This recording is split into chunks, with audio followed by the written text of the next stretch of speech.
In a quiet Memphis cemetery, there's a gravestone for a respectable old woman named Frida Lincoln, who lived another life under another name. 60 years before her peaceful death, she was known as Laura Bullion, the thorny rose of the Wild Bunch gang. They captured her not in a hailstorm of bullets, but in a respectable city boarding house, with a fortune in stolen banknotes hidden in her luggage. Was she a ruthless outlaw, the financial mastermind for America's most wanted criminals? Or was she just a desperate woman, forged in the dust of the dying West, trying to survive in a world that gave her no quarter? The truth, as it always is buried somewhere between the legend and the law. Today, we're going to peel back the years, find the real woman behind the myth, and tell the ballad of Laura Bullion. Laura Bullion wasn't born in an Appalachian holler, but the world that made her was cut from the same rough cloth. Imagine West Texas in the 1870s. The Civil War had bled the country dry, and the land that was left was vast, empty, and unforgiving. This wasn't a place for quiet farmers and picket fences. It was a landscape of dust and desperation, where the line between the law and the outlaw was often just a puff of gun smoke. This was the world that welcomed Laura into it, a world where survival was the only sacrament. Her father wasn't a preacher or a politician. The whispers said he was a bank robber, a man with German roots who rode with his own small, forgotten gang. For young Laura, a life of crime wasn't a choice she made one day. It was the air she breathed. She didn't learn about honesty and hard work leading to prosperity. She learned that the straight and narrow path usually led straight to an early grave, and hard work just made you somebody else's mule. The lessons she learned at her father's knee weren't from any schoolbook. She learned the quiet language of a coded telegram. She learned the feel of a fast horse, the difference between the sound of a curious neighbor and a coming posse. Most importantly, she learned the cold, hard calculus of the outlaw world. That money, real money, wasn't something you earned by the sweat of your brow. It was something you took. There's no single documented event, no diary entry to point to, but you can feel it in the story of her life. You can imagine a young girl, no older than 10, looking a suspicious sheriff dead in the eye and lying with a placid calm that would make a saint sweat. A girl who learned to patch a bullet wound before she learned to properly mend a dress. She wasn't just taught this life, she had a talent for it. The ice in her veins ran colder than a winter creek. This is where her spirit finds its kin, in the Appalachian mountains. The folks in those hills understood. They understood what it meant to be forgotten by the government, to be squeezed by the coal companies, to live by a code of family and survival that outsiders called lawless. Laura Bullion may have been a daughter of the Texas plains, but her soul was forged in that same fire of defiance. It was a fire that would soon catch the attention of the most dangerous men in the country. By the time she was a young woman, Laura Bullion was no longer just a bandit's daughter. She was a legend in the making. Her path crossed with William News Carver, a man as handsome as he was deadly, a core member of Butch Cassidy's Wild Bunch. In him, she found a partner, and in the gang, she found her calling. This was her prime. This was the time before the Pinkertons and the prison cells, a brief, glittering moment when she was the undisputed queen of the outlaw world. She wasn't just a camp follower who mended shirts and waited for the men to return. Laura was the gang's quiet genius. While men like Butch and Sundance were kicking in bank doors and blowing safes off trains, Laura was playing a far more delicate game. She was the one who could take a stack of scorched, blood-stained banknotes and make them clean. She was the expert scout, the ghost who could drift into a town, learn its rhythms, map its banks, and disappear without a trace. Her greatest skill was transformation. She could shed her identity like a snake sheds its skin. One week, she was a dusty figure in a remote Wyoming hideout. The next, a respectable cattleman's wife in a San Antonio hotel, turning stolen gold into legitimate currency. She was the calm eye in their hurricane of chaos, the cool-headed strategist who ensured their violent raids actually turned a profit. Without her, they were just thieves. With her, they were an empire. And with Will Carver, she had found her king. You can imagine them together, two dark-eyed, intelligent people who saw the world for what it was and decided to take their share. Theirs wasn't a romance of whispered poetry. It was a partnership forged in adrenaline and shared secrets, a bond of loyalty that was the only law they recognized. They were a team, moving seamlessly between the rugged outlaw underworld and the polite society they were bleeding dry. This was the world she had built for herself, a world of dangerous freedom, flush with money and devoid of rules. A life lived on her own terms, where her intelligence was her greatest weapon and her courage was her shield. She had respect, she had love, and she had a level of independence that most women of her time could only dream of. It was a life balanced on a knife's edge, but it was hers. But every legend has a crack in their armor, a single thread that, when pulled, can unravel everything. For Laura Bullion, it wasn't greed or a quick temper. It was a professional pride as cold and sharp as a honed knife. Her success wasn't just about the money. It was about proving she was smarter than the bankers she robbed, the lawmen who hunted her, and the Pinkerton agents who put her name in their ledgers. She didn't just want to win, she needed to dominate the game. For years, this pride was her greatest asset. It made her meticulous, patient. She would never rush a plan, never take an unnecessary risk. While the men of the Wild Bunch might get drunk and boastful, Laura remained a ghost in the machine, her movements precise and calculated. Her pride demanded perfection, and that perfection kept them all one step ahead of the gallows.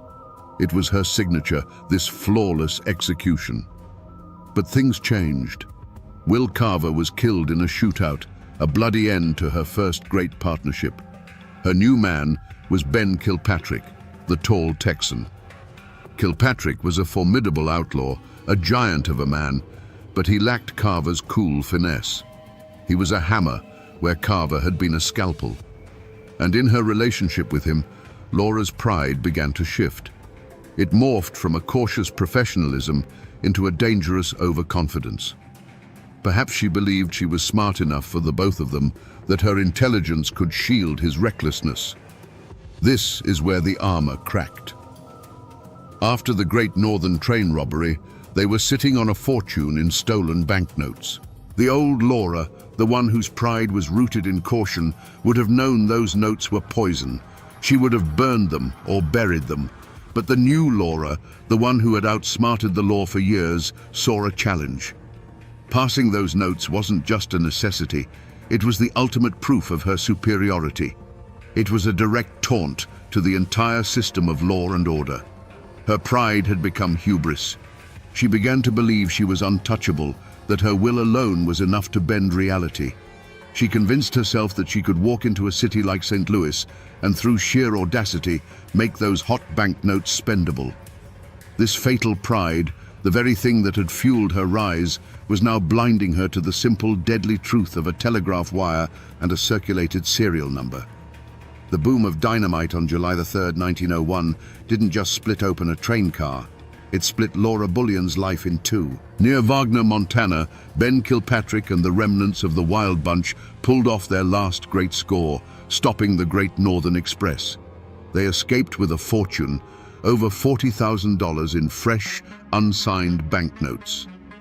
When Kilpatrick brought that haul to Laura, he wasn't just bringing her money. He was bringing her a challenge that struck at the very core of her identity. Now, you have to understand, this wasn't like fencing stolen gold or laundering old bills. Unsigned banknotes from a national bank were a special kind of poison. Within hours, the Pinkerton Detective Agency, the most relentless manhunters in the country, would have telegraphed the serial numbers of every single missing bill to every major city. Every bank teller, every shopkeeper, every hotel clerk would have that list. Trying to spend one of these notes was like lighting a signal fire on a dark plain, screaming, "Here I am, come and get me." For a woman whose entire reputation was built on being smarter, quieter, and more careful than the law, This was an intolerable situation. It was a direct affront from the system she had so long outwitted. The humming of the telegraph wires was like a personal taunt. They weren't just protecting the money, they were challenging her. They were daring the great Laura Bullion, the financial wizard of the Wild Bunch, to make a move. For a lesser criminal, the answer would be simple: bury the money and run. But Laura's pride wouldn't allow it. In that moment, faced with a mountain of toxic cash, her fatal flaw took the reins. The cautious strategist was silenced by the arrogant master. This wasn't a trap to be avoided. It was a final exam to be aced. Her mind didn't see the risk. It saw the ultimate validation of her genius. The decision was made not in a heated argument, but in a cold, quiet certainty. She and Kilpatrick would go to St. Louis, a major city teeming with police and Pinkertons, and they would pass those notes. This was her point of no return. It was a declaration of war. By choosing to launder that money, she was telling the entire world that she believed she was infallible. It was the ultimate act of professional hubris, a gamble fueled by years of success. She wasn't just trying to get rich. She was trying to prove, once and for all, that no lock was too complex, no system was too smart, and no law was a match for her mind. The train ride to St. Louis was a long, slow journey into the jaws of the trap. With every mile of track they covered, the world of the Wild Bunch, a world of open plains and hidden canyons, grew more distant. They were plunging into the modern age, a world stitched together by telegraph wires that hummed with their descriptions and serial numbers. Every newspaper they passed at a station stop felt like a wanted poster. The world itself was screaming a warning, but Laura Bullion wasn't listening. You have to believe that the ghost of her old self, the cautious strategist who had survived so long, was whispering in her ear. That voice of reason must have been pointing out the folly of it all. This isn't a cattle town where a sheriff can be bought, it would say. This is a city.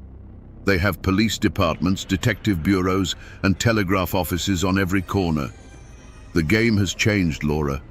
This is a losing hand. Any other outlaw would have felt that cold dread, the instinct to turn the horse around and ride for the Badlands. But pride is a powerful anesthetic. It numbs the fear, and it silences the voice of reason. Her hubris answered every doubt with a simple, arrogant reply. They expect us to run. They expect us to hide in the dirt like animals. They will never expect us to walk right into their world, dressed in fine clothes, and look them in the eye. She was convinced that their audacity was their greatest camouflage, that her intelligence was a shield no lawman could penetrate. So they didn't hide. Arriving in St. Louis, they didn't seek out some back-alley flophouse in the criminal underworld. No, that would be too obvious. Instead, they took a room at a respectable boarding house on Locust Street, playing the part of a wealthy Texas couple enjoying the city. Each decision was an escalation, a deliberate step deeper into enemy territory. She was surrounding herself not with allies, but with potential witnesses, isolating herself from any chance of a clean escape. This path of no compromise led to a single, final choice. It wasn't enough to have the money, to possess it in secret. Her pride demanded that she prove she could master it, tame it, and spend it. She stood in that quiet boarding house room, a fortune in stolen paper at her fingertips, and made the decision. She would personally go out and pass the first note. It was the ultimate act of defiance, a final rejection of every warning, both internal and external. She was no longer just breaking the law, she was daring it to stop her. And so we come to the final moment, the last quiet breath before the storm. Picture Laura in that St. Louis boarding house room. Outside, the city hums with streetcars and commerce. Inside, the air is thick with the smell of old paper and new money. The trunk full of banknotes sits in the corner like a coffin filled with treasure. She's dressed in the finest clothes money can buy, a respectable lady about to go shopping. In her hand, she holds a single, crisp, stolen bill. This is the off-ramp. This is the last chance for peace. Ben Kilpatrick, the tall Texan, a man who feared no gunfight, was spooked by this city. He wasn't a fool. He could feel the eyes on them, the invisible web of the law tightening around them. Imagine that giant of a man looking at her with genuine fear in his eyes. "Laura," he might have said, his voice a low rumble. "This don't feel right. Let's just burn 'em. Let's take the gold we got and ride south. We don't have to do this." For a single fleeting second, the world holds its breath. This is her final crossroads. She can hear the sense in his words. The old Laura, the ghost of the cautious girl who survived the Texas plains, is screaming at her to listen. She can see the two paths laid out before her. One leads south to Mexico, to a quiet, anonymous life, a life of survival. It's the smart play, the safe play. The other path leads right out the door and onto the streets of St. Louis. It's a path of pure ego, a path that leads either to ultimate triumph or a prison cell. She looks from Ben's worried face to the banknote in her hand. The internal struggle is a silent war. To run would be to admit defeat, to concede that the system had finally outsmarted her. It would be an admission that she was nothing more than a common thief, forced to hide in the shadows. But to walk out that door, that was to prove she was who she always believed herself to be, a master of the game, a queen in her own right. And in that quiet room, her fatal pride won the war. She gave him a look that wasn't meant to be cruel, but it was. It was the look of a queen who has already decided the fate of her kingdom, pitying the soldier who still feels fear. "They're looking for outlaws, Ben," she said, her voice calm and steady. "They're not looking for us." And then she opened the door and stepped out into the hallway, closing it quietly behind her. With that soft click, the last chance for peace was gone forever. The walk from the boarding house was the longest of Laura's life, but she felt no fear. She felt only the cold, exhilarating thrill of the final move in a long game of chess. The city of St. Louis wasn't a threat. It was a backdrop for her masterpiece. The clang of the streetcar, the drone of voices, the smell of coal smoke and roasted peanuts, it was all just noise. Her world had narrowed to the crisp, stolen banknote tucked in her purse and the mission ahead. She was a predator walking through an unsuspecting herd. She chose a small, respectable dry goods store. Not too big, not too small. A place where a woman of means might purchase a pair of fine gloves or a spool of silk thread. She walked in, the little bell over the door announcing her arrival with a cheerful jingle that felt like the opening note of her triumph. She browsed for a moment, the picture of casual wealth, her mind a steel trap of calculation and calm. She selected her item and approached the counter. The shopkeeper was a balding man with a friendly, unassuming smile. This was the moment. She laid the stolen banknote on the polished wood. The world seemed to hold its breath. For a second, the transaction was perfectly normal. The man took the bill, his eyes registering its high denomination without a flicker of suspicion. A wave of pure, triumphant pride washed over Laura. She had done it. She had beaten them all. Then the world tilted. The man's friendly smile didn't disappear, but it froze on his face. It became a mask. He looked from the bill to her face, and for a fraction of a second, she saw something in his eyes that wasn't there before. Recognition. He mumbled an excuse, something about needing to get change from the back room, and disappeared behind a curtain. The cheerful jingle of the bell had become a warning. The air in the shop grew heavy, thick, and silent. The game was over. She knew it. The bell jingled again, but it wasn't the shopkeeper. Two men, large and dressed in plain, heavy wool coats, stepped inside. They didn't look like customers. They didn't draw their weapons. They didn't need to. Their presence was a cage that had just been locked. They moved with a quiet, practiced certainty that was more terrifying than any shouted command. Her heart, which had been so steady, began to beat a frantic, trapped rhythm against her ribs. One of the men stepped forward. He didn't speak her name, the one whispered in outlaw camps and Pinkerton offices. He spoke to the shopkeeper, who had reappeared from the back room, his face pale. "Is this the woman who tried to pass the note?" The words hung in the air, absolute and final. The world, which had been a vast chessboard for her to command, had shrunk to the space between her and these two men. Then came a sound, not loud, but it echoed louder than any gunshot.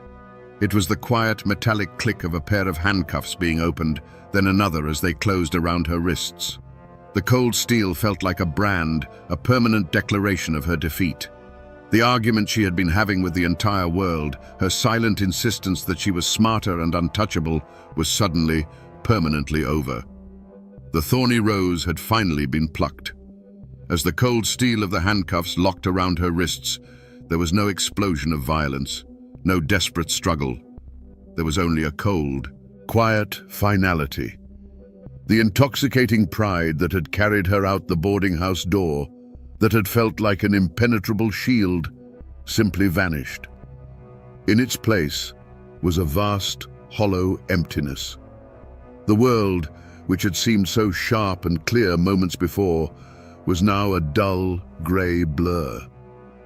In that instant, she saw her mistake with a clarity that was more painful than any bullet. It wasn't the law that had beaten her. It was her own damn self. They led her out of the shop into the afternoon light. A small crowd had gathered, drawn by the sight of the lawmen's coats. Their faces were a mixture of curiosity and judgment.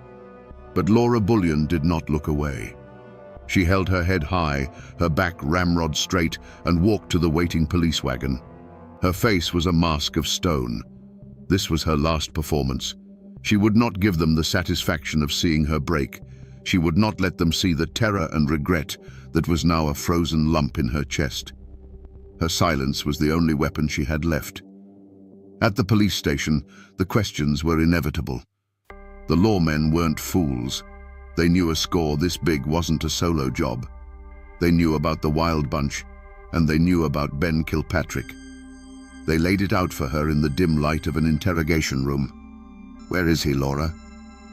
For a moment, the old code of the outlaw, the code of loyalty, flickered inside her.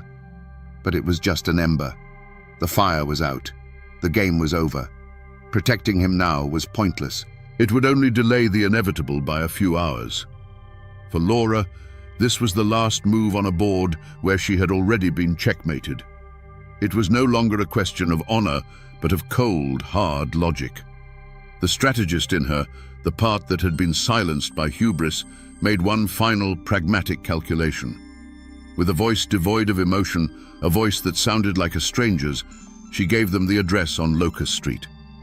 It was a simple statement of fact that ended an era. As she sat in a barren holding cell, the lock clicking shut, she knew what was happening across town. She could picture it with perfect, agonizing clarity. The quiet approach of the agents, the splintering wood of the boarding house door, the look of utter shock and betrayal on Ben Kilpatrick's face as he was caught completely unaware. Her capture hadn't just ended her freedom, it had been the Judas kiss that sealed his fate too. Her active role in the story was over. The thorny rose, the queen of the outlaws, was now just another name on a jailer's list. The first and most brutal ripple from Laura's capture slammed into Ben Kilpatrick. He wasn't caught in a gunfight or a desperate chase. He was caught sitting in a boarding house room, waiting for his partner to return from a shopping trip. The splintering wood of the door and the sudden rush of lawmen was an ambush he never saw coming. And in the cold silence that followed as they snapped the cuffs on his wrists, he must have understood the simple, devastating truth. She had given him up. The outlaw code, the bond of loyalty that was the only real law in their world, had been broken. Her pride didn't just cost her freedom, it cost Ben Kilpatrick his. But the wreckage spread further than one man's cell. With the capture of Bullion and Kilpatrick, the Wild Bunch, as a functioning entity in America, ceased to exist. Butch and Sundance were already ghosts on their way to South America. Will Carver was in his grave. Now, two more of its key figures were gone. It wasn't a spectacular end in a hail of bullets. It was a quiet, almost pathetic dismantling. Their capture was proof that the world had changed. Telegraphs and detectives had finally strangled the life out of the horse and revolver outlaw. The legend of the Wild Bunch died in that St. Louis boarding house, leaving behind nothing but a few scattered members who were now just ghosts haunting a dead campfire. The Bullion name itself became a kind of curse. Any family she had, distant cousins or even her shadowy outlaw father, were now tied to the sensational story of the outlaw queen. Her choice to live in the spotlight of infamy cast a permanent shadow over them. They would have to live with the whispers, the pointed fingers, the suspicion of every local lawman. She hadn't just sacrificed her own future. She had severed her own roots, making herself an orphan of her own creation and staining the name for anyone who had to carry it. And finally, there was the wreckage of the truth itself.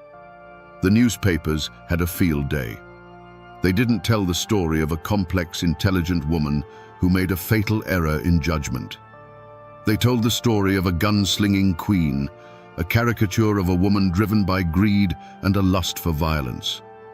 The real Laura Bullion, the quiet strategist, the master of disguise, the woman who lived by a code of professional pride, was lost forever.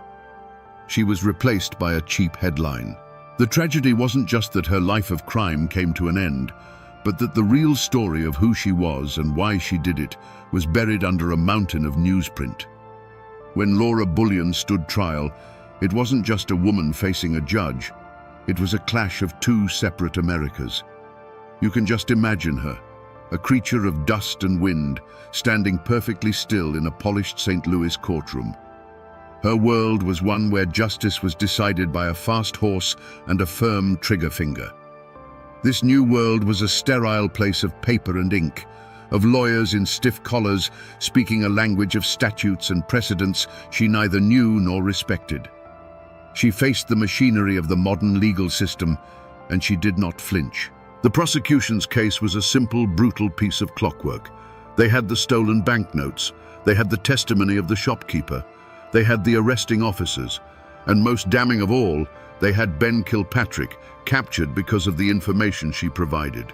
They painted her as a parasite, a cold-hearted criminal mastermind who fed off the veins of honest society. To them, the case was black and white. A law was broken and a price had to be paid. But Laura's defense wasn't spoken by any lawyer. It was in her silence, in the cold, unblinking way she stared down the judge and jury. Her very presence in that room was an argument.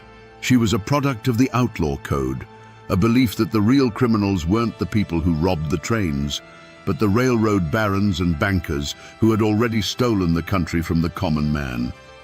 Her silence screamed that their laws were a convenience, a set of rules made by the rich to protect their own spoils. She had simply played their game with a different set of tools. The press and the public couldn't get enough of it. They weren't seeing a common thief in the dock. They were seeing a legend. She was the outlaw queen, a dime novel heroine brought to life. To the respectable citizens of St. Louis, she was a terrifying symbol of the chaos they were trying to pave over. But to others, watching from the cheap seats or reading the breathless newspaper accounts, she was a symbol of something else. A wild, defiant freedom that was being systematically strangled out of the American West. She wasn't a martyr, not really, but she was a spectacle, a last, beautiful monster from a dying age. The verdict was never in doubt. The machinery of the law is not designed to understand different codes of honor. It is designed to crush them. The jury found her guilty. The judge, looking down at this unrepentant woman, sentenced her to 5 years in the Missouri State Penitentiary. The gavel fell with a sharp crack, like a rifle shot ending a long standoff. But was it justice? The law had been served, a criminal had been punished. But in that courtroom, one world had simply proven it was more powerful than another. The America of telegraphs and legal codes had finally, officially, conquered the America of open ranges and personal justice. Laura Bullion wasn't just sentenced for passing a stolen banknote, she was sentenced for being on the losing side of history. So what became of the great forces that Laura Bullion had provoked? What was the fate of her true antagonist? It wasn't a single man, but a vast, sprawling system, the railroads, the banks, and their relentless enforcers, the Pinkerton Detective Agency. And the chilling truth is this: while Laura's life was shattered, the system she fought against barely registered the blow.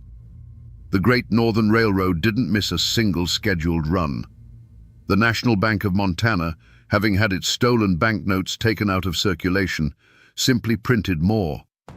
The $40,000 that had cost Laura and the Wild Bunch their freedom was, to these corporate giants, little more than a rounding error in their ledgers, an inconvenient line item in an annual report.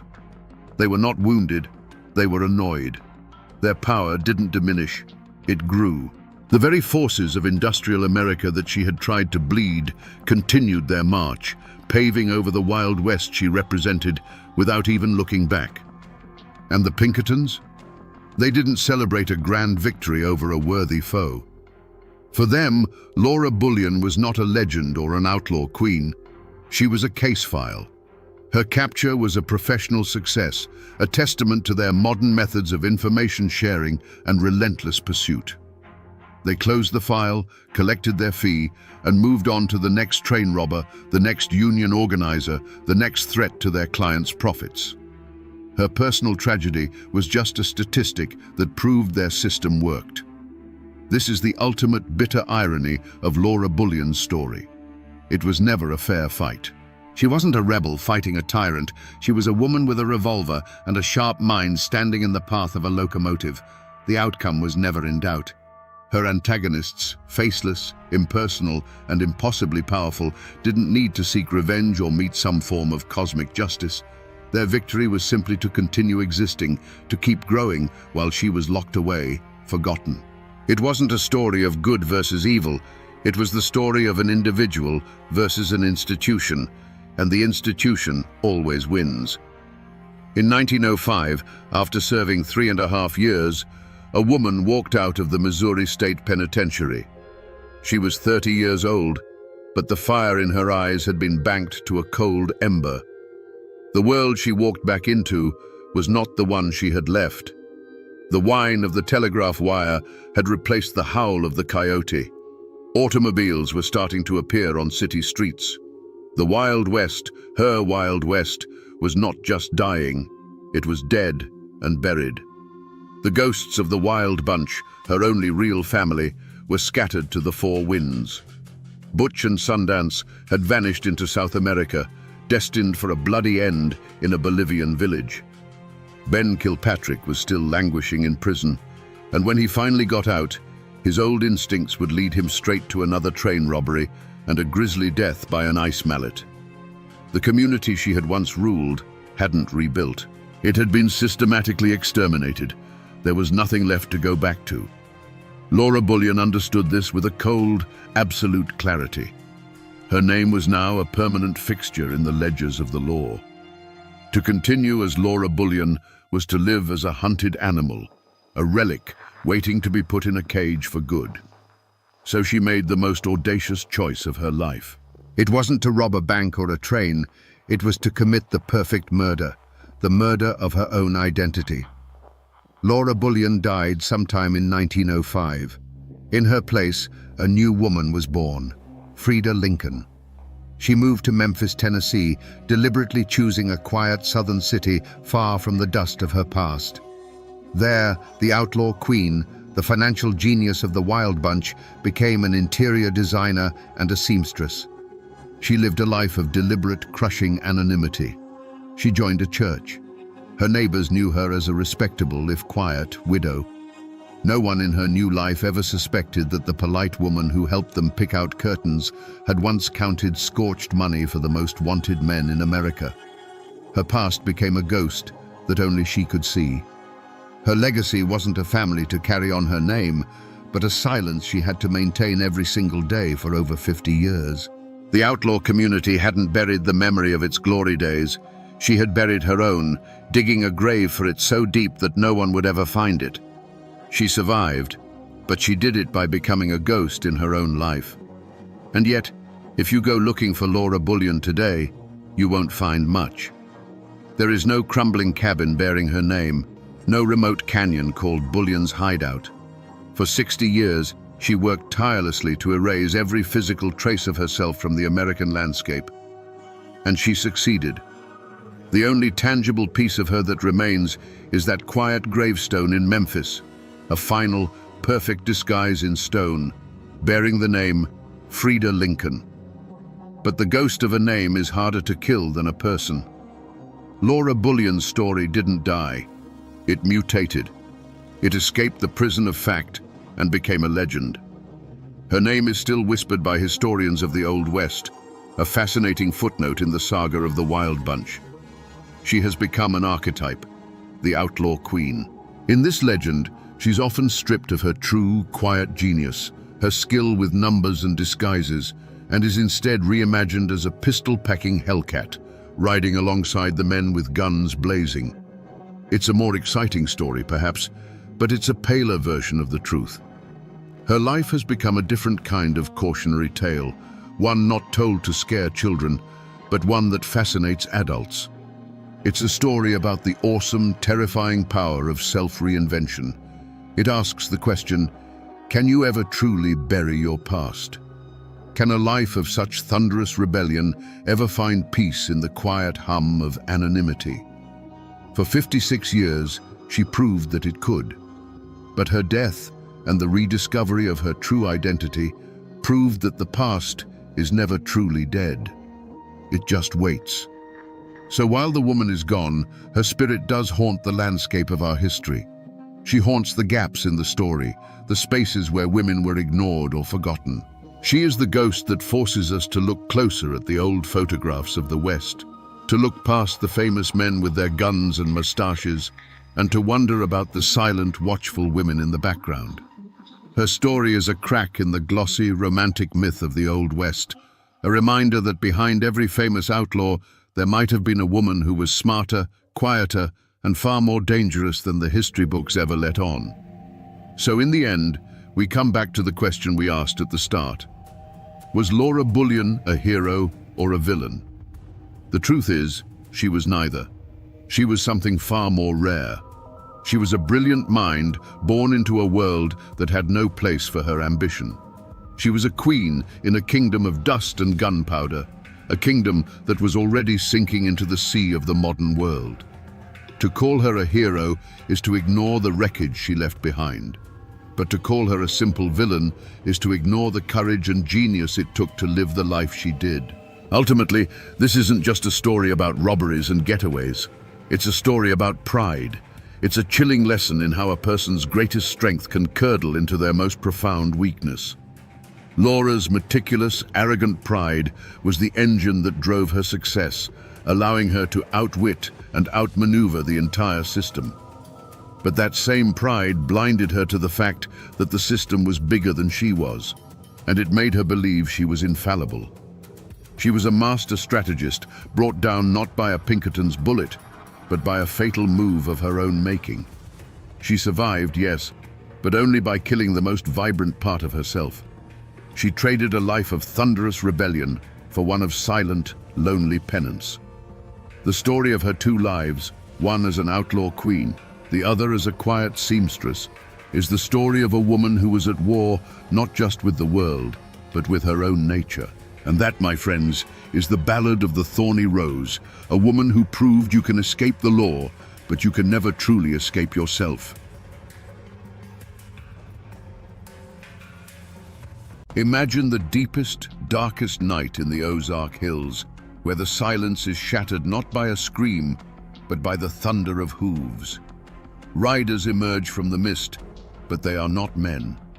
They are terrifying figures in black hoods, with long, twisted horns sprouting from their heads, like demons clawing their way out of the very earth. The newspapers called them vigilantes. The outlaws called them monsters.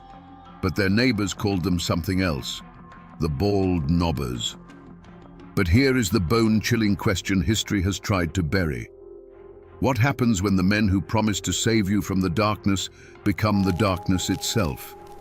Today, we will separate the legends from the facts and find out what really happened when good men put on the devil's mask. To understand the firestorm that was coming, you first have to understand the land that would become its kindling. The Ozark Mountains of southern Missouri in the 1880s were a world unto themselves. This wasn't the manicured countryside of the East. This was a rugged, isolated land of deep hollows, limestone bluffs, and spring-fed creeks that ran clear as glass. It was a beautiful but unforgiving place, settled by fiercely independent Scots-Irish families who asked for little more than to be left alone to work their small farms and raise their children. Life here was governed by the seasons, not the clock. Men like Nat Kinney were pillars of this community. A giant of a man, a Union Army veteran with a booming voice, he was seen as a leader long before he ever took the title. You could find him at his general store, a place that smelled of coffee, leather, and kerosene, where he'd extend credit to a family down on their luck. You had decent, church-going folk, families who believed in hard work and the word of God, whose greatest dream was simply a good harvest and a peaceful night's sleep. But peace was a forgotten luxury. The Civil War had not been a distant conflict here. It was a brutal, intimate butchery that pitted neighbor against neighbor. The official surrender in 1865 meant nothing to the hills. The old hatreds didn't die. They just festered, waiting for a new excuse to bleed. The law was a ghost, a corrupt sheriff a full day's ride away who couldn't or wouldn't do a thing to help. In this vacuum, a new power had risen. A loose confederation of outlaws, horse thieves, and murderers, led by the notorious Taylor and Matthews clans, ran Taney County as their personal kingdom. They mockingly called themselves the Anti-Law and Order League. For the ordinary farmer, life became a waking nightmare. Livestock vanished in the night, stores were robbed in broad daylight, and families were terrorized into silence. Every sunset brought a fresh wave of fear. Every knock on the door could be a gang of thugs demanding food or whiskey. The people were pushed to the absolute edge, praying for a savior. But they were about to learn a hard lesson. In the Ozark Hills, when you pray for a savior, you have to be careful what kind of angel answers your call. The roots of this conflict ran deeper than any single crime. They were anchored in the very bedrock of the Ozarks. The families who settled these hills, the Scots-Irish, didn't come here seeking gold. They came seeking freedom from kings, landlords, and any government that tried to put a bridle on them. They carved their lives out of the wilderness with an axe and a rifle, and the land they claimed wasn't just property, it was a declaration of independence. This patch of earth, this creek bottom, this ridge, it was a legacy paid for in sweat, heartbreak, and blood. To threaten a man's land was to threaten his soul. But the most poisonous memory, the wound that never healed, was the Civil War. Here, it wasn't a war of uniforms and battlefields. It was a war of ambush and arson, fought between neighbors. Pro-Confederate bushwhackers and pro-Union jayhawkers turned the Ozarks into a slaughterhouse. A man might see the neighbor he'd helped raise a barn with the year before, riding toward his home with a torch in his hand. The official surrender at Appomattox was just a whisper from a world away. In these hills, the war never truly ended. It just went quiet. The hatreds were passed down from father to son like a family Bible. The Anti-Law and Order League wasn't born in a vacuum. It was the direct descendant of the bushwhacker gangs. Families like the Taylors and the Matthews had ridden for the Confederacy, and they saw the post-war government as a hostile, occupying force. For them, robbing and terrorizing their old Unionist neighbors wasn't just crime, it was a continuation of the war. They were settling old scores that the history books said were already settled. In this land, a family name was a heavy thing. It was your history, your allegiance, and your honor, all rolled into one. To be a Taylor or a Matthews meant you remembered the wrongs done to your kin during the war, and you never, ever let them go unavenged. To be a Kinney, a proud Union veteran, meant you believed in order, in the flag, and in the idea that the war was over and the law should be respected. The coming storm wasn't just about crime. It was the ghosts of the Civil War rising from their shallow graves, ready to fight one last time. The ground wasn't just fertile for a feud, it was salted with the blood of the last one. In a place as small and tight-knit as Taney County, there was no neutral ground. Friendships that had weathered droughts and hard winters now fractured under the weight of a single whispered question: are you for Kinney, or are you against him? The general store, the church, the blacksmith shop, these weren't just places of commerce or worship anymore. They were listening posts where every word was weighed and judged. Siding with the outlaws could get your barn burned by reformers. Siding with the reformers could get your throat cut by the outlaws. The simmering conflict gave old grudges a new, deadly purpose. A fistfight over a stray hog 10 years prior was suddenly remembered. A bitter argument over a boundary line marked by an old oak tree became a justification for violence. Men who had simply disliked each other for personal reasons now found themselves on opposite sides of a brewing war, giving their private hatred a righteous banner to fly under. The chaos was a perfect cover for settling old scores, and everyone knew it. Whispers became the currency of the hills, and they were poison. A story told at the grist mill in the morning would be a full-blown death threat by the time it reached the far hollows at dusk. Rumors traveled faster than a man on horseback, twisting and growing with every retelling. Did you hear that so-and-so was seen sharing a drink with one of the Taylor boys? Did you hear that man's wife say she thought Kinney was going too far? In this atmosphere, accusation was as good as a conviction, and suspicion was a death sentence waiting to be carried out. And then there were men like William Edens. He wasn't an outlaw. He hated the thieves and killers as much as anyone. But he was a stubborn, honest man who believed that justice delivered from the shadows was just another kind of crime. He spoke out, not in saloons, but in public, arguing that a secret committee of men acting as judge, jury, and executioner was a cure far worse than the disease. To Nat Kinney's supporters, this wasn't principled opposition, it was treason. Edens was marking himself and his family as an obstacle. He was a voice of reason in a world that was rapidly going deaf with rage. The community was no longer a community. It was a tangled web of fear, loyalty, and festering resentments. Every man was sizing up his neighbor, wondering which side he'd be on when the shooting started. The air itself felt heavy, charged with unspoken threats. It was a place holding its breath, waiting for the first man to reach for his gun.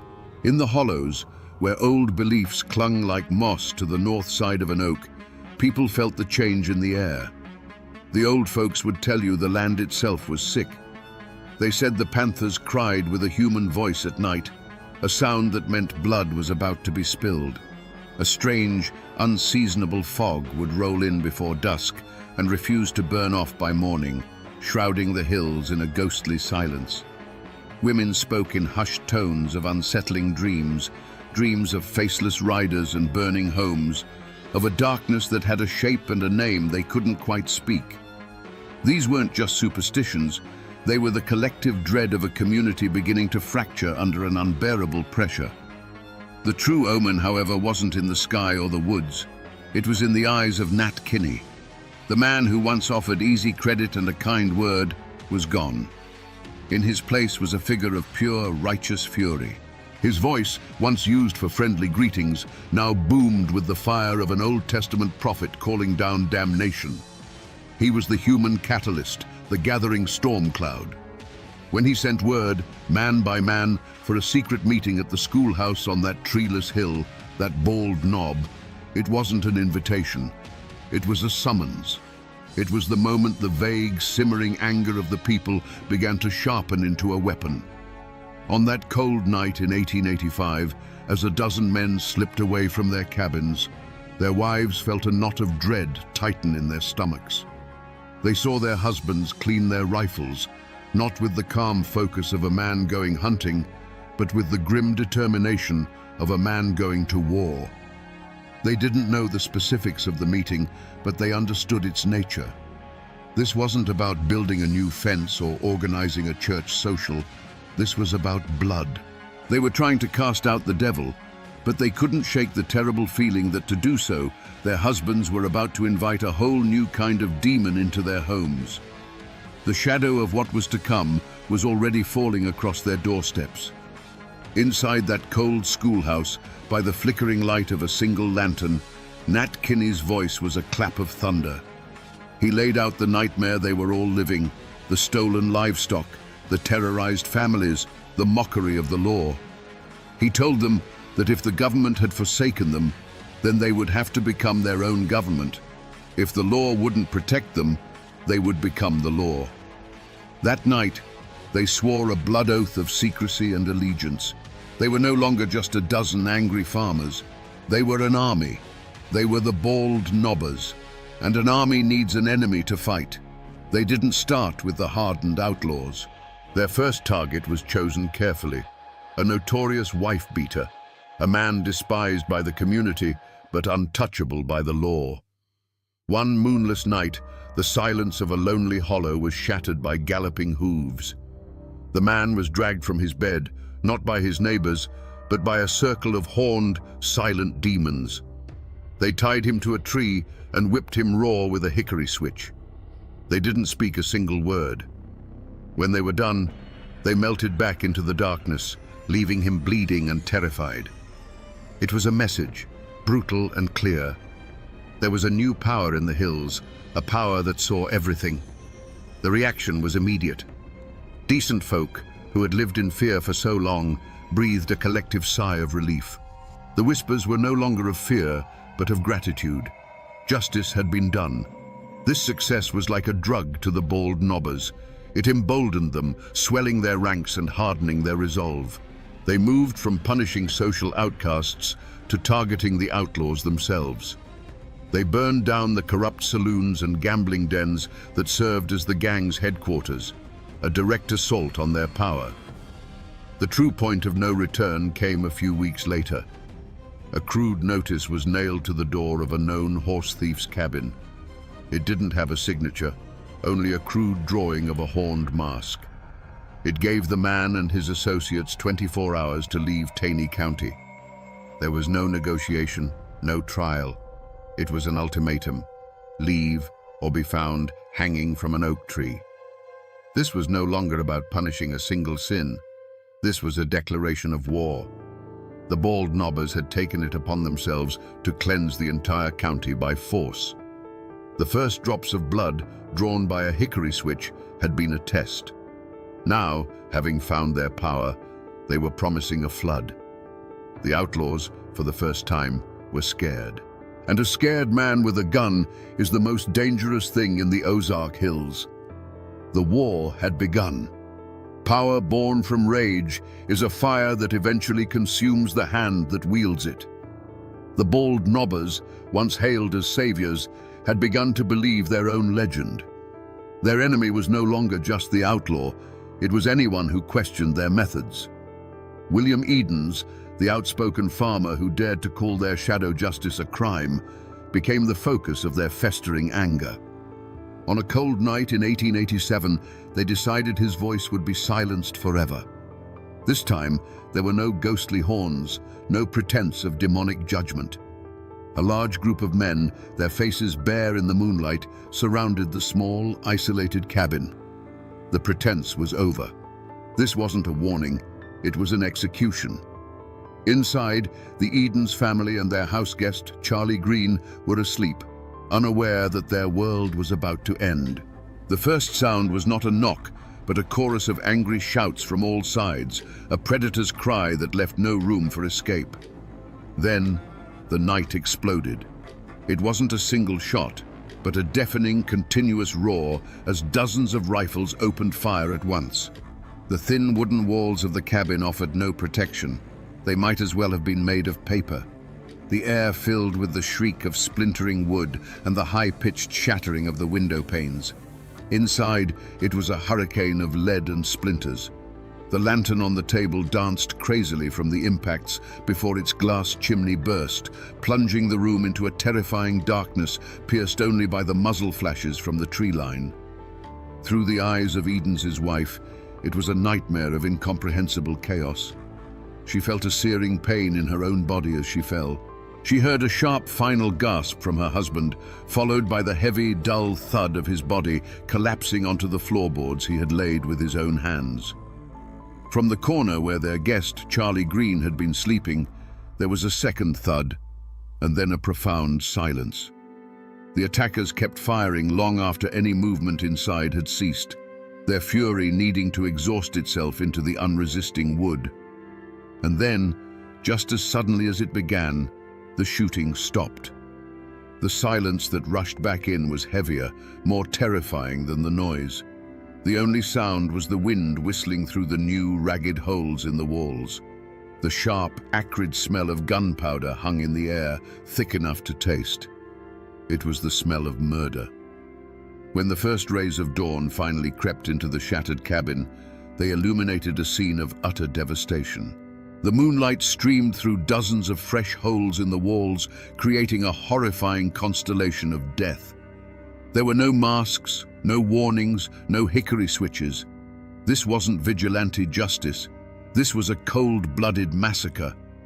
The bald knobbers had crossed a line from which there was no return. The heroes of the Ozarks were now just murderers. To the men who surrounded that cabin, this wasn't murder. It was a grim, necessary surgery. In their minds, William Edens was not an innocent man exercising his right to speak. He was a cancer. His words were a poison that threatened to undo everything they had accomplished. They had faced down killers and thieves. They had brought a semblance of peace to a land of terror. And now this one man, with his talk of process and law, was giving comfort to the enemy. He was making them look like villains, turning the very people they'd sworn to protect against them. Their logic was twisted but terrifyingly simple. If Edens turned the community against them, the outlaws would rise again, and the old nightmare would return. To save the county, Edens had to be silenced.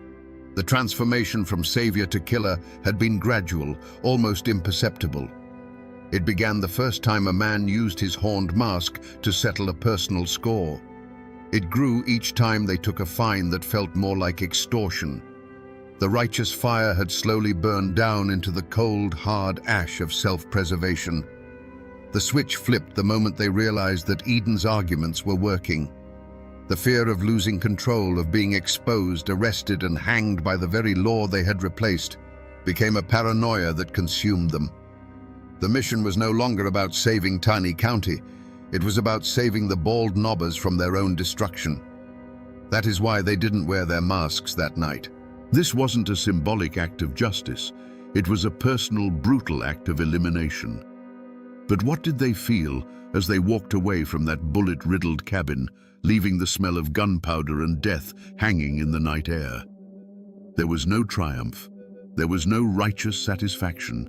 There was only a cold, hollow pit in their stomachs. The adrenaline of the firefight faded, replaced by the deafening silence of what they had done.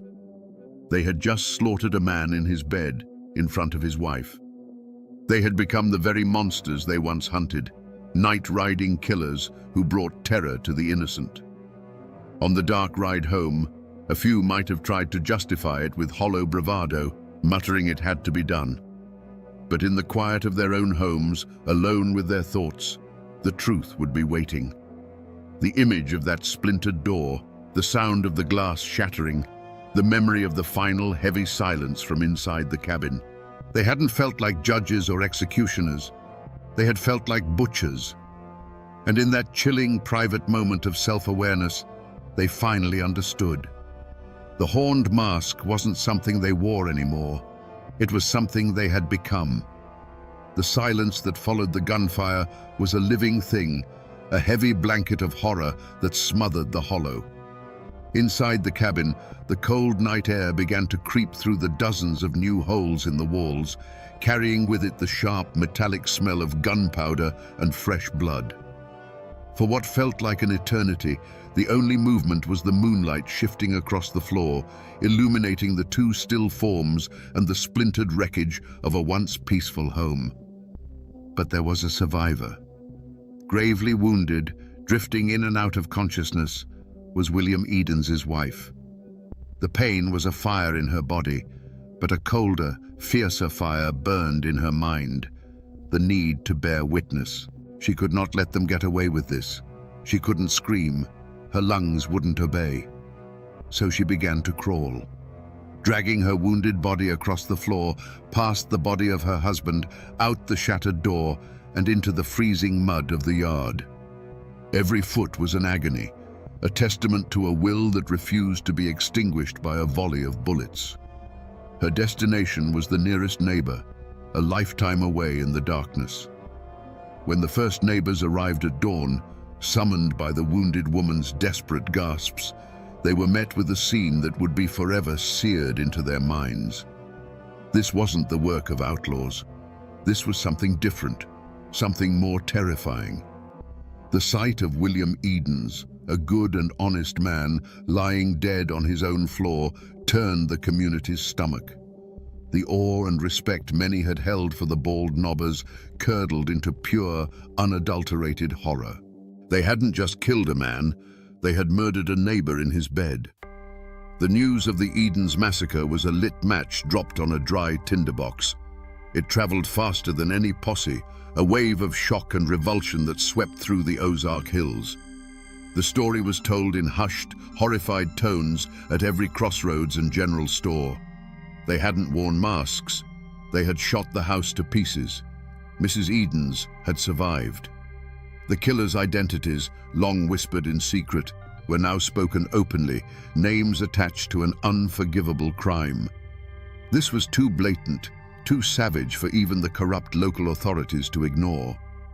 The flimsy shield of public support for the bald nobbers had been utterly shattered. The state was finally forced to act. The governor of Missouri, his hand forced by the public outcry, authorized the use of the state militia and hired the famous Pinkerton Detective Agency to hunt the killers down. A substantial reward was offered for their capture, turning friends into potential informants.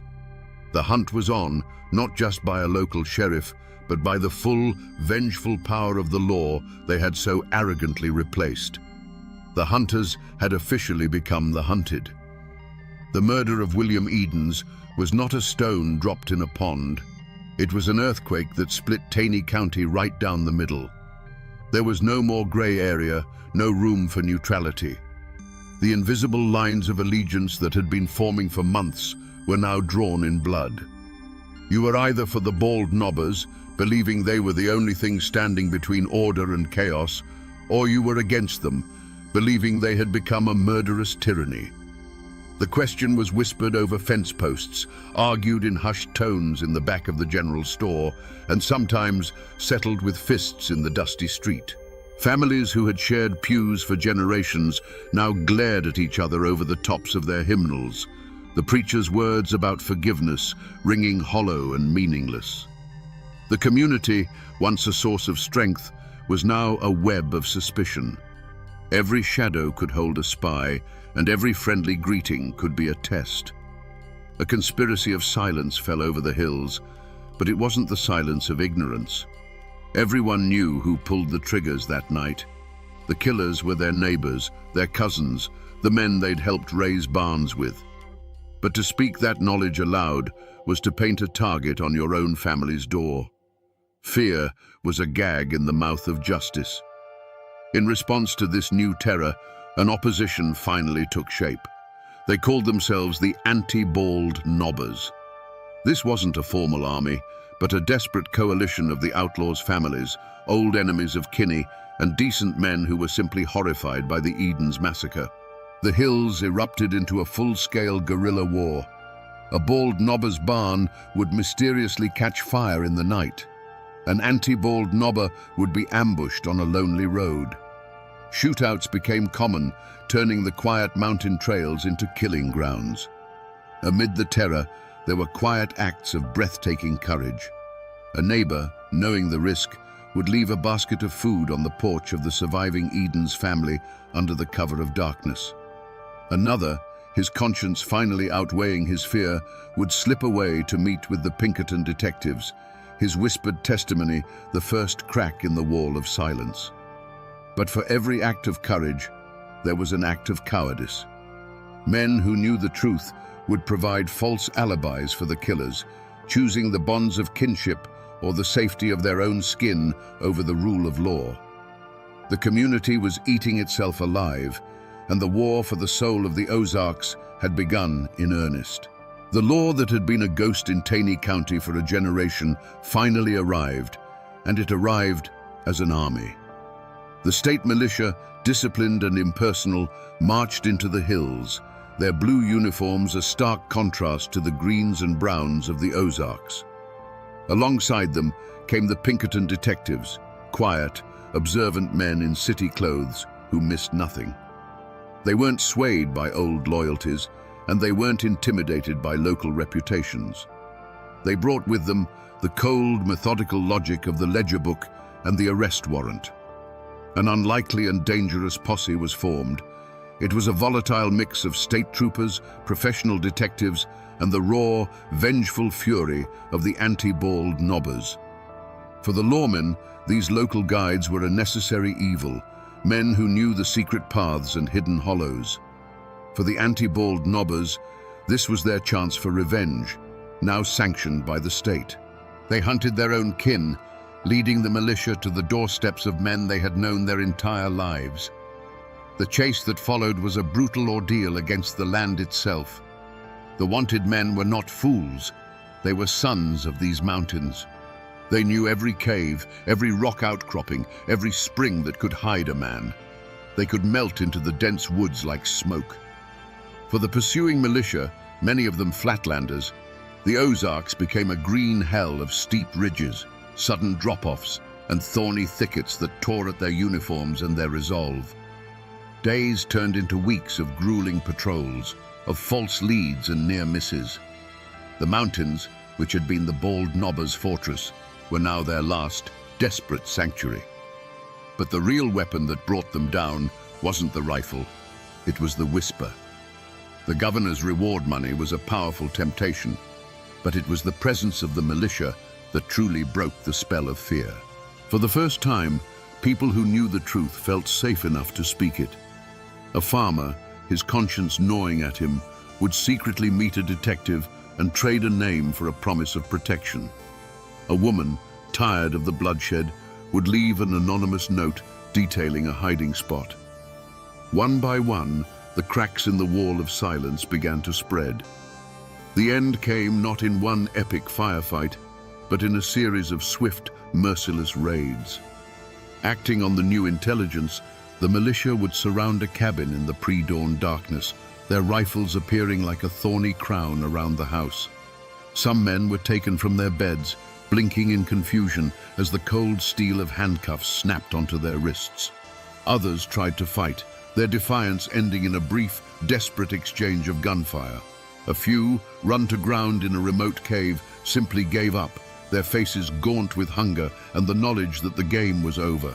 The once feared night riders, the horned demons of the hills, were rounded up by the dozens, their reign of terror ending not with a thunderclap, but with the quiet, final click of a jail cell door. The trials of the bald nobbers were not a quiet legal proceeding. They were the final battle of the war, fought not with rifles, but with testimony and lies. The entire county descended on the small town of Ozark, Missouri, turning it into an armed camp.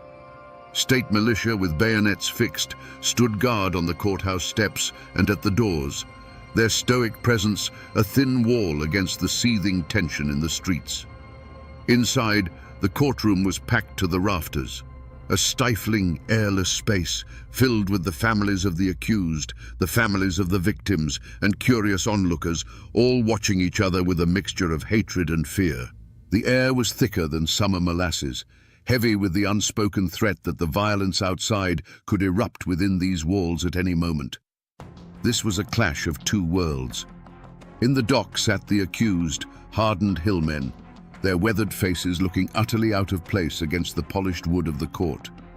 Facing them was the machinery of the state, slick, confident lawyers from the city whose legal arguments felt like a foreign language in a place where disputes were settled with a handshake or a shotgun.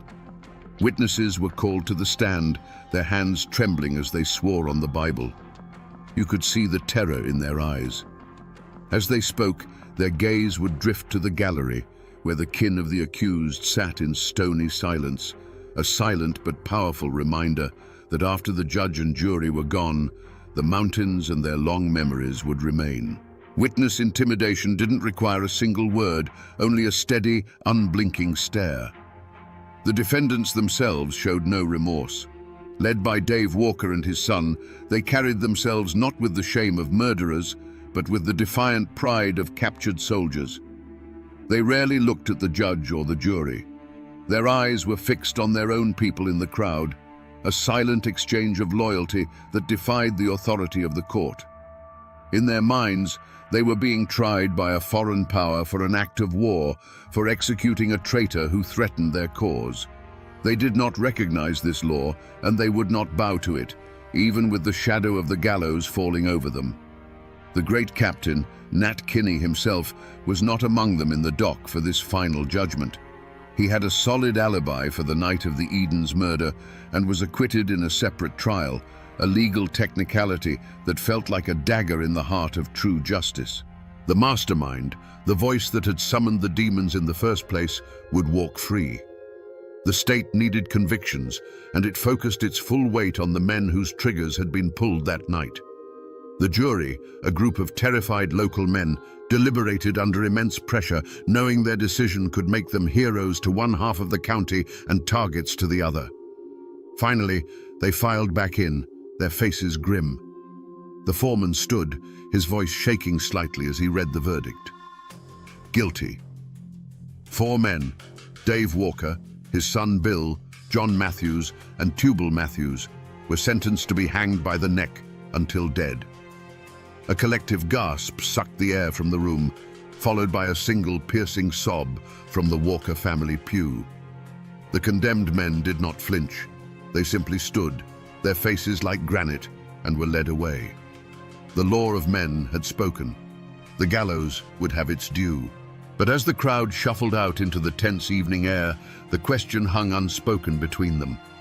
With dozens of others who fired into that cabin walking free, with the leader of the whole movement absolved, was this justice? Or was it just a sacrifice, a few lives taken by the state to pretend that the war was finally over? On a bright spring day in May of 1889, a gallows was built in the town of Ozark.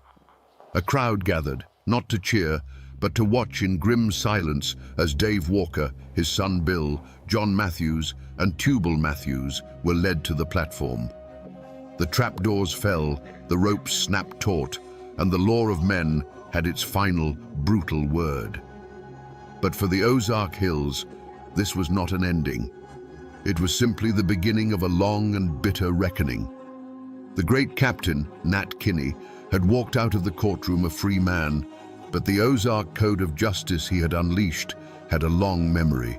In August of 1888, months before the hangings, he was standing in his own general store.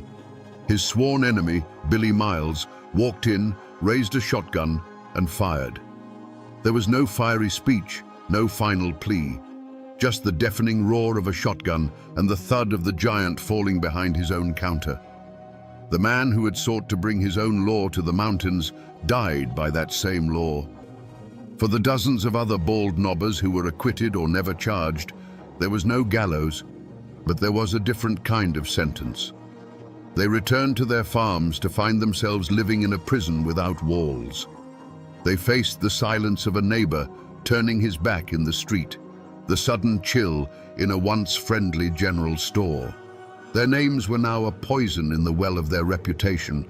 Some found their crops failing, their livestock sickening, and whispered it was a curse. Others, unable to endure the shame and the constant accusing stares, simply sold their land for pennies on the dollar and vanished, their families swallowed by the westward migration. And what of the survivors? For Mrs. Edens, the woman whose will to live had brought the whole machine of justice down on the bald knobbers, there could be no peace in Taney County. Every ridge, every creek, every familiar tree held the ghost of her husband and the memory of that terrible night. The land was tainted. Soon after the trials, she and her family packed what little they had left into a wagon and left the Ozarks forever, becoming refugees from their own home. The creak of their wagon wheels on the dusty road was the sound of a final, heartbreaking goodbye. The community, ripped apart by the violence and the trials, did not heal. It simply scarred over. A thick, heavy blanket of silence was pulled over the whole affair. People stopped talking about it. The names Bald Knobber and Edens became words spoken only in hushed whispers. It was a shared, unspoken agreement to forget. The story was too ugly, the wounds too deep. They buried the history, hoping that if they piled enough dirt on it, the ghosts would eventually stay down. For generations, the official history of Taney County was a story with a missing chapter. But the past never truly dies. It just goes to ground. Today, the descendants of both the Bald Knobbers and the anti-Bald Knobbers still live in those hills. They are farmers, business owners, and teachers. But they carry a heavy inheritance. A name like Walker or Matthews still carries a faint echo of that old war, a history that is rarely, if ever, spoken of aloud. It's a private knowledge, a story kept behind closed doors, because in a place this small, the great-grandchildren of the hanged man might still live just down the road from the great-grandchildren of the men who hanged him. The physical traces are harder to find, but they are there for those who know where to look.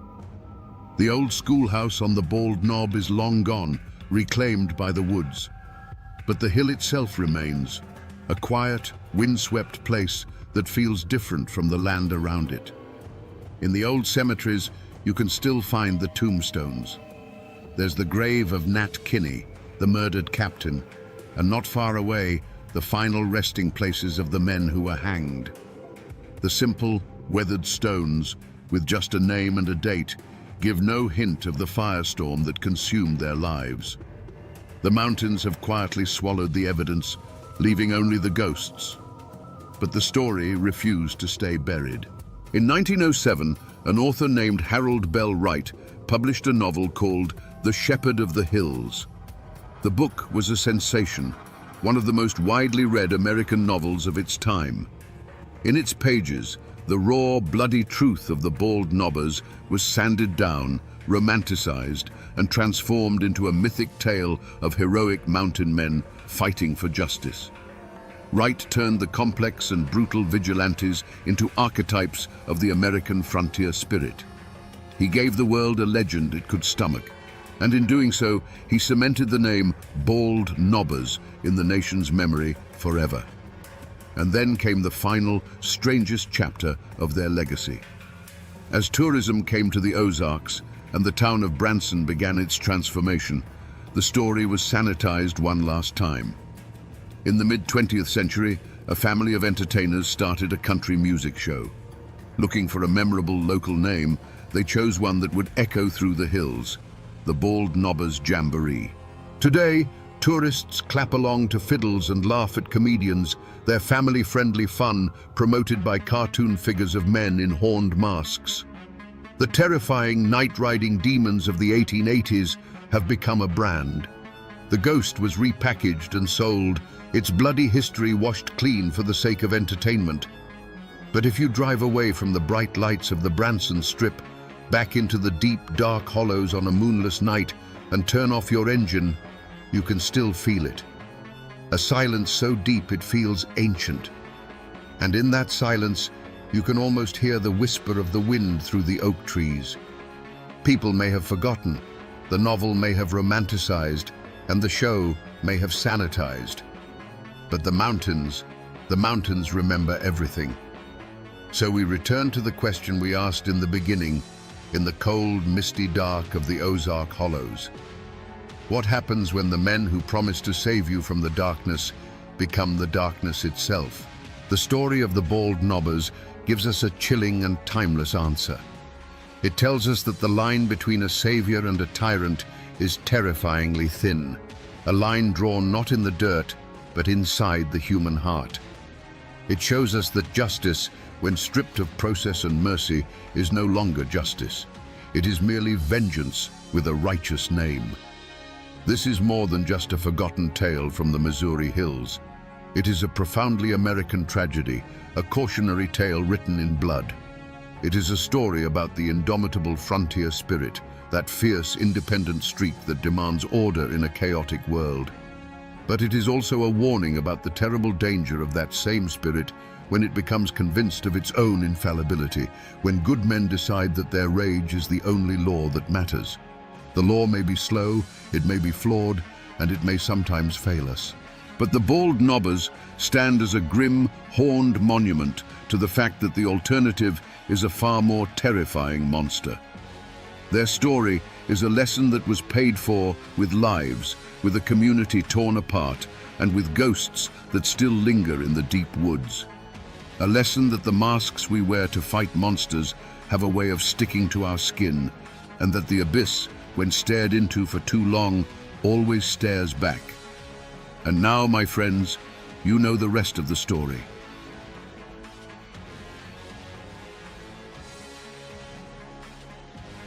The sound that first alerted the landlady wasn't a scream or a crash. It was the steady, unending hiss of a water tap left running for hours.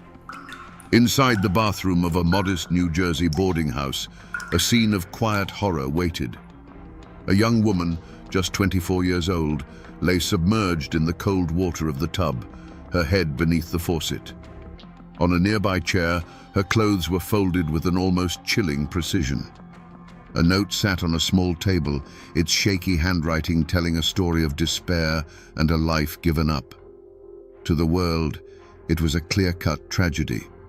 A troubled soul named O.C. Sneed had finally found a desperate peace. But for one man, the county physician who first examined the body, the scene wasn't one of tragedy, it was a stage. It was too neat, too perfect.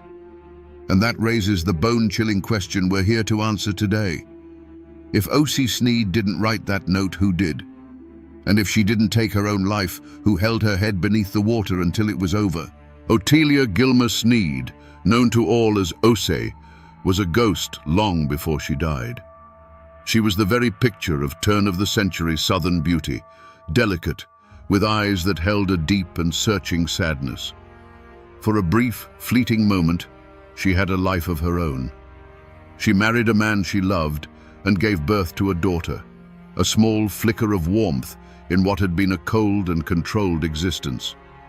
That little family was her world, her one chance at a life defined by her own choices and her own happiness. But O.C. was born into a dynasty in decay. Her mother, Caroline, and her two aunts, Virginia and Mary, were the last vestiges of a proud Virginia family whose fortunes had withered like autumn leaves. They lived on the edge of Appalachia, in a world where the memory of wealth was a heavier burden than poverty itself. They were women forged in the fires of Southern pride, a pride that could curdle into something monstrous when faced with the shame of destitution. They saw Oates's simple happiness not as a blessing, but as a betrayal of their ambitions. And so they began the slow, methodical work of dismantling her world. They were a trio of spiders, weaving a web of concern and manipulation around her.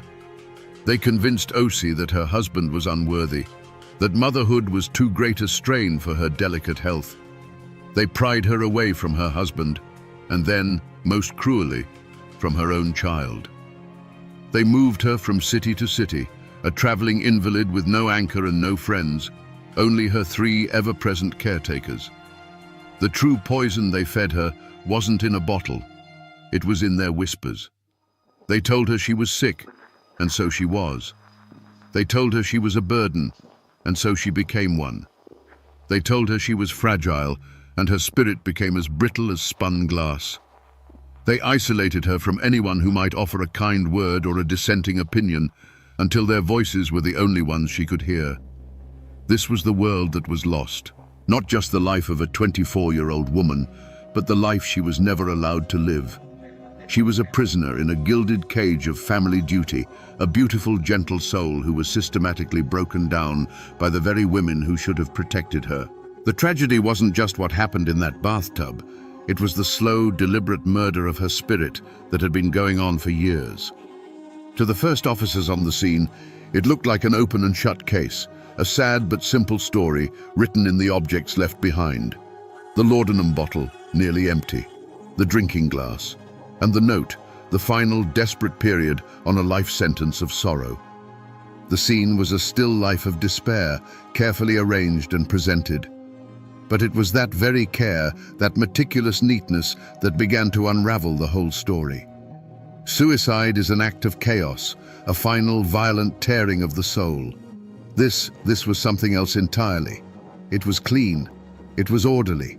It was a performance. Dr. William Mackenzie, the county physician, was a man who understood death. He'd seen it in all its forms, violent, peaceful, accidental, and self-inflicted.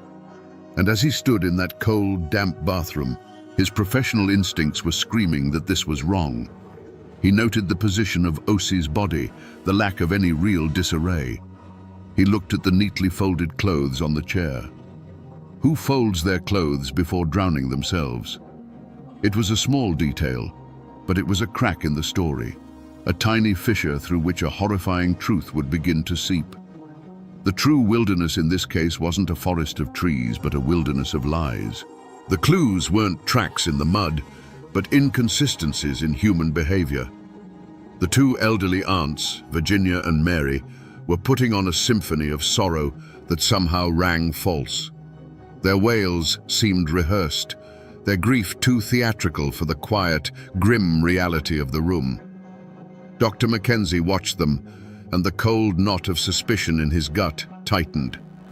He sensed he was not in the presence of mourners, but of actors who had just finished their final scene.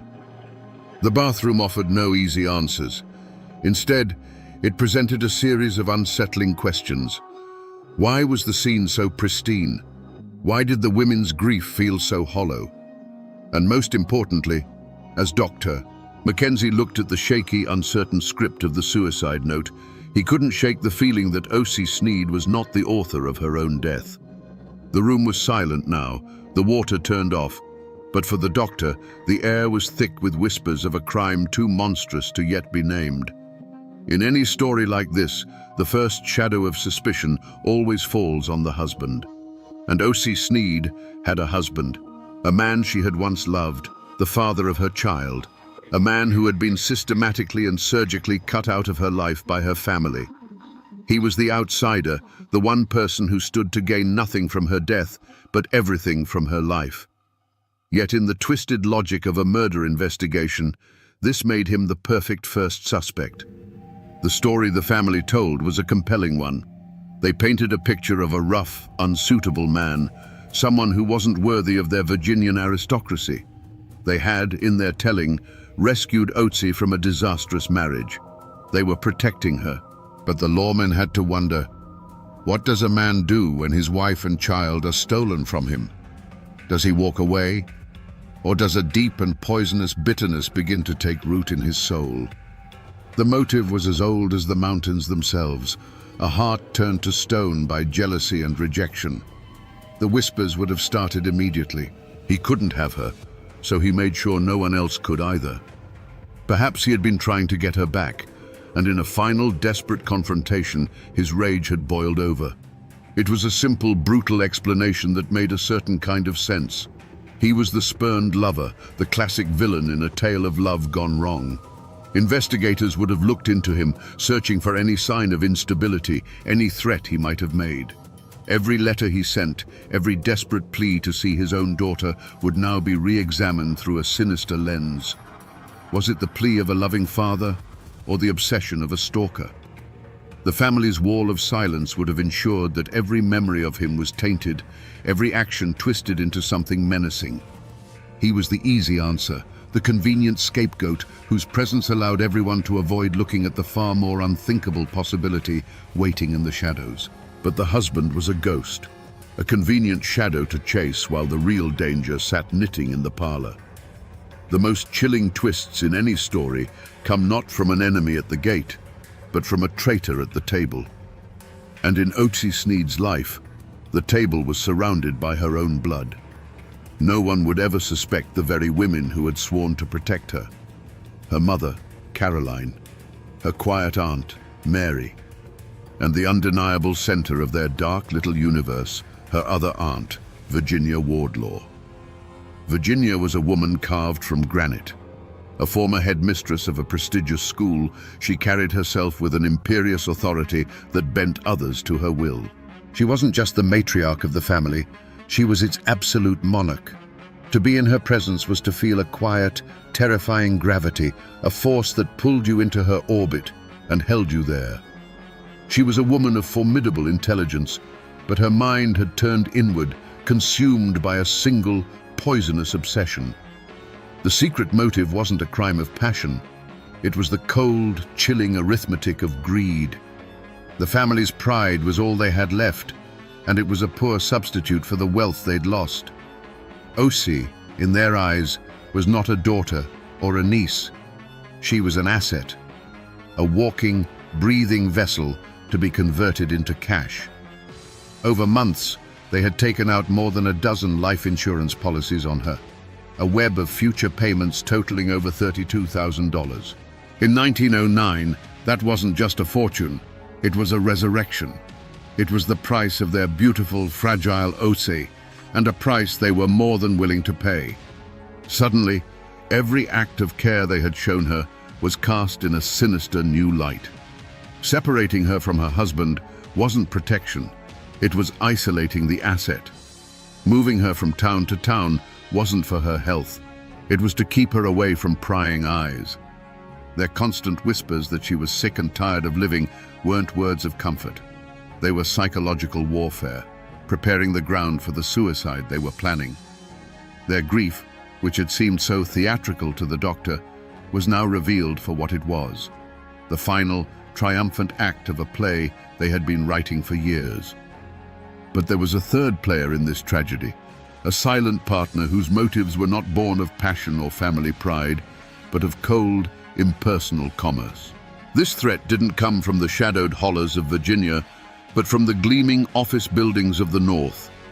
It was the burgeoning, rapacious world of the life insurance industry.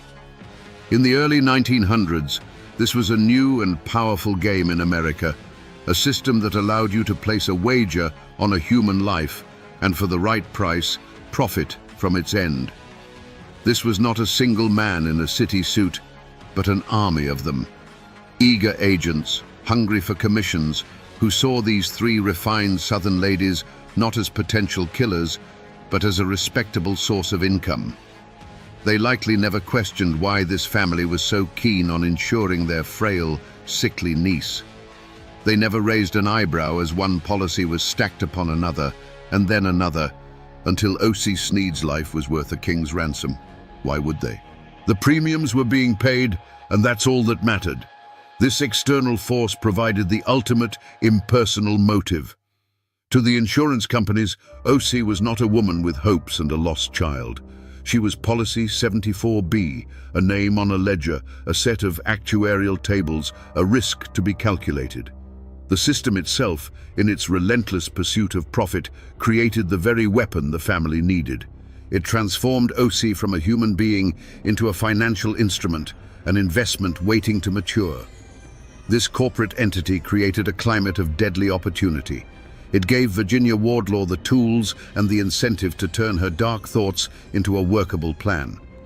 The insurance men didn't hold O.C.'s head under the water, and they bore her no ill will. But their contracts, signed and sealed with a fountain pen, were the death warrant.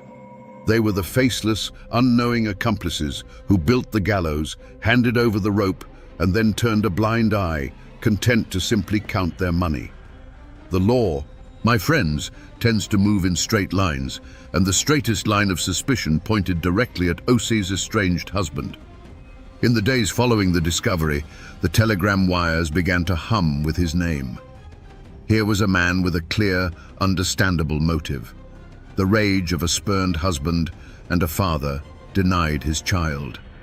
A posse, either literal or figurative, was sent to track him down. They expected to find a monster consumed by rage. Instead, they found a man hollowed out by loss. The promising trail evaporated into a puff of cold Appalachian air. Osie's husband was hundreds of miles away, his presence confirmed by a dozen clock-punching factory workers who saw him every single day. His alibi wasn't just firm, it was ironclad. When questioned, his grief was raw and undeniable. The letters he'd sent, once viewed as the obsessive rantings of a potential killer, were now revealed for what they were. The desperate, heartbroken pleas of a man trying to claw his way back to the family that had been stolen from him. The lead wasn't just cold, it was a dead end that led to another victim of the family's cruelty. With their primary suspect cleared, the investigators in New Jersey hit a wall. They were left with the unsettling scene in the bathroom and 3 grieving women. But how do you accuse a mother and her sisters of such an unspeakable act? Virginia, Caroline, and Mary presented a united front of Southern gentility and profound sorrow. Their story was simple and, on the surface, unshakable. Osie was a troubled soul, and her fragile mind had finally broken. Who could prove otherwise? The investigation stalled. The days turned into weeks. The initial shock in the community began to curdle into a low-grade fear. The easy answer, the vengeful husband, was gone. Now, a more terrifying question hung in the air. If he didn't do it, who did? The authorities were frustrated, circling a truth they couldn't grasp. They had a strong suspicion, a gut feeling that the evil they were looking for was right in front of them, hiding behind black mourning veils, but they had no proof. The case was growing colder by the day, threatening to become just another sad, unsolved tragedy. The investigators soon discovered that the most formidable obstacle they faced wasn't the lack of evidence, but the suspects themselves. The community in this case wasn't a town or a holler. It was a closed, suffocating circle of 3 women. The Sneed and Wardlaw sisters had built a fortress around their secret, and its walls were mortared with Southern pride and a deep, ingrained contempt for the prying questions of outsiders. This wasn't the code of silence of the mountains where neighbors protect their own. This was the omerta of the family, a pact sealed in blood and greed. At the center of this wall was Virginia Wardlaw. Her iron will was the law that governed her sisters. Caroline, Osie's own mother, and the quieter Mary moved in her shadow, their thoughts and actions seemingly extensions of Virginia's own. To question one was to question them all, and to question them was to be met with a performance of wounded dignity and sorrow so convincing it was almost a work of art. They were a united front of black lace and quiet denial, a living embodiment of the Southern creed to never air one's dirty laundry in public, especially not for the benefit of Northern lawmen. Their silence was rooted in a profound arrogance. They believed they were intellectually and socially superior to the policemen and reporters who hounded them. The investigation, in their eyes, wasn't a righteous search for truth. It was a vulgar intrusion. They answered questions with condescending patience, as if explaining complex matters to a simple child. Every inquiry about Osie's life was met with a polished story of a tragic, depressive girl. Every query about their own actions was deflected with a sigh of grief. The psychological toll of this siege was immense, but it only seemed to harden their resolve. Interrogating them was like trying to punch through granite with your bare hands. There were no cracks, no whispers, no single moment of weakness. One sister's story perfectly mirrored the others. The pressure built, but the wall held firm. This steadfast, unified front created a profound fear in the investigation itself. The fear that these women, protected by their class, their gender, and their own unshakable will, might actually get away with it. They were hiding in plain sight, and their silence was the most damning evidence of all. The case, which had gone cold, was not broken open by a single dramatic discovery. There was no hidden diary, no deathbed confession. Instead, the truth was unearthed by a new kind of detective, the kind Virginia Wardlaw and her sisters had never accounted for, the insurance investigator. These were not men bound by the niceties of police work. They were bulldogs, hired to protect their company's money, and they followed the scent of fraud with a relentless, single-minded determination. While the police were hitting the wall of the family's silence, these investigators were working in the opposite direction. They started not with the body in the tub, but with the paper trail. They descended on the case like a flock of crows, pulling records, interviewing agents, and piecing together the web of policies the family had spun around Otzi. What they found was staggering. It wasn't just one or two policies, but more than a dozen. A financial net so vast and so recently woven that it screamed of a premeditated plan. The turning point came when they uncovered the timing. They found that in the weeks leading up to Otzi's death, the sisters had been in a frantic race against time. Some of the premiums were overdue. The policies, worth a small fortune, were on the verge of lapsing. The investigators found evidence of desperate letters, of money being scraped together, of a panicked effort to keep their investment alive. It was the crucial detail that changed everything. Otzi's death wasn't just a convenience. It had become a necessity, a deadline that had to be met before the whole scheme collapsed.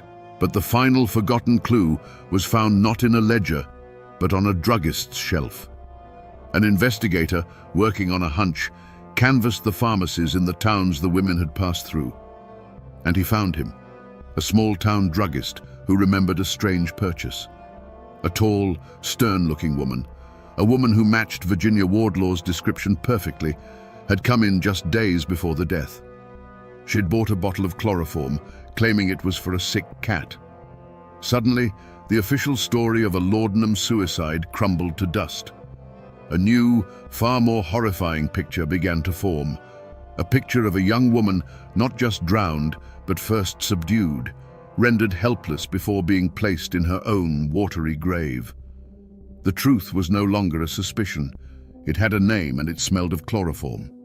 With the discovery of the chloroform purchase and the frantic, desperate attempts to keep the insurance policies active, the story of Otzi Sneed's sad suicide was no longer just a lie. It was an insult to the truth. The net, woven from paper trails and a druggist's memory, had been thrown. Now it was being pulled tight, and there were only 3 people caught within its threads.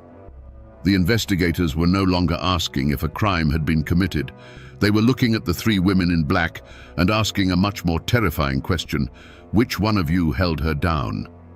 The unmasking began with the undeniable architect of the entire affair, Virginia Wardlaw. She was the sun around which her sister's weaker wills orbited. It was her stern, imperious face the druggist remembered. It was her sharp, calculating mind that had conceived of the insurance scheme, first tested on her own nephew Fletcher, and now perfected on her niece. The motive was born of her pride, her refusal to accept a life of genteel poverty. In the family's fall from grace, she saw not misfortune, but a personal failure that had to be rectified by any means necessary. Otzi was simply the final, most valuable means. But Virginia, for all her strength, did not act alone. She needed accomplices, and she found them in her own blood. Her sister, Mary Sneed, quieter and more pliable, followed her lead without question. But the most monstrous betrayal came from Caroline Martin, Otzi's own mother. This was the dark heart of the conspiracy. Caroline, a woman who seemed cold and detached, had made a horrific choice. She had sided with her powerful sister against her own child, sacrificing her daughter on the altar of her family's financial salvation. She was not a mother watching a tragedy unfold. She was a willing participant, a silent partner in what the sensationalist press would soon call the bathtub trust. And so, the true motive was laid bare, and it was far colder and more brutal than any crime of passion. It wasn't mercy, it wasn't madness, it was an act of accounting. They had convinced themselves that their right to a comfortable life superseded Otzi's right to live at all. They were drowning in debt and shame, and Otzi was a life raft they could only use by killing her. The love, the care, the concern, it was all a ghastly performance, a long and patient grooming of their victim for the final slaughter. The mask was off. Beneath the veils of southern gentility and grieving motherhood lay the faces of killers. They weren't monsters who had crept in from the wilderness. They were the monsters who had lived inside the house all along. The central mystery was solved. Ocie Sneed was murdered by her mother and her aunts, a conspiracy of 3 women bound by blood, who committed the ultimate sacrilege for $32,000. The plan, rehearsed for weeks in whispers and cold glances, was now set in motion. In the confines of that small boarding house room, the air grew thick with a terrible purpose. A handkerchief was produced, its clean white fabric belying the dark intent. The sickly sweet odor of chloroform filled the air, a chemical scent that promised not a gentle sleep, but a deep and final oblivion. Ocie's faint pleas, already weakened by years of psychological torment, faded into a confused murmur, then silence. There was no longer any resistance, only the dead weight of a life already surrendered. 2 sets of shadows moved as one. The sound of her body meeting the cold, hard porcelain of the empty tub was a dull, final punctuation mark in the quiet room. Then, a hand, perhaps the very hand that had once rocked her cradle, reached out with unnatural steadiness and twisted the silver faucet. The shriek of the pipes and the sudden roar of rushing water was a deafening sound, a sound meant to wash away everything. For a moment, there was a brief, violent disturbance on the surface of the rising water. A frantic splash, a single desperate gasp for air that was immediately swallowed by the deluge, and then, as quickly as it began, it was over. The splashing stopped. The only sound left was the steady, indifferent hiss of the water pouring over a stillness it had just created. Her dark hair began to spread out around her head like a tragic halo in the ever-deepening pool. The women watched, their faces unreadable stone, until the surface was calm and glassy. This was not an act of rage, it was a task to be completed. With a chilling efficiency, they turned their attention to the stagecraft. They placed the forged note just so. They arranged the laudanum bottle and the glass, and with methodical care, one of them folded Ocie's clothes and placed them neatly on a chair, the final sociopathic touch on their masterpiece of murder. With the evidence mounting, the veneer of Southern respectability shattered like cheap glass. Virginia Wardlaw and Caroline Martin were arrested, their black mourning dresses replaced by the coarse fabric of prison uniforms. The trial became a national sensation. Newspaper reporters from across the country descended on the small New Jersey town, eager to document every detail of the bathtub trust. The courtroom was packed every day with a morbidly curious public, all craning their necks to get a look at the mother and aunt accused of a crime that defied comprehension. Caroline Martin, Ocie's mother, seemed to shrink in the witness box. Her lawyers argued that she was not a monster, but a victim herself, a woman completely under the hypnotic spell of her domineering older sister. They painted a picture of a weak will eroded by a stronger one, claiming she was insane, incapable of distinguishing right from wrong under Virginia's powerful influence. Some in the courtroom pitied her. Others saw a coward trying to escape the consequences of her own terrible choices. But Virginia Wardlaw was a different matter entirely. Even in her jail cell, her indomitable will refused to be broken by others. She would author her own ending. Realizing the game was over and the full, sordid truth of their years of scheming was about to be laid bare for the world to see, she chose the final act of control.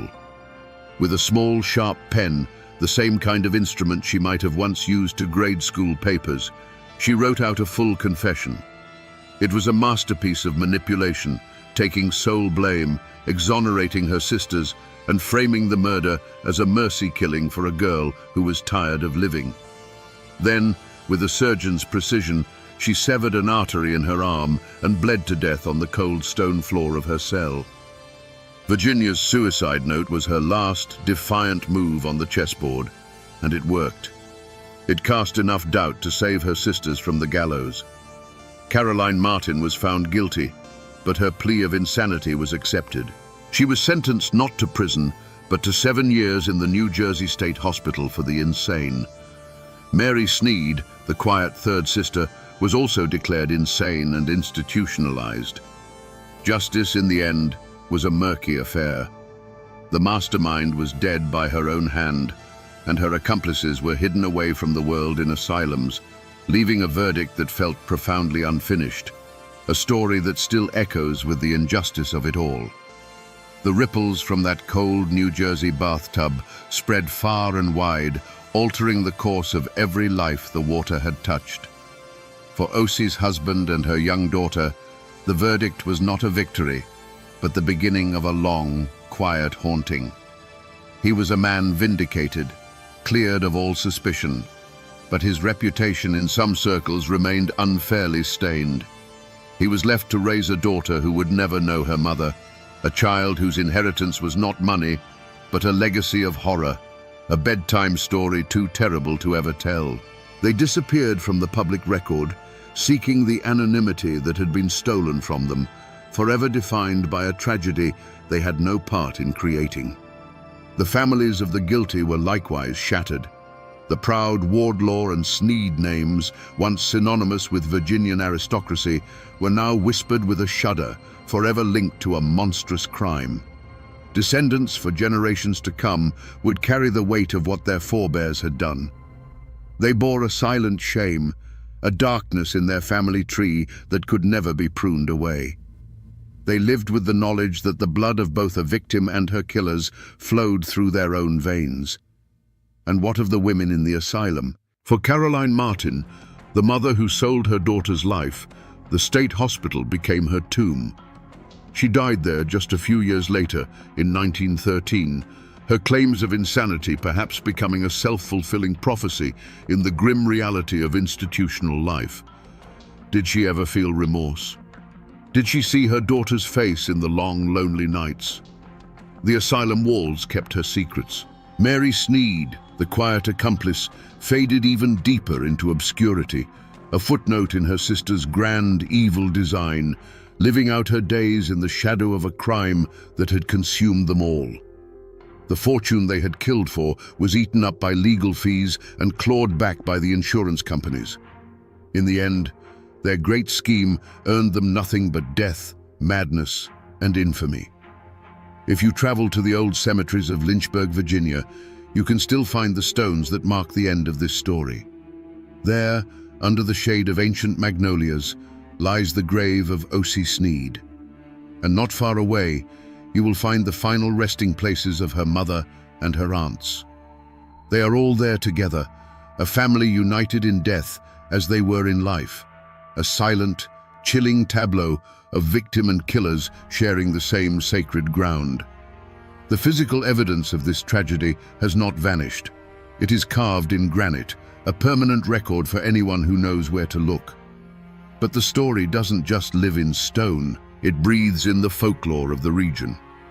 For years after the trial, the people of Lynchburg spoke of the Wardlaws and the Sneeds in hushed tones, as if saying the name too loudly might invite the same darkness into their own homes. They spoke of a curse, a poison that ran through the family's bloodline. The convenient suicides of Colonel Sneed and Osie's brother Fletcher, followed by Osie's murder and Virginia's own final, violent act. It was too much to be a coincidence. It was the story of a doomed house, a family that was destined to consume itself. To explain the unthinkable, to understand how a mother could participate in the destruction of her own daughter, the most powerful legend of all was born, the myth of Virginia Wardlaw, the hypnotist. People whispered that her will was more than just strong. It was a supernatural force. They said she could bend people to her will with a glance, that her sisters were not truly accomplices, but puppets dancing on her invisible strings. It was a story that painted Virginia not just as a murderer, but as a sorceress of the mind, a Svengali in a Sunday dress. And of course, where there is great tragedy, there are always ghosts. Legends began to circulate of a weeping woman heard near the site of the old New Jersey boarding house. And back in the Lynchburg cemeteries, people claimed to see a sad, spectral figure in a white dress wandering among the tombstones on moonless nights. the lost soul of Osie Sneed, forever trapped by her family's evil, unable to find peace even in the grave. These tales, passed down through generations, are the scar tissue left on the memory of a community that was forced to look into the face of an unimaginable evil. We began this story in a cold bathroom, with a still body in a tub and a simple, terrible question. If Osie Sneed didn't take her own life, who did? We now have our answer, and it is more horrifying than any fiction. The hands that held her head beneath the water were not those of a stranger or a spurned lover or a faceless villain. They belonged to her mother and her aunts. The plot to end her life was not hatched in a dark alley, but in the parlors and boarding house rooms where they feigned love and affection. The story of Osie Sneed is not just a tale of a forgotten crime. It is a chilling lesson on the nature of greed. It shows us how the desperate hunger for money and status can become a kind of poison, a sickness that rots a family from the inside out until it is capable of devouring its own. It's a brutal reminder that the most respectable exteriors, the southern manners, the church-going piety, the black mourning dresses, can hide a heart of pure, cold stone. But the ultimate moral of this story is about the perversion of trust. Osie was taught her entire life to obey her family, to trust in their wisdom, to believe in their love. That trust was the weapon they used against her. They turned the sacred bond between a mother and a child into a tool for manipulation and murder. This is the story's final, enduring horror, the realization that the greatest danger doesn't always come from the darkness outside, but from the smiling faces we are taught to love unconditionally. And now, my friends, you know the rest of the story. It stands as a testament to the fact that monsters are real, and sometimes they're the ones who tuck you into bed at night. The first shotgun blast threw her from the saddle into the cold, muddy water of the creek. She was still alive, crawling for the bank, when the second, more brutal blast tore through the air, silencing her forever. The newspapers called her the Bandit Queen, a velvet-clad phantom who rode with the James brothers and ruled the outlaws of the Indian Territory. But the truth was far messier and far more tragic than any dime novel could capture. Who would ambush a woman just 2 days shy of her 41st birthday and leave her to die in the mud? Today, we ride past the legends and the lies to find the real Belle Star, and to answer the question that still haunts that lonely patch of ground. Who pulled the trigger? Before the gun smoke and the legend, there was a girl named Myra Maybelle Shirley, born in 1848 into a world that was anything but lawless. Her home was near Carthage, Missouri, a land of rolling green hills and fertile soil that held a promise of prosperity. Her father, Judge John Shirley, was a man of standing, a prosperous farmer and innkeeper whose family lived a life of relative comfort and respectability. They were slave owners and fierce believers in the Southern cause, their identity deeply woven into the fabric of Missouri's divided soul. This was not a world of desperate poverty that breeds outlaws. The Shirley home was a place of order and aspiration. Young Myra was not raised in a dirt-floored cabin, but was sent to the Carthage Female Academy to receive a classical education. She learned literature, rhetoric, and became an accomplished pianist. You can almost picture it, a dark-haired girl with a stubborn set to her jaw, her fingers flying across the ivory keys, filling the respectable Shirley Inn with music that seemed to hold the roughness of the frontier at bay. She was known to be bright, quick-witted, and possessed of a temper that could flash like heat lightning. She was devoted to her family, particularly to her older brother John, whom everyone called Bud. He was the pride of the family, the embodiment of young Southern manhood, and Myra adored him. In those years, her future likely seemed as clear and orderly as a line of sheet music, a good marriage, a family of her own, a life of influence within her community. But their Missouri was a border state, a land of fault lines and hidden pressures. The very inn where Myra played piano was a crossroads of whispers and arguments. Men passing through spoke of states' rights, of abolitionists, of a nation tearing itself apart at the seams. For the Shirleys, these were not abstract political debates. They were matters of honor, identity, and survival. Every traveler brought news that seemed to darken the sky just a little bit more. The world of Myra Maybelle Shirley, the world of piano lessons, family pride, and southern gentility, was a fragile one. It was a stately home built on the edge of a volcano. Little did she know that the gathering storm of civil war would not just knock at their door, but blow it clean off its hinges, consuming her brother, destroying her family's fortune, and setting her own feet on a path of rebellion from which she would never turn back. To understand the fire that burned in Belle Starr, you have to understand the land that shaped her. Missouri in the 1850s was not a place of settled peace. It was a powder keg with a short fuse. It was a border state, a place where the deep South culture of the Shirleys, built on land and slaveholding, clashed daily with the free state ideals of their northern neighbors. For families like hers, their property wasn't just soil and buildings. It was a testament to a way of life they believed was righteous, a legacy they would defend with their blood. The Civil War was the spark that ignited that powder keg. This wasn't a conflict of distant armies marching under grand flags. In Missouri, it was a savage, intimate war fought in farmyards and on lonely country roads. It was a war of bushwhackers and jayhawkers, where your neighbor could be your executioner. This was the old scar that would never truly heal, a wound that split communities and families down to the bone. For the Shirleys, there was no question which side they were on. They were Confederates through and through. The weight of the Shirley name now demanded more than just respectability. It demanded action. And it was Myra's beloved brother Bud who would carry that burden into the fight. He didn't join a regular army. He joined a band of Confederate irregulars under the command of the infamous William Quantrill. Riding alongside him were other angry young farm boys whose names would later be written in blood and legend, the James brothers and the Younger Boys. Bud Shirley became a guerrilla, a shadow warrior in a war with no rules. For Myra, this wasn't politics, it was family. Her brother was fighting for their home, for their honor, against an invading force. When Union troops finally caught up with Bud in 1864 and killed him, it wasn't an act of war in her eyes. It was murder. The Union and the entire system of law and government it represented became the sworn enemy of her clan. The feud wasn't with another family over a property line, it was with the United States of America. Her grief hardened into a cold, lifelong vow of defiance.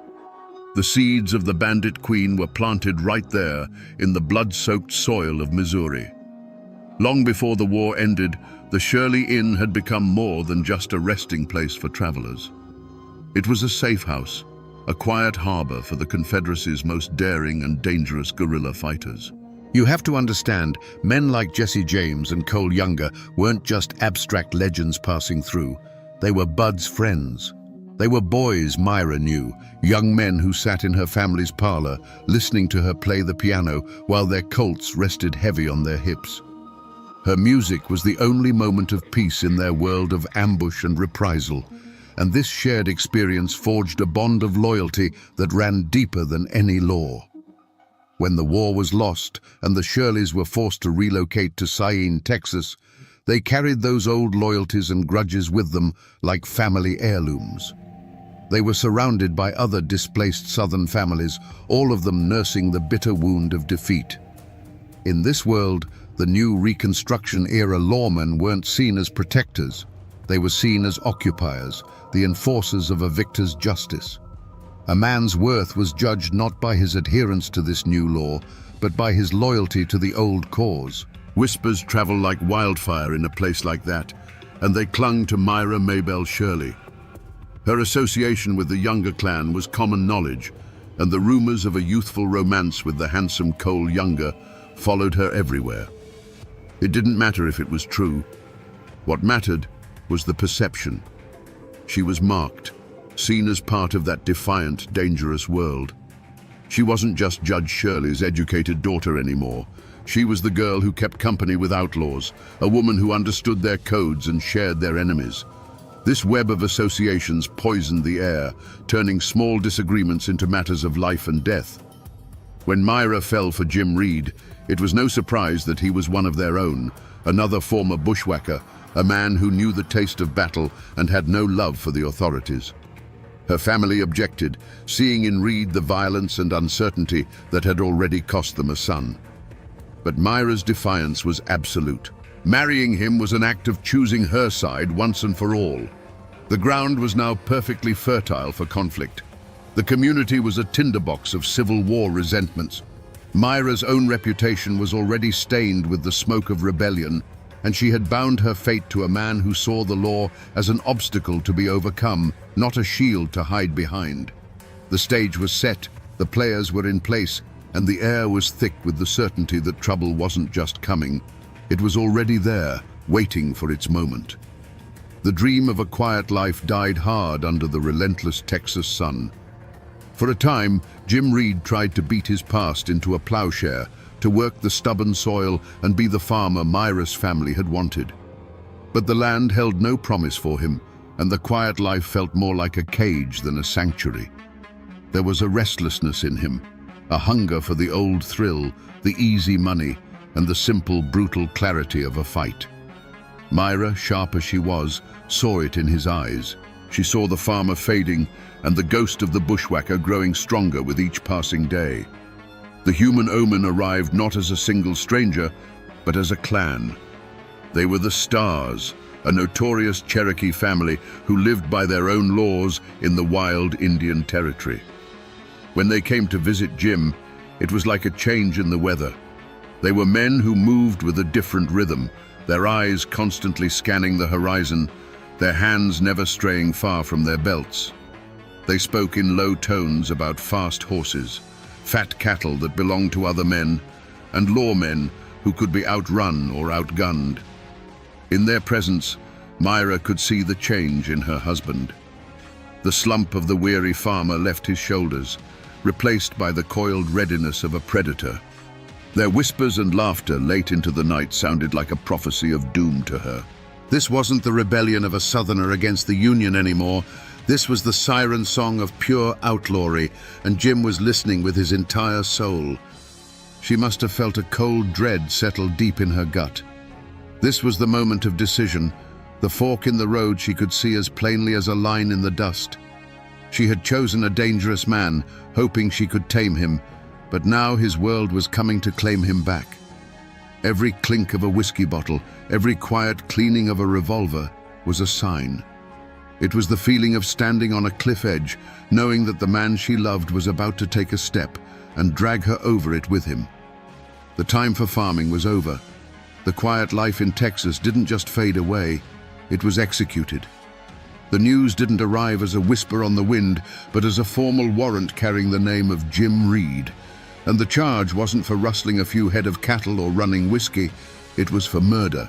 A man lay dead, shot down during a dispute over money, and the law said Jim Reed was the one who killed him. The dream of the farm was over, drowned in another man's blood. For Myra, this was the moment the earth opened up beneath her feet. She was standing at a crossroads, and both paths led through hell. One path was to follow the law of the state, the same law that wore the blue uniform of the men who had killed her brother. To follow that path meant turning her back on her husband, the father of her children, and surrendering him to his enemies for judgment. In her world, that wasn't justice, it was the ultimate betrayal. The other path led deeper into the shadows. It meant choosing her clan over the law, loyalty over respectability. It meant accepting that her husband was a killer and deciding to stand by him, to protect him, to become his accomplice. There, in the harsh Texas sunlight, with the wanted poster acting as a death warrant, Myra Maybelle Reed made her choice. She chose blood. She chose her own. Her reaction wasn't fear, but a cold, hard resolve. The anger she had nursed since her brother's death now had a new focus. The law wasn't a faceless entity anymore. It was a hunter, and its prey was her husband. From that moment on, They were no longer just a family struggling to get by. They were fugitives. Every knock on the door, every stranger on the road was a potential threat. The conflict was no longer a matter of old grudges. It was an open war, a daily struggle for survival. The first drops of blood had been spilled, and they had stained her life forever. It happened on a cold February day in 1889, just 2 days before her 41st birthday. She was riding home from a neighbor's house, the path toward Younger's Bend as familiar to her as the lines on her own hand. The air was still, the winter woods quiet. The only sound was the steady rhythm of her horse's hooves on the hard-packed dirt trail. And then, that rhythm was shattered. The sound of the first shotgun blast was a physical thing, a brutal roar that ripped through the silence of the hollow. It echoed off the bare trees and sent a flock of birds screaming into the sky. Her horse, terrified, reared violently, and the saddle was suddenly, unnaturally empty. There was a pause then, just a few seconds that must have felt like an eternity, a moment of agonizing stillness. Then a second, more deliberate blast followed, its report even uglier than the first. And after that, there was only a profound, ringing silence. Later, it was the horse that brought the first news of the tragedy. It came galloping back to the cabin at Younger's Bend, wild-eyed and trembling, the reins tangled, the saddle empty. It was a message of disaster that needed no words. The men who saw it knew instantly that something terrible had happened out on that lonely trail. When they followed the horse's tracks back, they found her.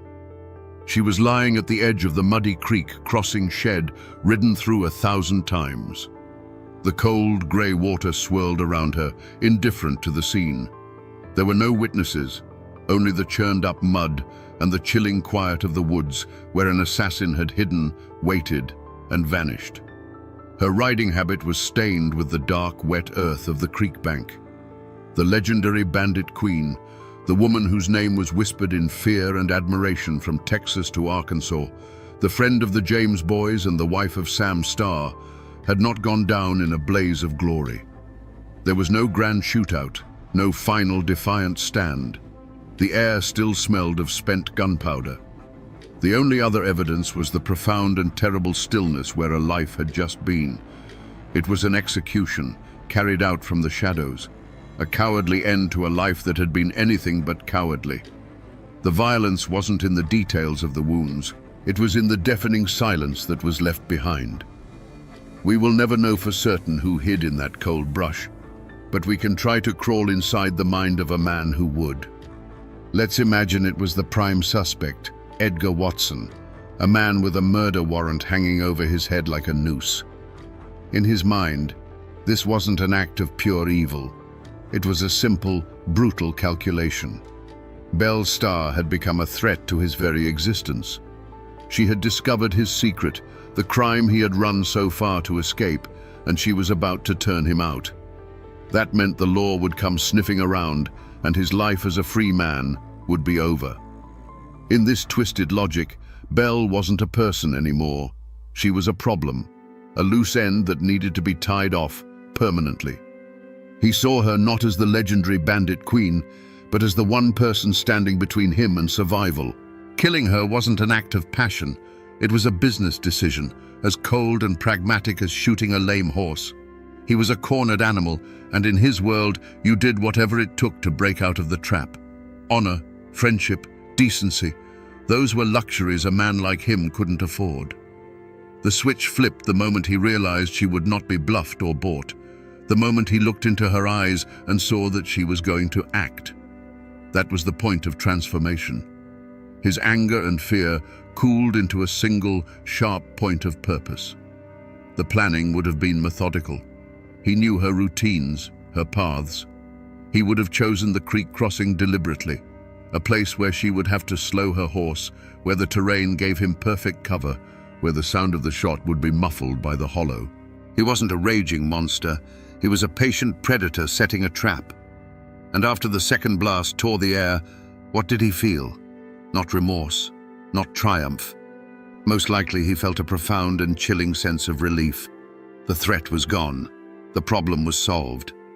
As he melted back into the brush, his heart would have been beating fast, but not from guilt. It was the adrenaline of survival. His mind would already be working on the next steps. The alibi, the look of surprise on his face when he heard the news. Whether it was the cold calculation of a man like Watson, or the hot, humiliated rage of her own son, the psychology was the same. Belle had become an obstacle, and for the beast in the shadows, obstacles were meant to be removed. When the echoes of the second shot finally died, a heavy, unnatural silence fell over Younger's Bend. The discovery was as grim and undignified as the murder itself. It wasn't a posse of lawmen who found her, but her own people, led to the spot by her riderless horse. They lifted her body from the cold, clinging mud of the creek bank and carried her home. The fearsome bandit queen, the woman who had stared down Judge Parker's court, was gone. All that was left was the mortal remains of Myra Maybelle Starr, her clothes soaked and stained with the earth she had fought so hard to possess. The cabin at Younger's Bend, once a bustling sanctuary for men on the run, became a house of mourning. The whispers of outlaw plots were replaced by the stunned silence of grief. For her daughter, Pearl, the sight of her mother's body was a wound that would never heal. The shock was soon followed by a cold, burning question that settled in the air like smoke. Who had done this? And who among the men and women gathered in that very room knew more than they were saying? The fight for survival was no longer against the law. It was against the secret killer who might be standing right beside them. Word travels fast in the back country, and it wasn't long before the law arrived. Deputy marshals from Fort Smith, Judge Isaac Parker's men, rode into Younger's Bend. They were hard men, accustomed to the violence of the territory, but this was different. This was the murder of the most famous woman in their jurisdiction.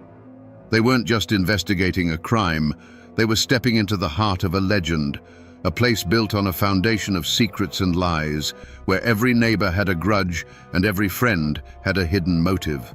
The investigation began immediately, a slow, methodical process of untangling the web of Belle's complicated life. Who were her enemies? Who owed her money? Who feared her? The list was dangerously long. A reward was posted, a paltry sum that seemed an insult to the scale of her fame. But in a land where loyalty was cheap and life was cheaper, even a small reward could be enough to loosen a tongue or point a finger. The initial chaos of rumor soon began to crystallize around one name. In the fearful whispers of neighbors and the cold calculations of the deputies, the name of Edgar Watson surfaced again and again. The tenant farmer with a secret past, the man Belle was about to evict. He had the motive, he had the opportunity, and he had the cold-blooded history. The hunt for Belle Starr's killer now had a face and a name. Belle Starr's murder was like a stone dropped into a still pond, and the ripples of fear and suspicion spread through every isolated cabin in the territory. This wasn't a tight-knit community bound by friendship. It was a loose collection of families, fugitives, and farmers, all held together by a fragile web of convenience and mutual distrust. Her death tore that web to pieces. Instantly, invisible lines were drawn in the dirt. On one side were those loyal to Belle's memory, her family, the outlaws she had sheltered, and the neighbors who had, in their own way, respected her power. On the other side were those who had feared her, owed her money, or, like Edgar Watson, felt the sting of her wrath. When the marshals from Fort Smith began their investigation, they ran headlong into a solid wall of silence. You have to understand, in the Indian Territory, the law of Judge Parker was seen as a foreign power. The real law was the local code, and that code had one simple rule: you don't talk to outsiders. To be a snitch was a death sentence, far more certain than any verdict from a jury in Fort Smith. The deputies would ask questions, and in return they would get blank stares, shrugged shoulders, and the maddeningly simple phrase, "Don't know nothing." This wasn't just loyalty to the outlaw way, it was raw, paralyzing fear. The killer was still out there. He could be the man plowing the next field over. He could be listening from the shadows at the general store. To speak a name aloud to a lawman was to invite a shotgun blast in the dark for you and your family. People who once left their doors unbarred now checked them twice. A strange horseman on the road was no longer a traveler, but a potential threat. The law offered a reward, but the killer offered a much more immediate consequence. In this atmosphere of terror, even the smallest actions became profound statements of allegiance. True courage was rare, and it was quiet. It was the neighbor woman who left a basket of cornbread on Pearl's doorstep, a silent offering of sympathy that said, "I am with you," without speaking a word. Cowardice, however, was far more common. It was the man who, when asked about Edgar Watson's whereabouts on that fateful afternoon, suddenly found a fascinating spot on the floor to stare at. It was the providing of a vague alibi, the convenient lapse in memory, the turning of a blind eye. Every person in that hollow was forced to make a choice, and most chose the side of self-preservation, burying the truth under a thick blanket of silence. The hunt for Edgar Watson wasn't a grand, sweeping posse of righteous lawmen. It was two separate hunts, running on parallel tracks of justice and revenge.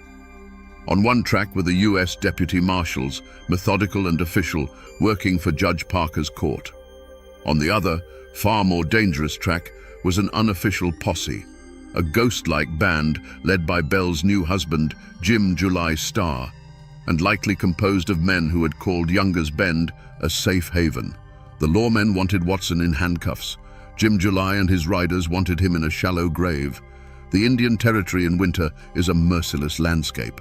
It's not the soaring peaks of Appalachia, but a tangled, brutal world of its own, a maze of dense thickets, frozen swamps, and red clay mud that can suck a horse down to its belly. Watson knew this land. He was a creature of its shadows. He melted into the landscape, his trail as slippery as a water moccasin in a dark creek. For days, the hunt was a frustrating ordeal against nature itself.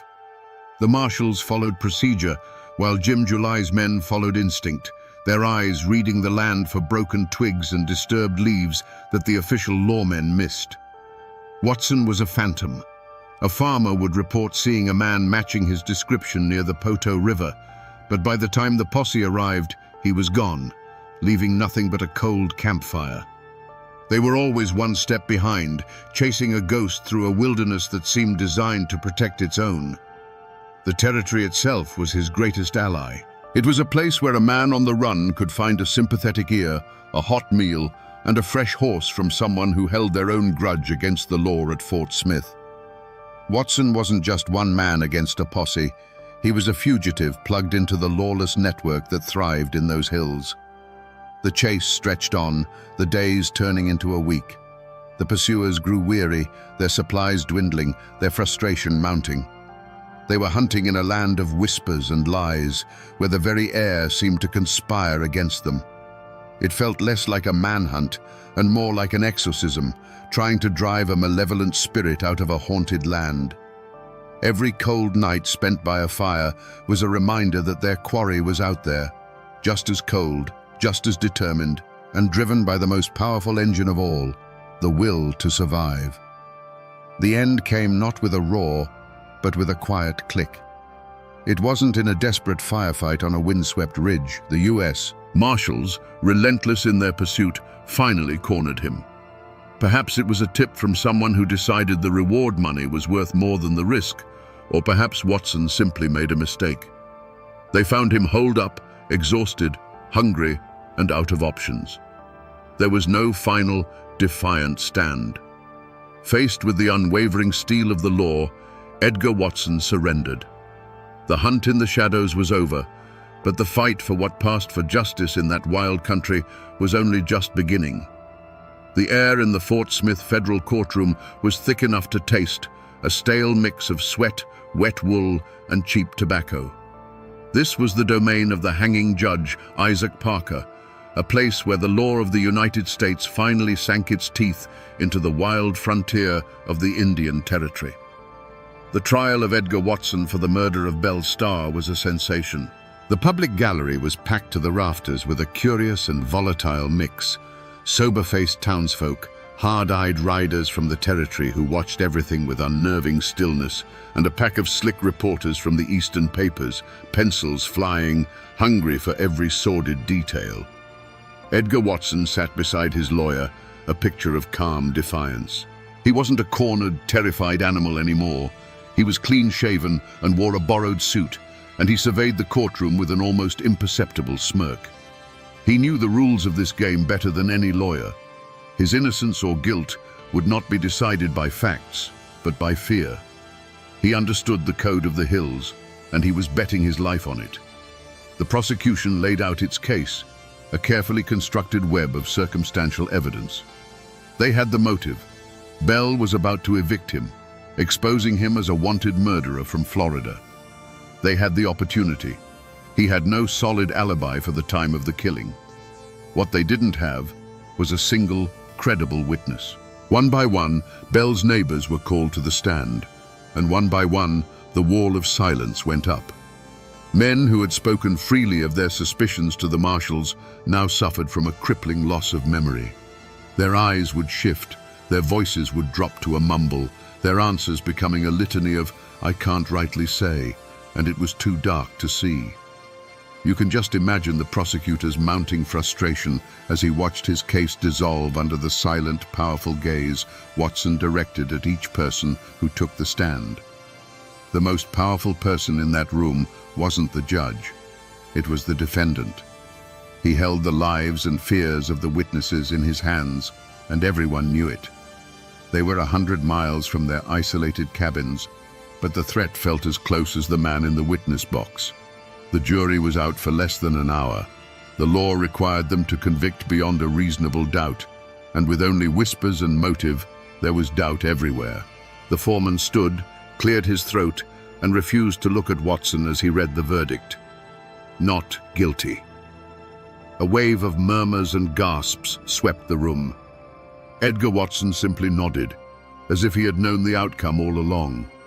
He stood up, a free man in the eyes of the law, and walked out of the courthouse into the sunlight. But as he passed through the crowd, a local legend says he came face to face with Bell's daughter, Pearl. Someone asked her then and there who she thought had killed her mother. Pearl, it is said, never took her eyes off Watson as she replied, her voice cold and clear, "I know who killed my mother, and so does Mr. Watson." The court of men had spoken, but out on the courthouse steps, the justice of the mountains had delivered its own chilling verdict. The verdict was a second shotgun blast, this one fired into the heart of Bell's family. For her daughter Pearl, the acquittal of Edgar Watson was an impossible betrayal. The law had failed, and the man she believed was her mother's murderer was now free to walk the same earth. She and her brother Ed were now adrift, the anchor of their chaotic world gone. They stayed at Younger's Bend for a time, trying to hold on to the last piece of their mother's legacy, but the place was haunted. Every shadow in the woods, every creak of the cabin door was a reminder of the murder and the injustice. Eventually, the weight became too much. They drifted away, their lives following a long, sad arc away from the violence of their upbringing, seeking a peace they would never fully find. As for Edgar Watson, he left Fort Smith a free man, but he was a marked man. The court's verdict meant nothing in the territory, where Bell's friends and family held their own silent court. He knew he could never return to his farm, so he fled, becoming a wanderer, drifting from state to state, always looking over his shoulder. He couldn't escape the shadow of the Bandit Queen. For years, he was a ghost, haunted by the murder he was never convicted of. The law had acquitted him, but the court of public opinion and rumor had found him guilty. His ultimate fate is a matter of legend itself, but many say he met his end years later in another squalid dispute, his life ending as violently as the one he was accused of taking. It was a different kind of justice, slow and patient, but just as final. The community around Younger's Bend tried to forget. Forgetting was a form of self-preservation. To speak of Belle Starr's murder was to stir up ghosts and invite trouble. The story was pushed down, buried under the routines of farming and the passing of seasons.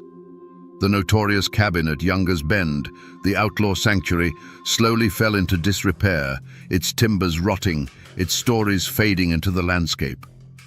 The territory was changing. The old outlaw days were dying, and the people who lived there wanted to look forward, not back. The story became a cautionary tale whispered to children, a wild piece of local folklore. They buried the truth under a conspiracy of silence, not out of malice, but out of a desperate need for peace. But burying a story like that is like burying a seed. It doesn't die. It just waits in the darkness, ready to sprout again when someone comes along and starts digging. The name Star didn't simply vanish into the red dirt of the territory. It echoed on, carried by her children, whose lives were forever shaped by their mother's violent end. Her son, Ed Reed, continued a life of petty crime, a pale shadow of the outlaws his mother had known, until he was killed in a saloon argument. Her daughter, Pearl, took a different path. She tried to escape the legacy, but found that the only way to survive was on the fringes of the very society that had sensationalized her mother's life. She eventually settled in Fort Smith and ran a bordello, becoming a different kind of outlaw queen, one who provided a haven not for gunslingers, but for the lonely and the lost. The most tangible trace of Belle Starr is a lonely patch of ground near the Eufaula Lake in modern-day Oklahoma, not far from where Younger's Bend once stood. There lies her grave. For years it was marked by a headstone said to have been carved by her daughter Pearl, bearing a bell, a star, and a poignant poem. Shed not for her the bitter tear, nor give the heart to vain regret. 'Tis but the casket that lies here, the gem that filled it sparkles yet. It was a daughter's attempt to reclaim the memory of her mother, to see the gem instead of the gun smoke. But even in death, the legend wouldn't let the woman rest. Over the decades, Belle Starr's grave was desecrated, plundered by treasure hunters possessed by the dime novel lies. They came searching for the twin Colt pistols they believed were buried with her, for jewels, for anything to connect them to the myth. In 1930, ghouls stole the headstone itself. Later, they even stole what was believed to be her skull. The woman's story was consumed by her own legend, her final resting place picked apart by the very sensationalism that had created her. Today, the cabin at Younger's Bend has long since rotted back into the earth. The courthouse in Fort Smith has been preserved as a museum, its walls no longer echoing with the whispers of her trial. Most of the people who live on that land now only know her name from a road sign or a local festival. But the land remembers. The wind that whispers through the blackjack oaks still carries the story. Though the people and the buildings are gone, the spirit of that violent, defiant, and tragic life remains, a permanent echo in the soil of Oklahoma. So we come back to that cold, muddy creek, and the question that still hangs in the air like winter mist: who pulled the trigger? The law books will tell you the case is unsolved, the killer never brought to justice. But the truth, as it so often does in those hills, lies in the whispers that the court refused to hear. The real killer was likely not some romantic, spurned outlaw, but a desperate man with a dark secret, ending a squalid dispute with a blast of buckshot. A pathetic, cowardly end to a life that was anything but. But perhaps the greatest lesson from this saga isn't about solving a murder. It's about how a real person, made of flesh, blood, and contradictions, can be consumed by the legend created for her. Belle Starr was not the mastermind, the velvet-clad rider leading gangs into battle. She was a woman forged in the crucible of civil war, a survivor who used her wits and her connections to build a life in a violent world dominated by violent men. She was a haven, a negotiator, a mother, and a formidable enemy. The true tragedy of Belle Starr isn't found in the manner of her death, but in the theft of her life by the myth that outlived her. This is a story of the untamable, often brutal spirit of the American frontier, and of the sensationalist press that turned real people's pain into cheap entertainment. The newspapers and dime novels gave the world a bandit queen, but in doing so, they erased the real Myra Maybelle Shirley, who lived, bled, and died in the mud of the Indian Territory. And now, my friends, you know the rest of the story. On the morning of March 20th, 1906, the modern steel of the Walnut Street Bridge in Chattanooga, Tennessee, was host to a medieval horror. Dangling from a thick rope tied to a girder was the body of a man riddled with bullet holes, a silent silhouette against the rising sun. This wasn't a secret crime, hidden in the shadows. This was a public spectacle, a brutal message left for the entire city and the entire nation to see. The victim was a man named Ed Johnson, and just hours before his death, he had been granted a stay of execution by the United States Supreme Court. He was, by law, under federal protection. So what happened on that bridge? How could a mob tear a man from his cell and lynch him in open defiance of the highest court in the land? Today, we will answer that question. We will unravel a story of a city's rage, a sheriff's betrayal, and an injustice so profound it sparked an unprecedented legal battle for the very soul of America. Before he was a name in a Supreme Court case, Ed Johnson was just a man trying to find his way. He was 24 years old, a handyman, and a member of the Second Baptist Church. He wasn't a troublemaker.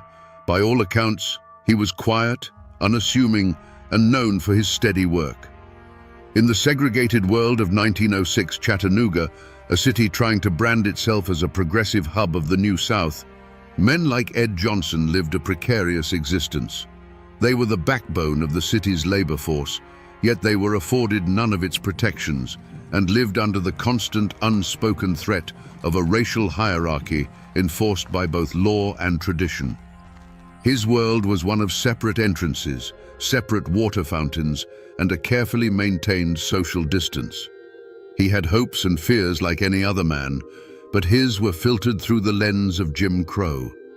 He sought stability, a bit of peace, and the quiet dignity of a life well lived within the narrow confines society had drawn for him. He was, in short, an ordinary man, which made him the perfect blank canvas onto which a city could project its deepest fears and hatreds. Miles away, in another part of that same city, lived Nevada Taylor. She was a young white woman, and her world was the mirror opposite of Ed Johnson's, defined by a different set of rigid expectations. Her life was meant to be one of protected virtue, of church socials, and a future promised within the safe confines of her community. She was a symbol of the Southern purity that the white power structure was obsessed with defending. The city they both called home, Chattanooga, was a place of deep contradictions. It boasted of its industry, its economic growth, and the grand Walnut Street Bridge that stitched the city together over the Tennessee River. But beneath this veneer of progress was a simmering cauldron of racial animosity. The memory of the Civil War was still fresh, and the rigid social order of the Jim Crow South was considered sacred. The slightest perceived transgression against that order, especially the ultimate taboo of a black man being accused of harming a white woman, was enough to make the city's civilized facade crumble into dust. In this tinderbox, Ed Johnson and Nevada Taylor were strangers, their lives running on parallel tracks that were never meant to intersect. But on a cold January night, in the darkness of a cemetery on the edge of town, those tracks would collide in a catastrophic event. One of them would become the victim of a brutal assault, and the other the victim of a city's ravenous, indiscriminate rage. Both of their lives and the world they knew were about to be destroyed. The crime scene was not a room with four walls, but a sprawling, cold expanse of earth and stone, the Forest Hills Cemetery. By day, it was a place of quiet reflection, but on the night of January 23, 1906, this sanctuary for the dead became a stage for a living nightmare. The air was still, the only sounds the rustle of winter leaves and the distant whistle of a train. It was in this profound and unnerving silence that Nevada Taylor was found, terrified and disoriented. There was no physical evidence to speak of, no footprints that could be trusted on the hard, cold ground, no discarded weapon, no clear signs of a struggle that told a specific story. The only evidence was Nevada Taylor's own harrowing account, a story pieced together from the fragments of trauma and the blackness of the night. She couldn't see her attacker's face. She couldn't describe his clothes. All she could offer was a voice in the dark and the terrifying assertion that her assailant was a black man. From the chaos, investigators clung to a single flimsy piece of information. Miss Taylor mentioned that she had grabbed at something during the attack, a small leather strap, which she thought might have come from her assailant's weapon. This tiny, ambiguous detail became the cornerstone of the entire investigation. It was not a clue that pointed to a specific person, but a desperate anchor in a sea of uncertainty. The scene of the crime quickly expanded beyond the cemetery gates and into the very heart of Chattanooga. Whispers turned to shouts, and fear curdled into rage. The city's white populace didn't see a mystery to be solved. They saw an outrage to be avenged. The lack of a clear suspect didn't inspire caution. Instead, it created a vacuum that was instantly filled with suspicion directed at every black man in the city. The investigation began not with a question, who did this, but with a conclusion. A black man was responsible, and he would be found. The wilderness of the cemetery had offered no easy answers, but the mob-minded certainty of the city demanded one, and it demanded one immediately. The hunt was on, not for a specific individual, but for any man who could be made to fit the crime. The city's fury needed a face, a name to attach to its collective rage. That pressure fell squarely on the shoulders of Hamilton County Sheriff Joseph F. Shipp. A man of his time and place, Shipp understood that justice in the Jim Crow South was often secondary to maintaining order, and order meant placating the white majority. His personal vendetta wasn't against any one man, but against the threat of chaos and the political damage an unsolved crime of this nature could do to his career. He needed a culprit, and he needed one fast. The investigation became a brutal dragnet. Deputies swept through the black neighborhoods of Chattanooga, rounding up men by the dozen. It wasn't about finding clues. It was about creating a lineup of potential sacrifices. And in this trawl, they found Ed Johnson. He wasn't caught red-handed, nor was he found with any incriminating evidence. He was simply in the wrong place at the wrong time, a known figure in the community who suddenly found himself ensnared in a nightmare. The flimsy clue of the leather strap was now given a purpose. A rumor began to circulate, likely started by the authorities themselves, that Johnson had been seen with a similar strap. It was a lie, but a powerful one. Suddenly, the community had something to latch onto. Ed Johnson fit the profile not because of evidence, but because he was available. He was a black man, he was young, and he was powerless. The entire weight of the investigation now shifted onto him. Every aspect of his quiet life was re-examined through a lens of presumed guilt. His unassuming nature was twisted into sullen secrecy, his work as a handyman seen as a cover for a darker character. The community didn't have a motive rooted in personal animosity, so they invented one for him. The racist, monstrous caricature of a black man driven by uncontrollable lust. A vile stereotype used for a century to justify racial violence. The mob had its villain. The Whispers had found their target. In the face of a lynch mob and a hostile legal system, a man has one last line of defense: his own lawyers. They are supposed to be his sword and his shield, the one party in the room bound by oath to fight for him, no matter the odds. For Ed Johnson, this sacred trust was placed in the hands of two court-appointed attorneys, W.G.M. Thomas and Robert Cameron. But this is where the story takes a chilling turn. The deepest betrayal wouldn't come from the mob in the streets, but from the very men sitting beside him at the defense table. There was no hidden affair or secret greed driving these men. Their motive was something far more common and far more poisonous. They simply did not believe their client was innocent. They were products of their time, white men of standing in a society that had already condemned Ed Johnson in its heart. To them, defending him was not a pursuit of justice, but an unpleasant professional obligation. A vigorous defense would mean alienating their peers, the judges, and the entire white community of Chattanooga. It was a battle they had no intention of fighting. Their actions in the courtroom, when re-examined, tell a story not of a failed defense, but of a defense that was never truly mounted. They met with Johnson only once, for a few minutes, before the trial began.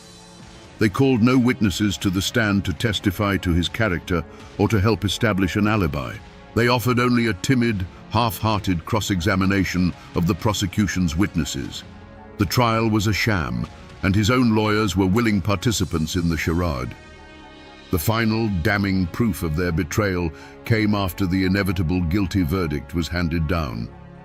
Ed Johnson, terrified but resolute in his innocence, begged them to file an appeal. They refused. In their eyes, the case was closed.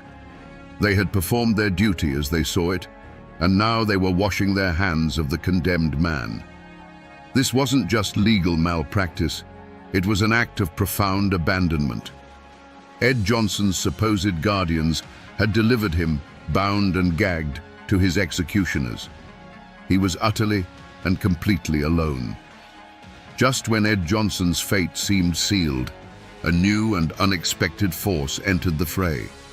It did not come from within Chattanooga's white power structure, but from outside of it, from a quarter no one had bothered to consider. Two local black attorneys, Noah Pardon and Styles Hutchins, stepped out of the shadows.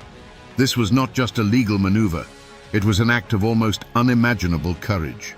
In a city where they were considered second-class citizens, where their very ambition was seen as a provocation, they chose to stand up for a man everyone else had left for dead. Their motive was not profit or personal gain. It was a radical belief in the promise of American justice, even when America itself had broken that promise time and time again. They saw a sham trial, an innocent man railroaded, and a violation of the most basic constitutional rights. Their interest clashed directly with the unwritten law of the city, which demanded a swift execution to satisfy the mob. Pardon and Hutchins were not just fighting for Ed Johnson, they were challenging the entire corrupt edifice of Jim Crow justice. Their presence created an immediate and dangerous unease. They were threatened, intimidated, and ostracized. But they refused to back down. When the Tennessee Supreme Court slammed its doors in their face, they made a decision that would change legal history. They decided to appeal to an authority far outside the state, a power that the Chattanooga mob could not control, the Supreme Court of the United States. This was the ultimate external threat. The news that two black lawyers were taking their case to Washington, D.C. was seen as an outrageous act of defiance. To Sheriff Shipp and the city's leaders, this wasn't an appeal, it was an invasion. It was the federal government, the same force that had crushed the Confederacy 40 years prior, once again threatening to meddle in their affairs. The conflict was no longer just about Ed Johnson. It was a battle for control, a struggle between local mob rule and the supreme law of the land. The entire official investigation into the assault of Nevada Taylor was, from the very beginning, a grand and tragic false trail. The objective was never to find the truth, but to secure a conviction. The so-called clues that led to Ed Johnson were not discoveries, but constructions, red herrings deliberately laid to guide public opinion toward a predetermined conclusion.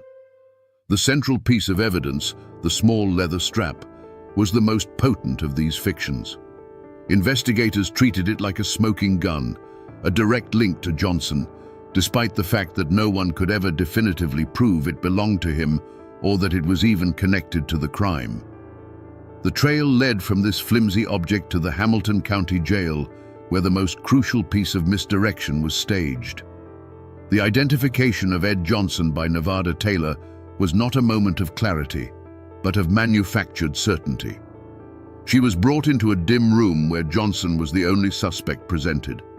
Her initial hesitation, her uncertainty, was brushed aside by the forceful suggestions of the lawmen around her.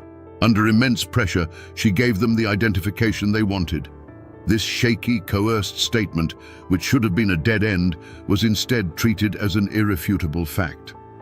Meanwhile, any path that might have led to the truth was quickly blocked off. Ed Johnson had an alibi. Witnesses in the black community could place him at a saloon far from the cemetery at the time of the attack.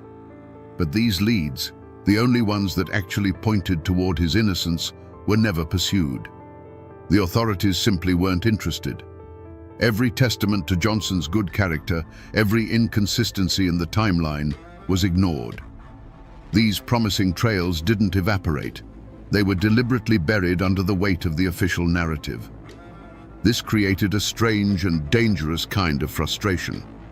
For Sheriff Shipp and the white mob, the frustration wasn't that the case was stalled, but that the legal process, however flawed, was taking too long.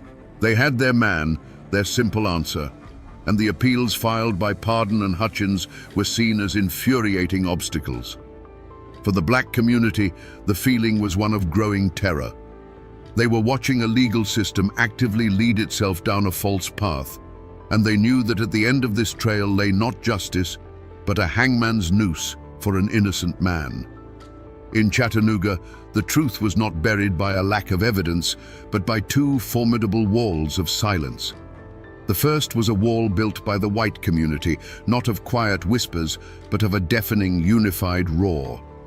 It was an unspoken agreement that Ed Johnson was guilty, a conclusion reached before the trial even began.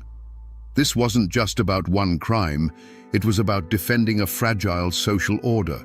To question Johnson's guilt was to question the very foundation of their world, to suggest a white woman could be wrong and a black man could be innocent.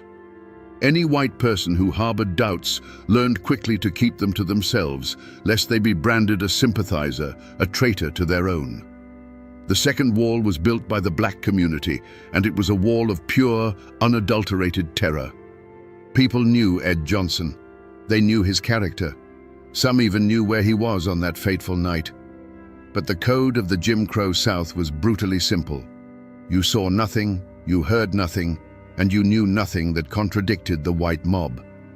To come forward as an alibi witness for Johnson would not have been seen as a civic duty, but as an act of suicidal defiance. The price for speaking the truth was the firebombing of your home, the destruction of your business, or a rope thrown over a tree limb with your own name on it. This silence was born from a deep and justified distrust of the law. The police and the courts were not seen as protectors, but as the enforcement arm of the white power structure. To go to Sheriff Shipp with information proving Johnson's innocence would be pointless and perilous. The system was not designed to find the truth. It was designed to produce a result, and that result had already been decided. The psychological toll on those who dared to breach this wall was immediate and severe. Noah Pardon and Styles Hutchins were the ultimate examples. By taking Johnson's case, they shattered the silence. In return, they were marked men. Their lives were openly threatened, their reputations dragged through the mud. They were hunted in their own city, forced to flee for their very survival. The message sent to the rest of the community was chillingly clear. This is the fate of those who speak.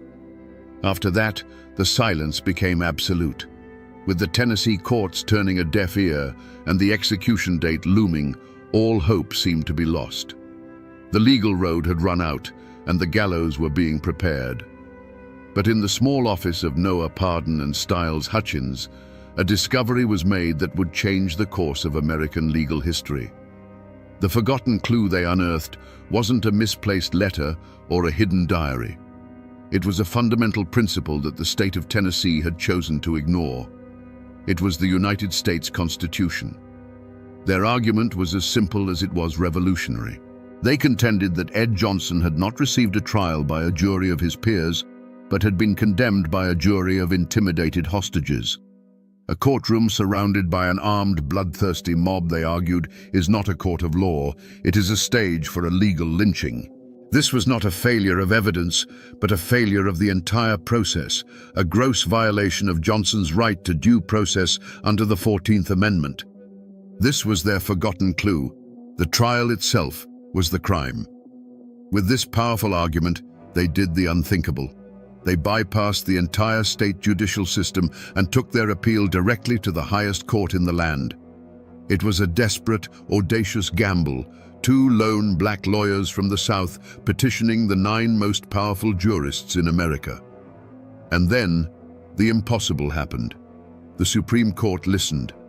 Justice John Marshall Harlan, a man who had famously dissented in the Plessy versus Ferguson case that enshrined separate but equal, saw the profound injustice. On March 19, 1906, he granted a stay of execution. A telegram was dispatched from Washington, D.C. to Chattanooga. It was a single piece of paper, but it carried the full weight of the United States government, ordering a halt to the execution. The forgotten clue had not just opened a door, it had kicked it off its hinges. For a fleeting, miraculous moment, the law had prevailed. The case was no longer about one man's life. It was now a direct confrontation between the rule of law and the rule of the mob.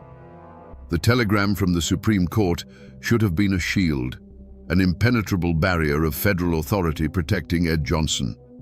Instead, in the charged atmosphere of Chattanooga, it acted like a lit match tossed into a powder keg.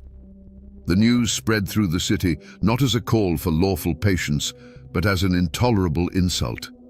A distant court in Washington, they felt, had stolen their justice, robbing them of the vengeance they so desperately craved.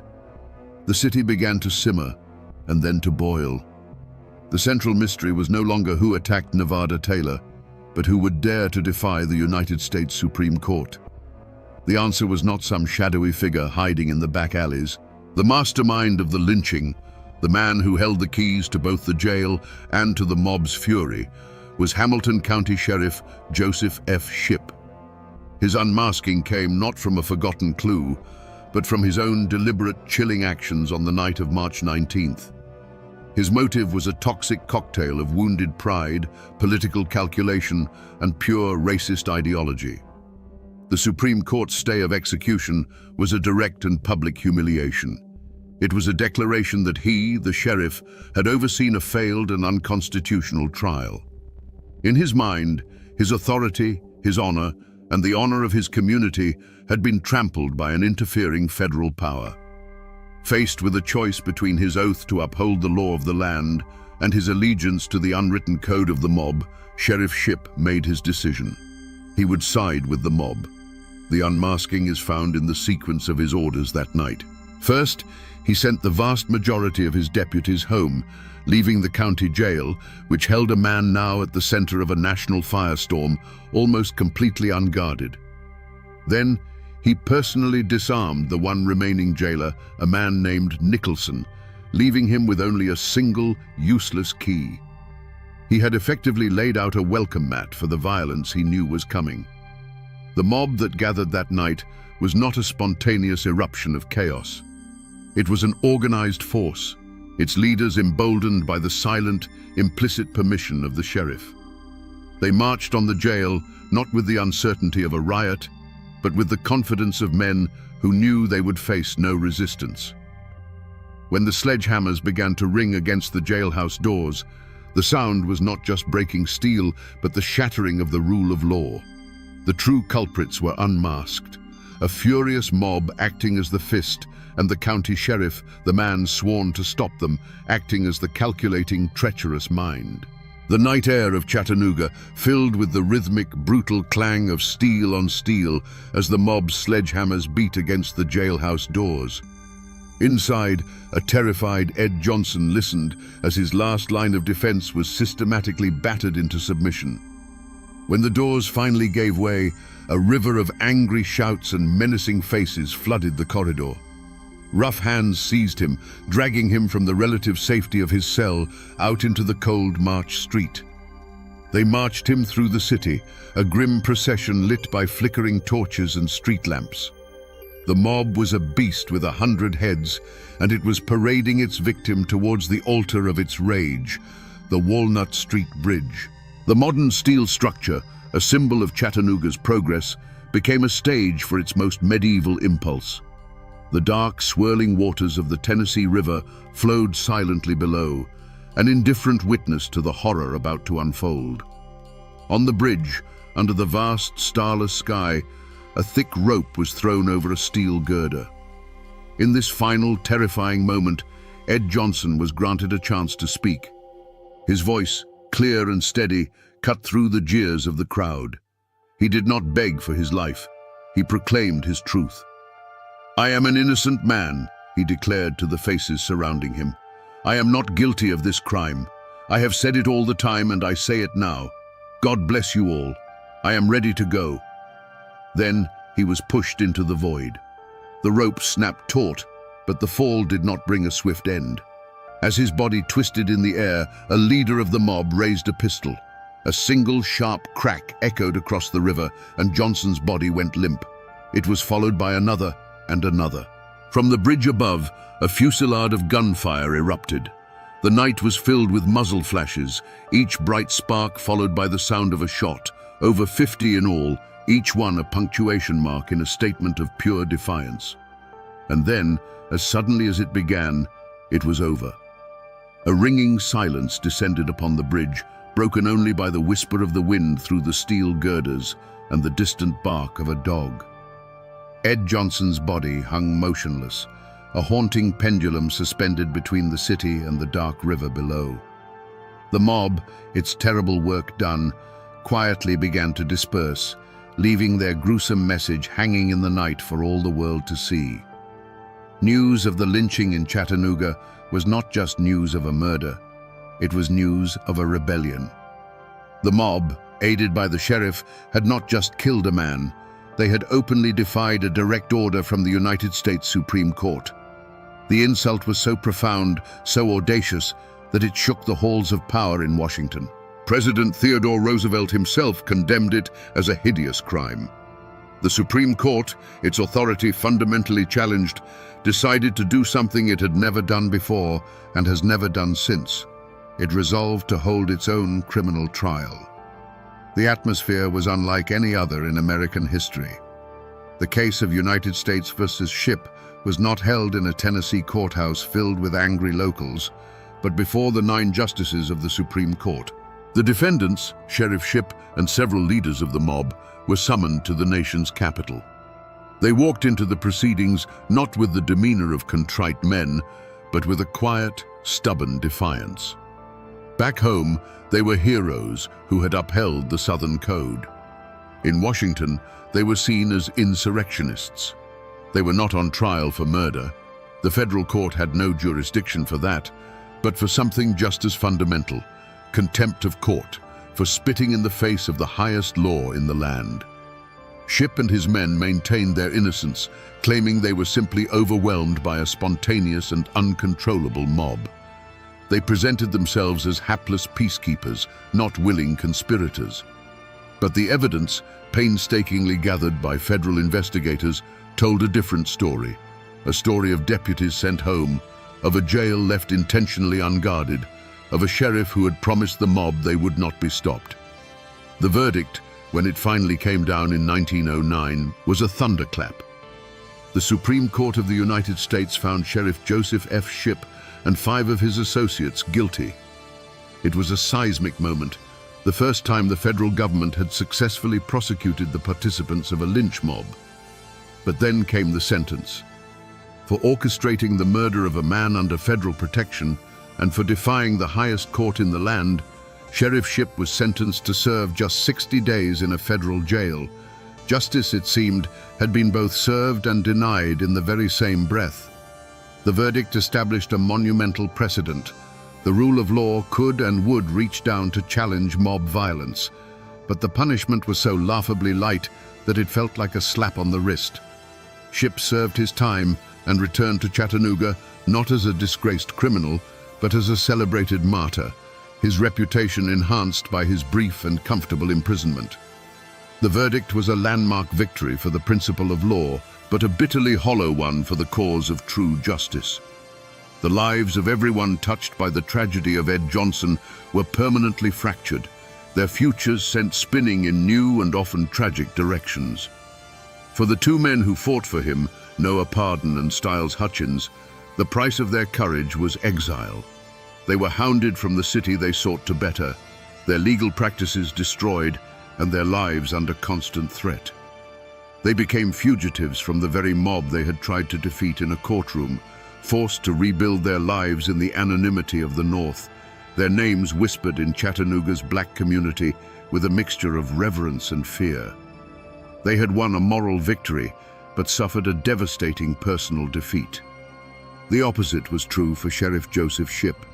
He did not return from his 60-day sentence in shame. He was welcomed back to Chattanooga as a conquering hero. He walked the streets not as a convicted criminal who had defied the Supreme Court, but as a champion of Southern honor who had stood up to federal overreach. His complicity in the lynching did not end his career. It solidified his legacy among the white majority. He became a living symbol of the South's defiance, his life a testament to the fact that in the Jim Crow era, some crimes were not only tolerated, but celebrated.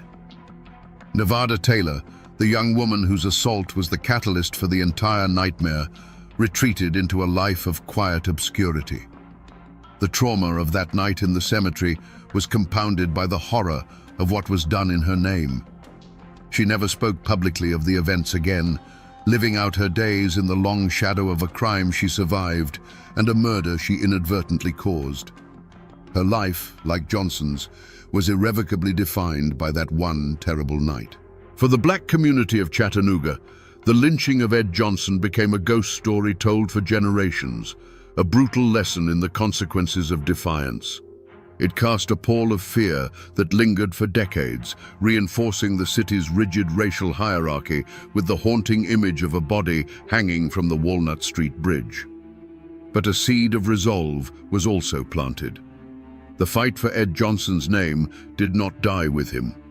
It was a slow, stubborn pursuit of justice that spanned nearly a century, a legal and moral reckoning passed down through the years, waiting for a time when the city would finally be forced to confront its past. If you walk across Chattanooga's Walnut Street Bridge today, you will see a city reborn. It is now a pedestrian walkway, a beautiful expanse of blue steel where families stroll, cyclists glide by, and tourists take photos of the Tennessee River below. It is a symbol of the city's vibrant present. But the steel beneath your feet tells a different story. The massive girders that support this scene of modern leisure are the very same girders from which a noose was hung in 1906. The bridge is not just a landmark, it is a monument to a murder, a tangible physical remnant of a night of profound horror. For nearly a century, the official story of Ed Johnson was a ghost, a tale whispered in the black community but largely erased from the city's public memory. But ghosts have a way of demanding to be seen.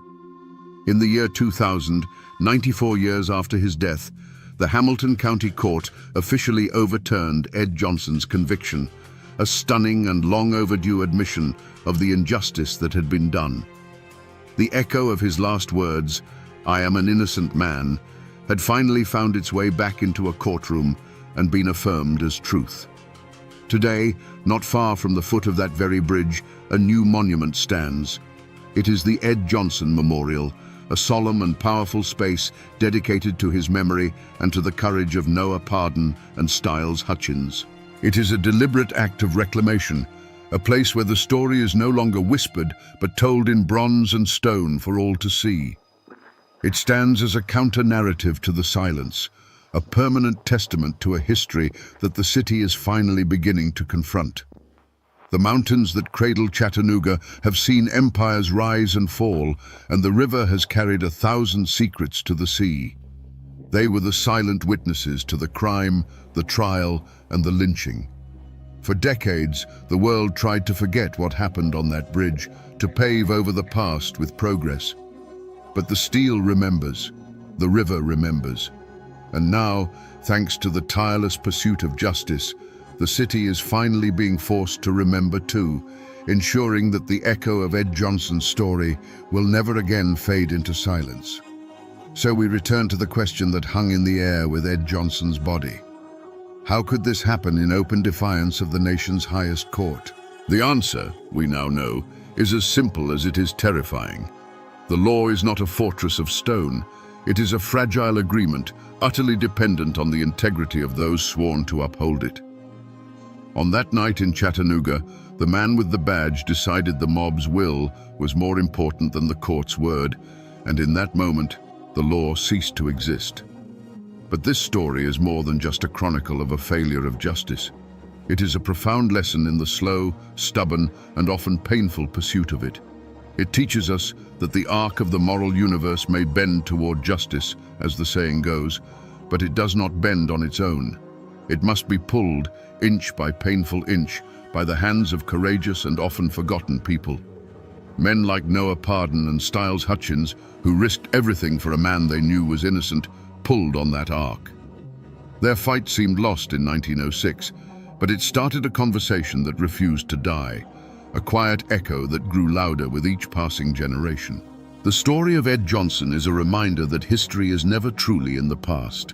It lives in the steel of a bridge, in the names carved on a memorial, and in the ongoing struggle to reconcile our ideals with our actions. The Supreme Court's verdict was a landmark for the rule of law, but the real justice, the clearing of an innocent man's name, took nearly a century to arrive. It is a story that teaches us that the loudest shouts for truth often come from the quietest graves. And now, my friends, you know the rest of the story. You know how the law can be both a shield and a sword, and how sometimes it is simply a whisper in a storm of rage. For the law can be written on paper, but justice must be carved into the heart of a community. And that is a task that is never truly finished.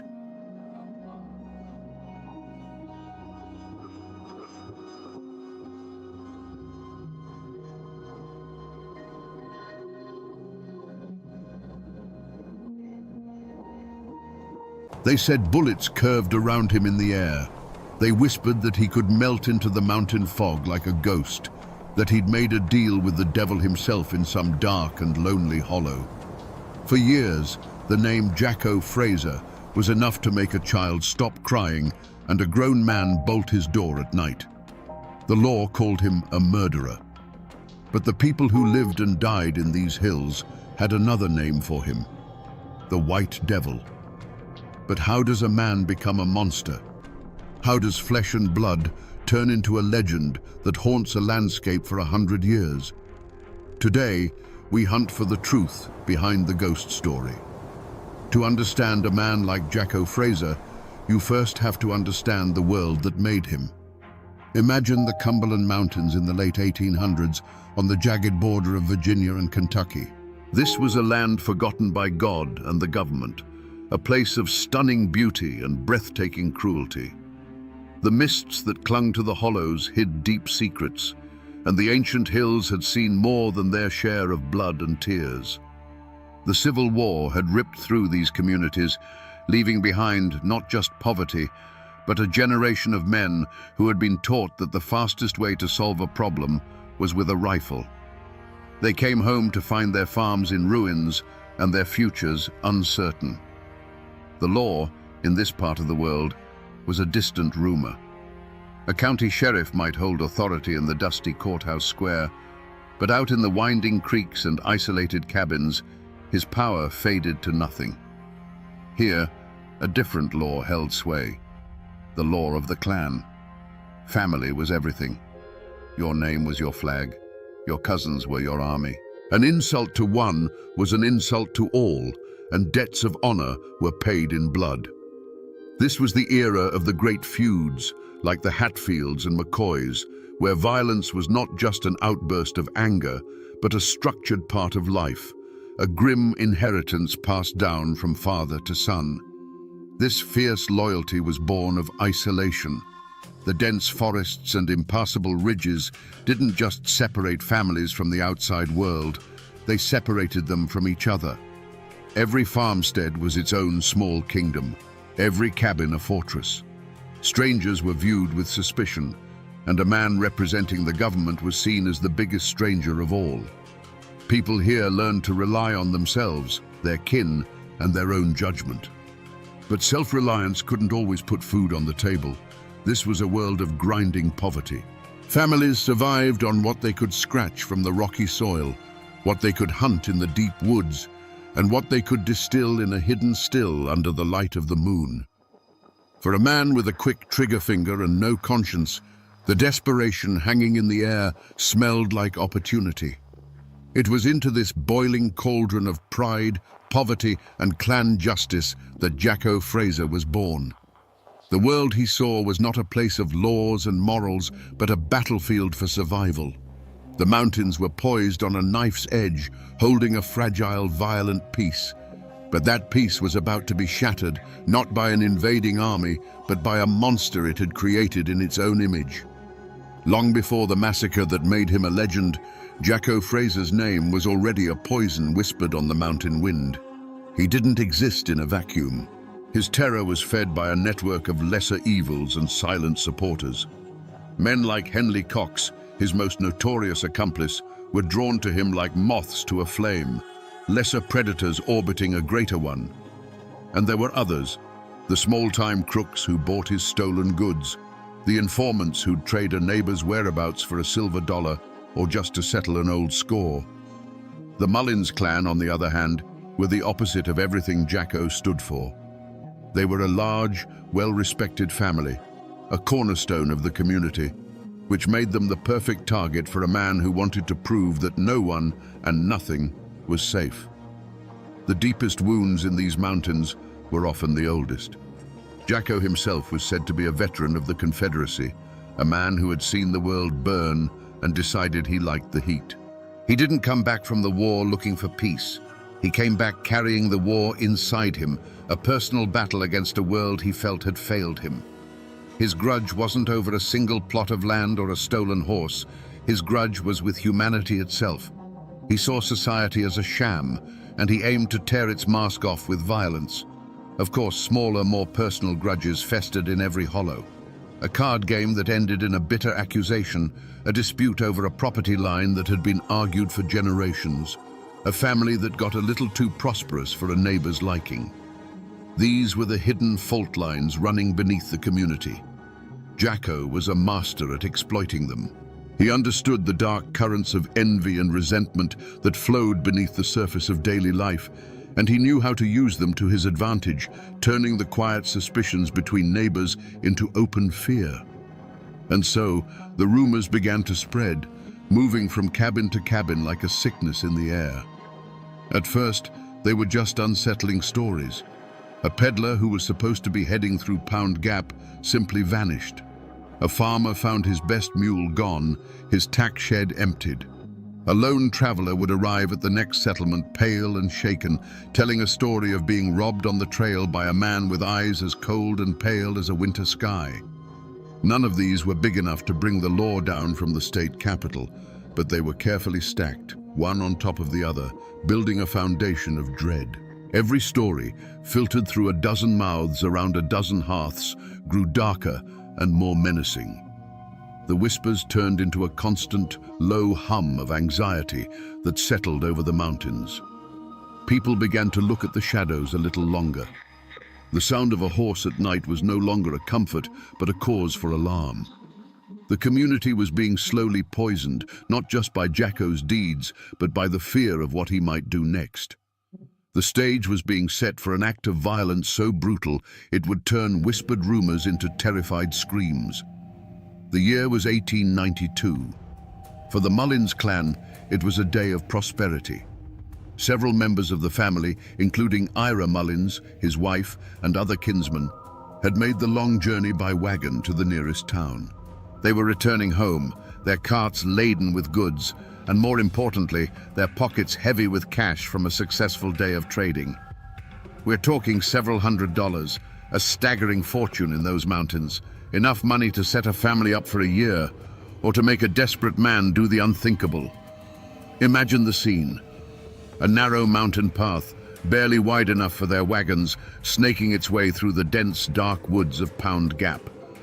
The late afternoon sun was beginning to fail, casting long, distorted shadows that clawed at the edges of the trail. The air grew cooler, carrying the scent of damp earth and decaying leaves. The steady creak of the wagon wheels and the soft plod of the horses were the only sounds in a world that was growing unnaturally quiet. The birds had stopped singing. The woods were holding their breath. It was a feeling every mountain person knows in their bones. The difference between a peaceful silence and a waiting one. Perhaps one of the men glanced nervously into the darkening trees. Perhaps a child in the wagon pulled a blanket a little tighter around their shoulders, sensing a shift in the air. They were on their own land, just miles from the safety of their homes. But that feeling of safety was beginning to fray like an old rope. They were being watched. Suddenly, from the deep shadows of the forest, a command rang out, a harsh voice slicing through the quiet, telling them to halt. But this wasn't a warning. It was a declaration. Before the echo had even died, the trees erupted in a blaze of rifle fire. The led horse screamed and reared, falling in its traces. The quiet evening was shattered by the roar of guns, the splintering of wood, and the first cries of shock and pain. This wasn't a robbery. This was an execution. The point of no return had arrived, not with a whisper, but with a thunderclap of violence that would stain these mountains forever. The ambush was brutally efficient. The narrow pass became a slaughter pen, a claustrophobic trap from which there was no escape. The first volley of shots sent a wave of chaos through the wagon train. It was a cacophony of terror, the sharp crack of rifles echoing off the rock walls, the splintering of wagon boards, the high-pitched screaming of wounded horses, and the raw human cries of disbelief and agony. Men who had been solid, living figures just a second before now crumpled to the ground, becoming nothing more than dark shapes in the failing light. But the attackers were not wild animals in a frenzy. They moved with a chilling purpose, emerging from the tree line like specters. Among them, one figure moved with a terrifying calm, his pale eyes scanning the wreckage with an unnerving detachment. This was not a fight. It was a harvest. As the survivors scrambled for cover that didn't exist, Jacko Fraser and his men moved in, their rifles barking with methodical precision, each shot finding its mark. Ira Mullins lay wounded in the dirt, the life seeping out of him onto the very land his family had worked for generations. A shadow fell over him. He looked up to see Jacko Fraser standing there, his face as impassive as carved stone. There was no rage in his eyes, no flicker of emotion at all. It was the cold, empty gaze of a man looking at an object, not a human being. A revolver appeared in Jacko's hand. The metallic click of its hammer being pulled back was the loudest sound in the world. Then came a single sharp report that slammed the door shut on Ira Mullins's life. With the killing done, a new and even more grotesque phase began. Jacko knelt beside the body of the man he had just executed, and with the calm demeanor of a clerk counting change, reached into his pockets and retrieved the thick roll of money. This cold ritual was repeated as the gang moved from one still form to another, their hands searching pockets and pouches. They were not just murderers, they were grave robbers, desecrating their victims before the bodies had even grown cold. When the last echo of gunfire had faded and the last coin had been pocketed, what remained was a tableau from hell.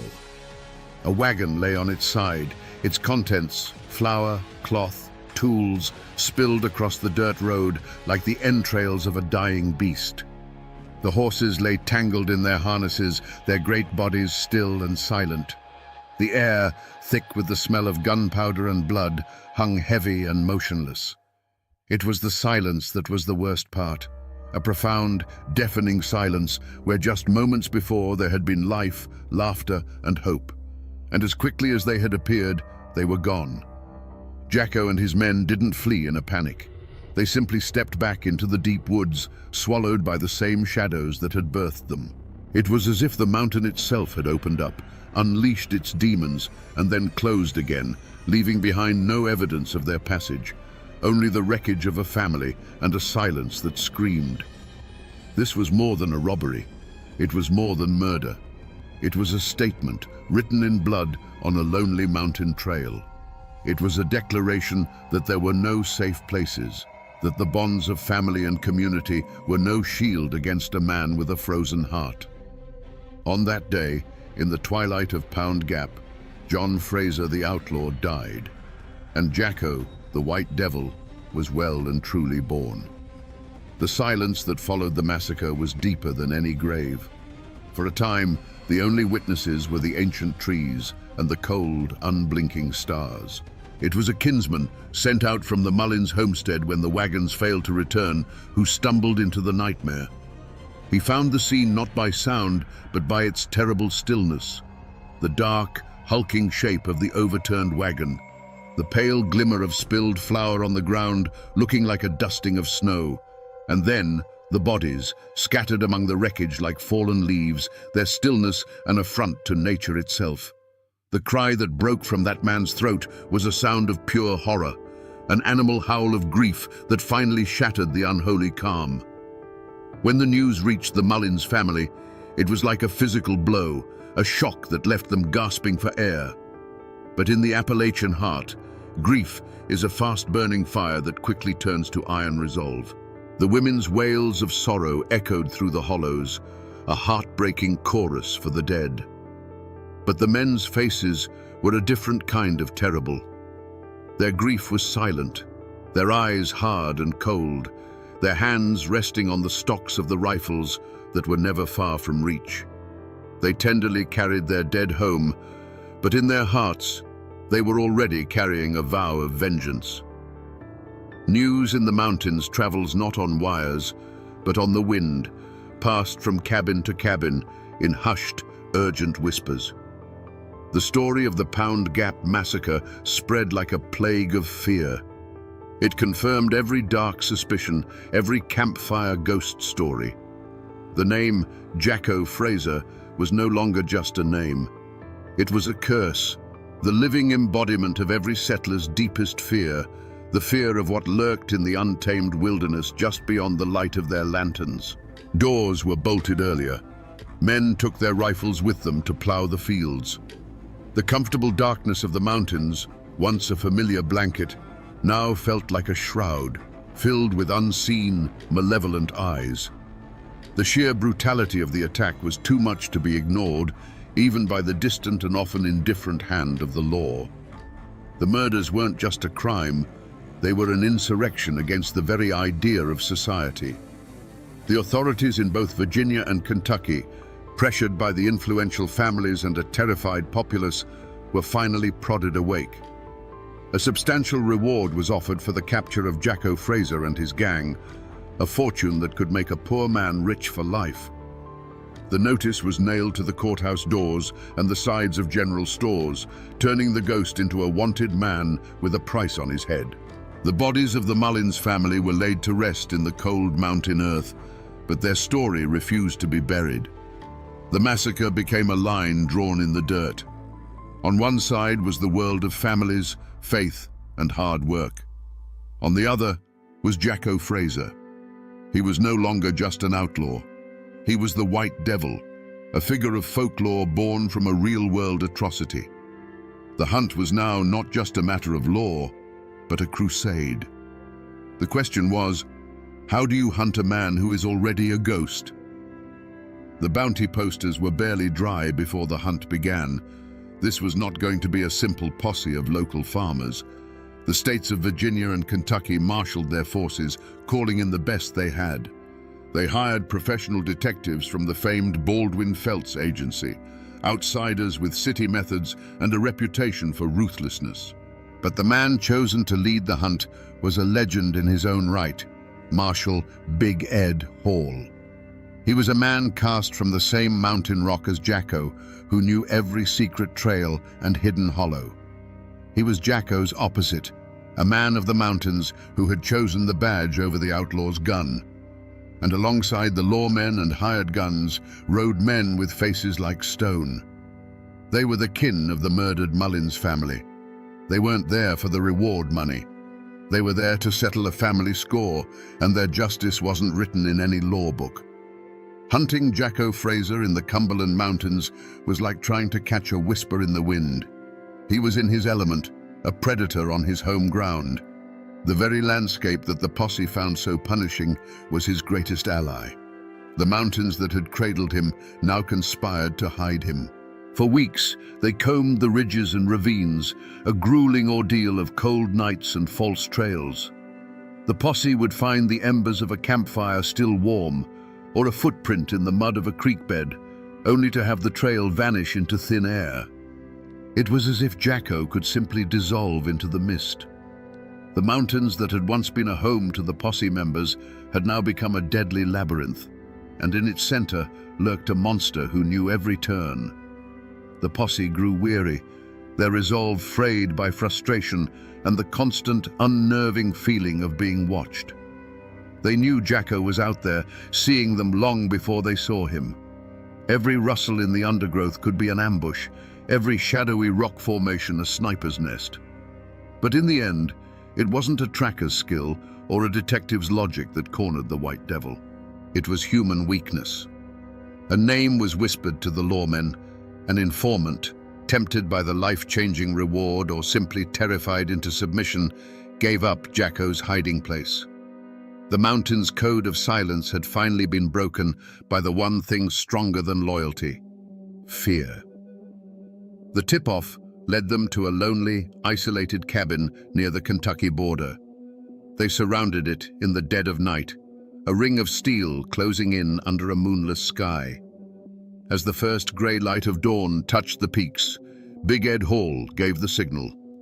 The quiet morning was torn apart by a final desperate volley of gunfire as Jacko tried to fight his way out. But it was hopeless. He was one man against a small army. When they dragged him out into the light, blinking and bloodied, the posse members steeled themselves, expecting to see a demon. Instead, they saw a man. His clothes were ragged, his body weary from weeks on the run, but his eyes were the same. In their icy depths, there was no fear, no regret, not even anger. There was only a profound, chilling emptiness, and the bottomless exhaustion of a man who knows his road has come to an end. For the lawmen, it was the end of a manhunt. But for the Mullins kin who stood there, watching the man who had destroyed their world, the look in their eyes said that true justice had not yet begun. The arrest of the White Devil was a sensation. His trial in Wise, Virginia, was a pilgrimage. People came from 3 states, on foot, on horseback, and in wagons, clogging the dusty streets of the small county seat. They weren't there to see justice done. They were there to see the monster in a cage. The courthouse stood under the watchful eye of armed guards, its lawn transformed into a sprawling camp of onlookers. The air buzzed with a carnival-like energy, a strange mix of grim satisfaction and morbid curiosity. This wasn't a legal proceeding, it was a public exorcism. Inside the courtroom, the air was thick enough to choke on. Every bench was crammed, with men standing shoulder to shoulder along the walls. The judge, the lawyers with their starched collars, the 12 men in the jury box, they were all part of a system trying to impose its formal logic on a story of primal savagery. One by one, witnesses took the stand. Their voices trembled with a mixture of grief and lingering fear as they recounted the horrors of that evening in Pound Gap. They pointed trembling fingers at the man sitting at the defendant's table, and Jacko Fraser just sat there. He showed no remorse, no fear, not even a flicker of interest. As survivors wept on the stand, he watched them with the same detached curiosity a man might watch a bug crawling across a windowsill. His silence was more unnerving than any outburst would have been. He was a void, a black hole of human feeling in the center of the room, and his cold, defiant calm was his final weapon. He refused to play their game, refused to give them the satisfaction of seeing him break. He was a monster, and he seemed content to let them know it. The trial was, as everyone knew it would be, a formality. The evidence was absolute, the testimony unshakable. When the jury filed back in, their faces were grim and set. The foreman didn't need to clear his throat. His voice was steady and clear as he pronounced the single word that everyone had come to hear: guilty. A collective sigh, a wave of relief and whispered approval washed over the courtroom. The judge, his voice heavy with the weight of his duty, sentenced John Jacko Fraser to be hanged by the neck until he was dead. The law of men had spoken. But as the crowd spilled back out into the sunlight, a question hung in the air, unspoken but felt by every person who called these mountains home. Was this justice? A clean, quick, state-sanctioned death on a gallows? Did that truly pay the debt for the ambush in Pound Gap, for the cold-blooded murder of men in front of their families? The law had delivered a verdict, a neat and tidy conclusion. But the justice of the mountains, the old law of blood for blood, demanded something more. It demanded an ending as brutal as the beginning. The court had provided a legal answer, but the people were still waiting for a final moral one. On September 15, 1893, a trapdoor opened in Wise, Virginia, and the physical life of Jacko Fraser came to an end. They say a great sigh of relief swept through the crowd, as if a poison had finally been purged from the air. He was buried in an unmarked grave, a common fate for notorious outlaws, to prevent his final resting place from becoming either a shrine or a site of desecration. The earth simply swallowed its monster, leaving no stone to mark his passage. The man was gone, but his ghost was just beginning to walk. The story of the Mullins family did not end in that dusty pass.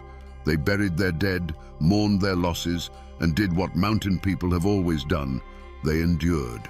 Their family line continued, a testament to a resilience far stronger than Jacko's nihilistic rage. Today, their descendants still live in those hills, carrying the memory of the massacre not as a chilling legend, but as a deep and painful part of their family history. Their names are carved in stone in old family cemeteries, the date of their death a permanent, silent, and defiant answer to the violence that tried to erase them. The world has changed dramatically since that bloody evening.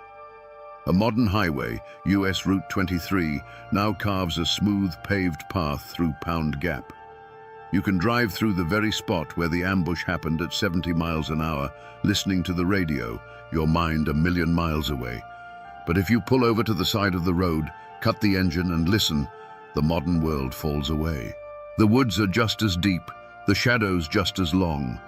In the quiet, you can almost feel the weight of that terrible silence from so long ago.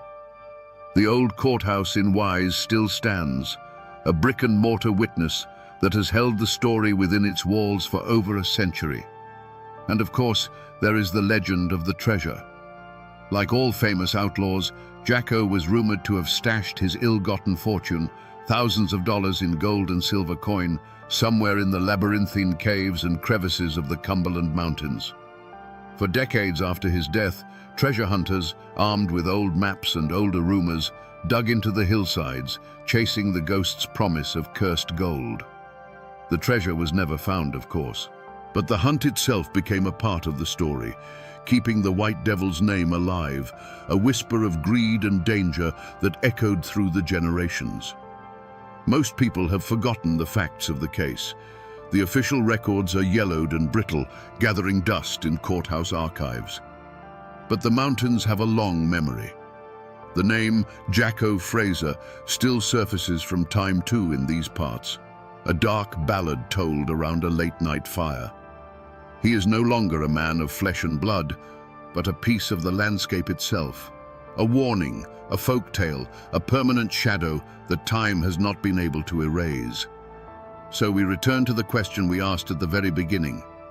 How does a man become a monster? The story of Jacko Fraser gives us a chilling answer. He wasn't born a demon. He was forged in the fires of a brutal war and hammered into shape on the anvil of a lawless, desperate land. He was the ultimate consequence of a world where civilization was a distant rumor and survival was a daily battle. The White Devil wasn't a supernatural force. He was something far more terrifying, a man who had shed every last piece of his humanity and embraced the darkness that waits inside us all. And how does a monster become a legend? His cruelty was so absolute, so far beyond the normal feuds and fights of the mountains, that people had to make him more than a man to understand him. It was easier to believe he was a ghost who could melt into the fog, a demon who had made a pact with Satan, than to accept the horrifying truth that a human being, a man of flesh and blood, could be capable of such cold, empty evil. The legend of Jacko Fraser wasn't just a story told to frighten children. It was a story adults told themselves to make sense of the senseless. This isn't just a tale of true crime. It's a parable etched into the very rock of these mountains. It is a story of the terrible beauty and brutal reality of the Appalachian frontier. It reminds us that for every hero there is a shadow, and that the history of this place is written in both courage and in blood. Jacko Fraser was more than a murderer. He was the living embodiment of the mountain people's deepest, darkest fear, the fear of what lurks in the shadows just beyond your own doorstep. And now, my friends, you know the rest of the story.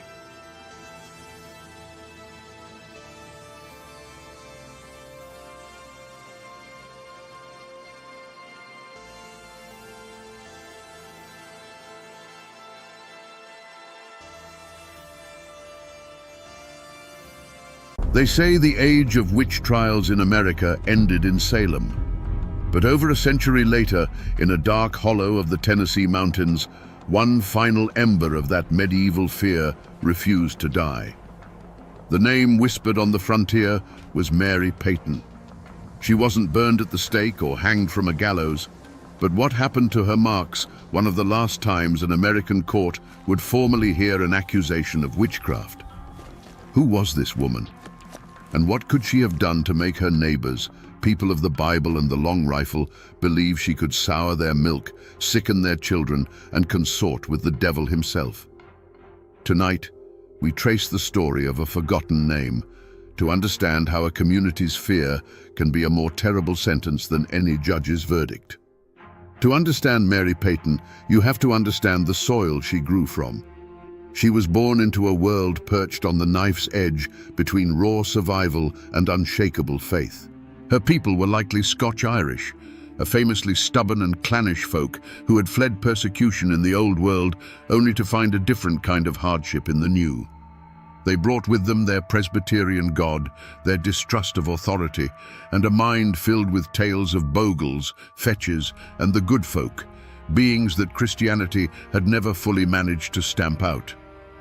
Mary grew up in a log cabin chinked with mud and moss, where the hearth was the center of the universe and the dark woods outside were an endless, living mystery. Life was a brutal teacher. She would have seen siblings taken by fevers before they could walk, watched her parents' faces etched with worry over a failed crop, and learned from infancy that a single bad winter or a sick milk cow could mean the difference between life and death. The world was governed by forces you couldn't see, whether it was the hand of God or something far more ancient and sinister. From a young age, it was clear Mary walked a slightly different path.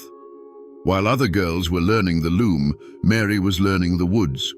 Her mother, or perhaps a grandmother, was a granny woman, a keeper of the old knowledge. She taught Mary which roots could break a fever, which leaves could soothe a burn, and which mushrooms could kill a man. Mary had a gift for it. She had a quiet way with animals and a knack for finding the rarest herbs, as if the land itself spoke to her. There was a story, told long after, about a time when a neighbor's prized hunting dog was bitten by a copperhead. The dog's leg swelled to twice its size, its breathing grew shallow, and the man had all but given it up for dead. Mary, then just a girl, appeared at the edge of his property with a poultice of crushed plantain and mud. Without a word, she applied it to the wound. The next morning the swelling was down, and within a week the dog was chasing rabbits again. The man was grateful, but he was also unnerved. It just wasn't natural, the way she knew. This event forged the code Mary would live by. She learned that her knowledge was a double-edged sword. It could heal, but it could also create fear. Her code was one of fierce self-reliance and guarded silence. She came to trust the certainty of the seasons more than the fickle nature of people. She understood that in these mountains, a woman who knew too much, who lived too much on her own terms, was a person who invited whispers. And so, she was shaped not just by the hardships of the frontier, but by its deep-seated paranoia. She was a true daughter of Appalachia, resourceful, tough, and intimately connected to the land. But that very connection, the source of her strength and her identity, was the same thing that would one day be used to brand her as an outcast. A vessel for the very evil her neighbors feared was lurking just beyond the firelight. But before the whispers turned to accusations, Mary Peyton had a life. For years, she was a quiet, respected fixture in her small corner of the mountains. In a place with no doctors for 100 miles, Mary was the one you went to when a child's cough turned into a death rattle in the middle of the night, or when a woodsman's axe wound wouldn't stop bleeding. She was, for all intents and purposes, the community's healer, a necessary shadow at the edge of their society. Imagine a young husband, wild-eyed with panic, pounding on her door in the dead of winter. His wife's first child is coming, but it's turned sideways and the labor has gone on for 2 days. The air in their cabin is thick with fear and the scent of blood. Mary would arrive with her leather satchel of dried herbs and roots, a figure of calm in the storm. She wouldn't speak of God or the devil. She'd speak of raspberry leaf tea to ease the pain and the right pressure to apply to the mother's back. Hours later, through her skill alone, the cabin would be filled not with the sounds of mourning, but with the cry of a newborn. Her payment wasn't in coin, but in kind. A sack of meal, a cured ham, a length of homespun cloth, tokens of a desperate gratitude. She asked for little and kept to herself, tending the garden behind her small, well-kept cabin. The place was a world of its own, every inch filled with purpose. Bundles of yarrow, goldenrod, and ginseng hung drying from the rafters, their earthy scent mingling with the constant aroma of wood smoke. Glass jars filled with salves and tinctures lined the shelves. This was the world she had built, a life of quiet competence and solitude after her husband had passed years before. This life, however, was built on a foundation of trust as thin as a winter's first ice. The very people who sought her help in the darkness of the night would sometimes look away when they passed her on the path in the bright light of day. They needed her knowledge, but they did not understand it. It was a power that came not from the preacher's Bible, but from the earth itself, and this made them uneasy. Mary Peyton lived in that fragile space between reverence and fear, a respected healer who was only one failed crop, one sick child, one unexplained misfortune away from being something else entirely. Mary Peyton's greatest strength was also the seed of her undoing. It wasn't pride in the way a rich man feels it, but an unbending, almost defiant self-possession. She trusted the evidence of her own eyes and hands far more than she trusted the pronouncements of preachers or the gossip of her neighbors. In a society held together by conformity and shared belief, Mary's refusal to bend her own knowledge to fit the fears of others was a quiet but constant act of rebellion. She had no patience for foolishness, and she would not pretend otherwise. This flaw was laid bare on a crisp autumn Sunday. A new circuit preacher had arrived in the settlement, a young man with more fire in his sermons than wisdom in his eyes. He spoke of the devil as if he saw him behind every tree, and his God was a God of wrath and judgment. After the service, a man approached the preacher, asking for prayers for his wife, who was wasting away from a lung sickness that left her pale and breathless. The preacher placed a hand on the man's shoulder and declared loudly, for all to hear, that this was a test of faith, and that only fervent prayer could cast out the demon of illness. Just then, Mary Peyton, who had been trading herbs nearby, was asked by another woman if she had a remedy. Mary's gaze was clinical and sad. She knew this sickness. It was consumption, a slow, merciless drowning from within. She looked from the desperate husband to the proud preacher and spoke in a voice that was not loud, but cut through the air like a cold knife. "Prayer may comfort the spirit," she said, her words measured and clear, "but it will not clear the rot from her lungs. God put the healing roots in the earth for us to use. To let a woman die while ignoring his gifts is the true sin." The silence that followed was heavy and absolute. The preacher's face flushed with a furious red. In one sentence, Mary had not only dismissed his authority, but had framed his piety as a form of willful, deadly ignorance. She hadn't just offered a different opinion, she had challenged the very foundation of his power in front of the entire community. He saw her not as a healer, but as a rival, a purveyor of an older, darker knowledge that stood in direct opposition to his word. That day, Mary didn't just make an enemy of a powerful man, she showed everyone the crack in her armor. She had demonstrated that she stood apart, governed by her own code, her own wisdom. She would not bow, she would not flatter, and she would not pretend to believe what she knew to be untrue, even for the sake of peace. That stubborn, unwavering honesty in a world fueled by fear was the most dangerous flaw of all. The spark landed in the Miller cabin.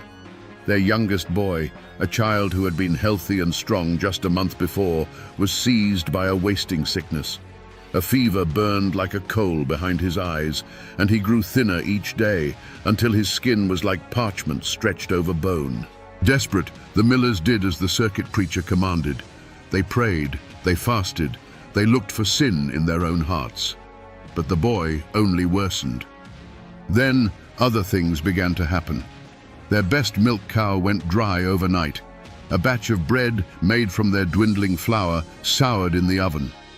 Driven half-mad by grief and the preacher's fiery whispers, Thomas Miller finally broke. He didn't come to Mary's cabin asking for a cure. He came looking for a culprit. He found her by the creek bed, gathering river stones, her back to the path. He wasn't alone. His wife stood a few paces behind him, weeping into her apron, and several other neighbors had followed, drawn by the grim set of his jaw. The air grew thick and still.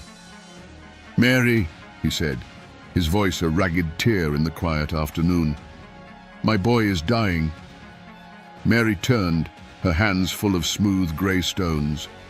She saw the pain in his eyes, but she also saw the fear and something uglier beneath it. "I am sorry to hear it, Thomas," she replied, her voice even. "Fevers in the young are a terrible thing." This was the moment. This was the affront. Miller didn't hear sympathy. He heard a cold, distant pronouncement. His desperation, stoked by the preacher's paranoia, curdled into accusation. "You can fix it," he choked out, taking a step closer. "You brought back the Jennings dog from a snake bite. You set my own brother's leg when it was shattered. You can stop this. Lift your hex, Mary. In God's name, lift it." The plea was an accusation, a public branding. He was asking her to confess to being the source of his misery. And here, Mary Peyton's unbending nature sealed her fate.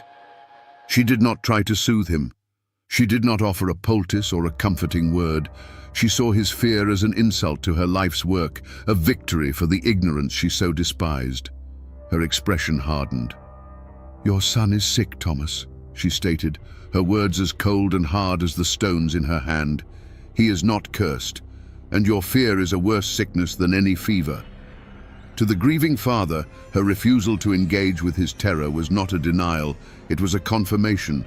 It was the chilling indifference of the guilty. The last thread of his reason snapped.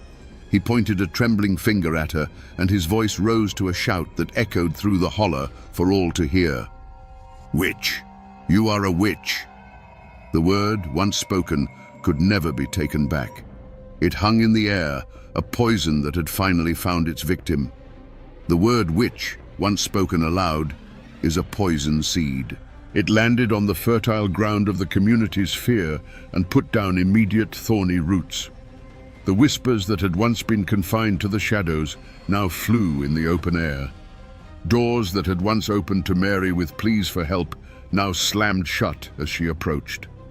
Mothers who had once thanked her for saving their children now pulled them away from the path when she walked by, shielding their eyes as if from a terrible glare. Mary was no longer just a woman who knew things. She was the thing itself, the source of all their bad luck, the face of their deepest anxieties. Jedediah Stone, an old hunter whose own life Mary had saved years ago after a run-in with a wounded bear, was one of the few who dared to speak to her. He found her at dusk, splitting firewood with a grim, rhythmic determination, as if the accusation had changed nothing. "Mary," he began, his voice low and rough, "you're a sensible woman. Too sensible for your own good, maybe. But you need to put an end to this. Go to the Millers. Take them a sassafras tea. Tell them you're praying for the boy. You don't have to mean it. Just say the words. Give their fear something to chew on besides you." Mary stopped, the axe held motionless in her hand. She looked at Jedediah, and he saw not fear in her eyes, but a cold, burning disappointment.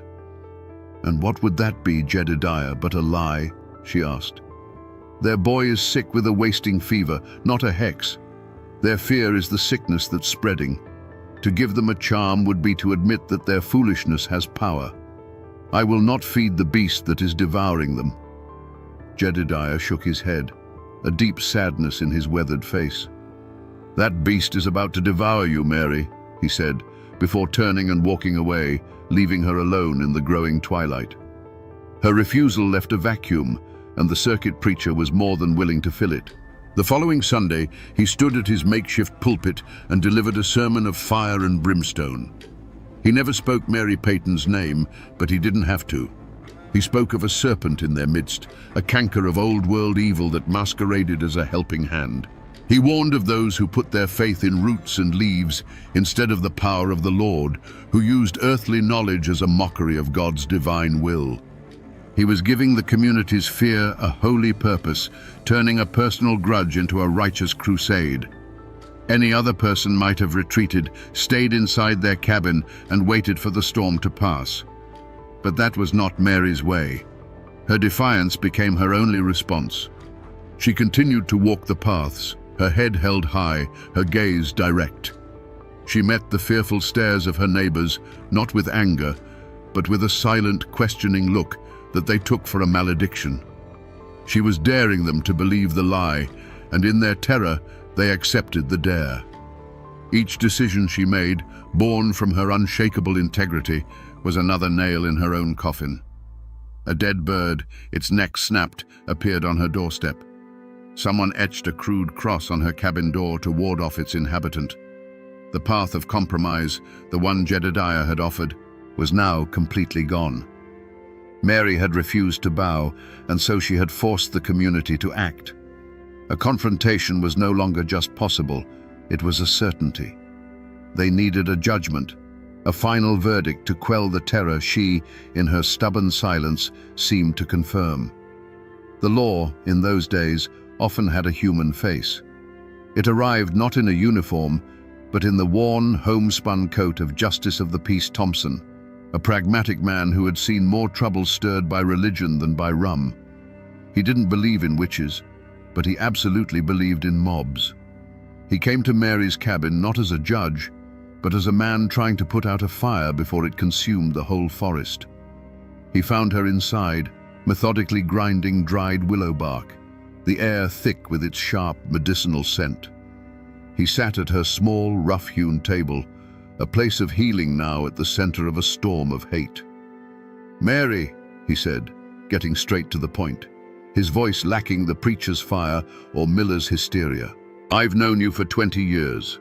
You've mended more bones and cured more fevers than any woman in this county. But reason has left these people. They're scared, and the preacher is fanning the flames. Thomas Miller has made a formal accusation. I have to hold a hearing." He leaned forward, his hands clasped on the table. "But it doesn't have to come to that. There's a wagon train heading west in 2 weeks. I can buy this plot from you myself for a fair price. You could be in Kentucky by summer. Start over where nobody knows this story. This is not an order, Mary. It is an offer, a way out, a road to peace." It was the last, most sensible off-ramp. An exile, yes, but a safe one. A chance to live, to continue her work somewhere the soil wasn't so poisoned with fear. For a long moment, Mary was silent. Her gaze drifted around the small cabin. She saw the bundles of herbs hanging from the rafters, each one a memory of a day spent in the sun-dappled woods. She saw the shelves of tinctures, each one a story of a life she had touched. This cabin, this small plot of land, this was not just a place. It was the physical record of her entire existence. To leave it would be to erase herself. To flee would be to sign a confession in the dust of the road behind her. She finally met the justice's gaze, and her eyes, though weary, held no hint of surrender. "And what name would I use in Kentucky, Mr. Thompson?" she asked, her voice quiet but unshakable. "Whatever name I chose, the one they gave me here would follow. I would arrive not as a healer, but as a woman who ran from a charge of witchcraft. Their lie would become my truth." She stood up, her hands stained with the dust of the willow bark. "I have done no wrong. This is my home. I will not be driven from it by the fears of ignorant men. Let them have their hearing." In that moment, she made her choice. She chose her name over her life, her integrity over her safety. She turned away from the last road to peace and set her feet firmly on the path that led directly to her reckoning. The hearing was held not in a courthouse, but in the settlement's largest cabin, which also served as its church.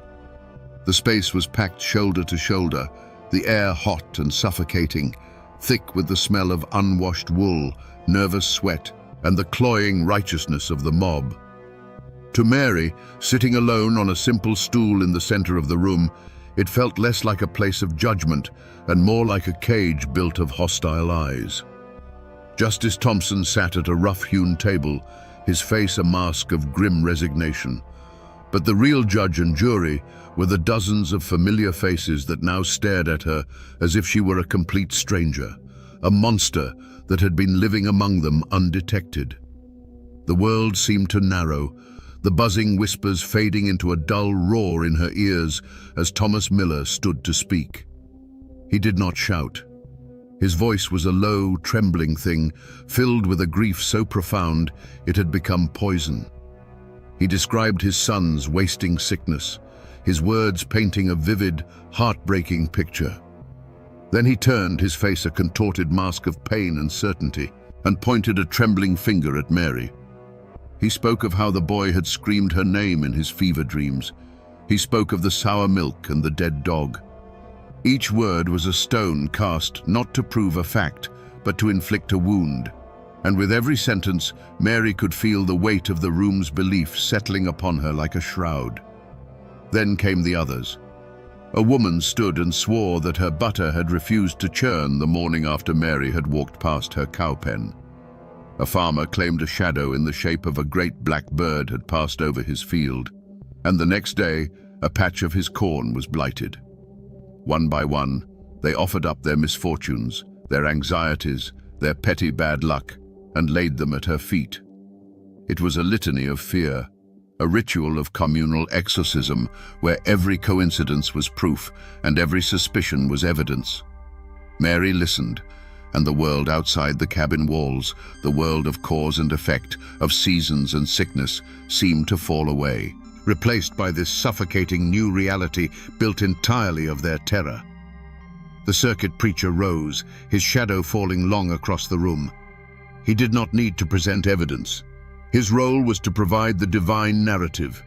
He wove their disparate tales of woe into a single terrifying tapestry of satanic influence. He spoke of the serpent in the garden, the wolf in sheep's clothing. He looked directly at Mary, his eyes burning with a zealot's fire, and declared that God's people had a duty to cast out the instruments of darkness from their midst. It was the final, crushing blow. The argument that had been building for weeks was suddenly, permanently over. He had given them permission to hate and a holy reason to do it. Finally, Justice Thompson turned to her. "Mary Peyton," he said, his voice heavy. Do you have anything to say in response to these accusations?" The entire room held its breath. The silence was a physical thing, pressing in on her. She looked at the faces, the Millers, her neighbors, people she had known her entire life. She saw no room for reason, no crack in their certainty where the truth might take root. What could she say? To deny it was to lie, for how could she deny a thing that existed only in their minds? To explain the science of herbs and fevers would be to speak a foreign language. Her world of knowledge had no place here. So she said almost nothing. "I am a healer," she stated, her voice clear and steady, though it cost her everything she had. "I have harmed no one."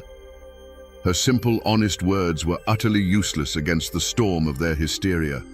Her calm was seen as cunning, her lack of tears a sign of a hardened, unholy heart. Justice Thompson, bound by the law of the state, could find no credible evidence of a crime.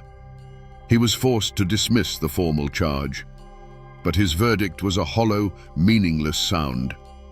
As the hearing concluded, a chilling silence fell. There were no shouts, no threats, just a quiet, absolute change.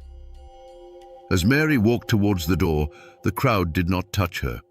They simply parted, creating a wide, empty path, as if she were a leper, a ghost, a thing so unclean they could not bear to be near her.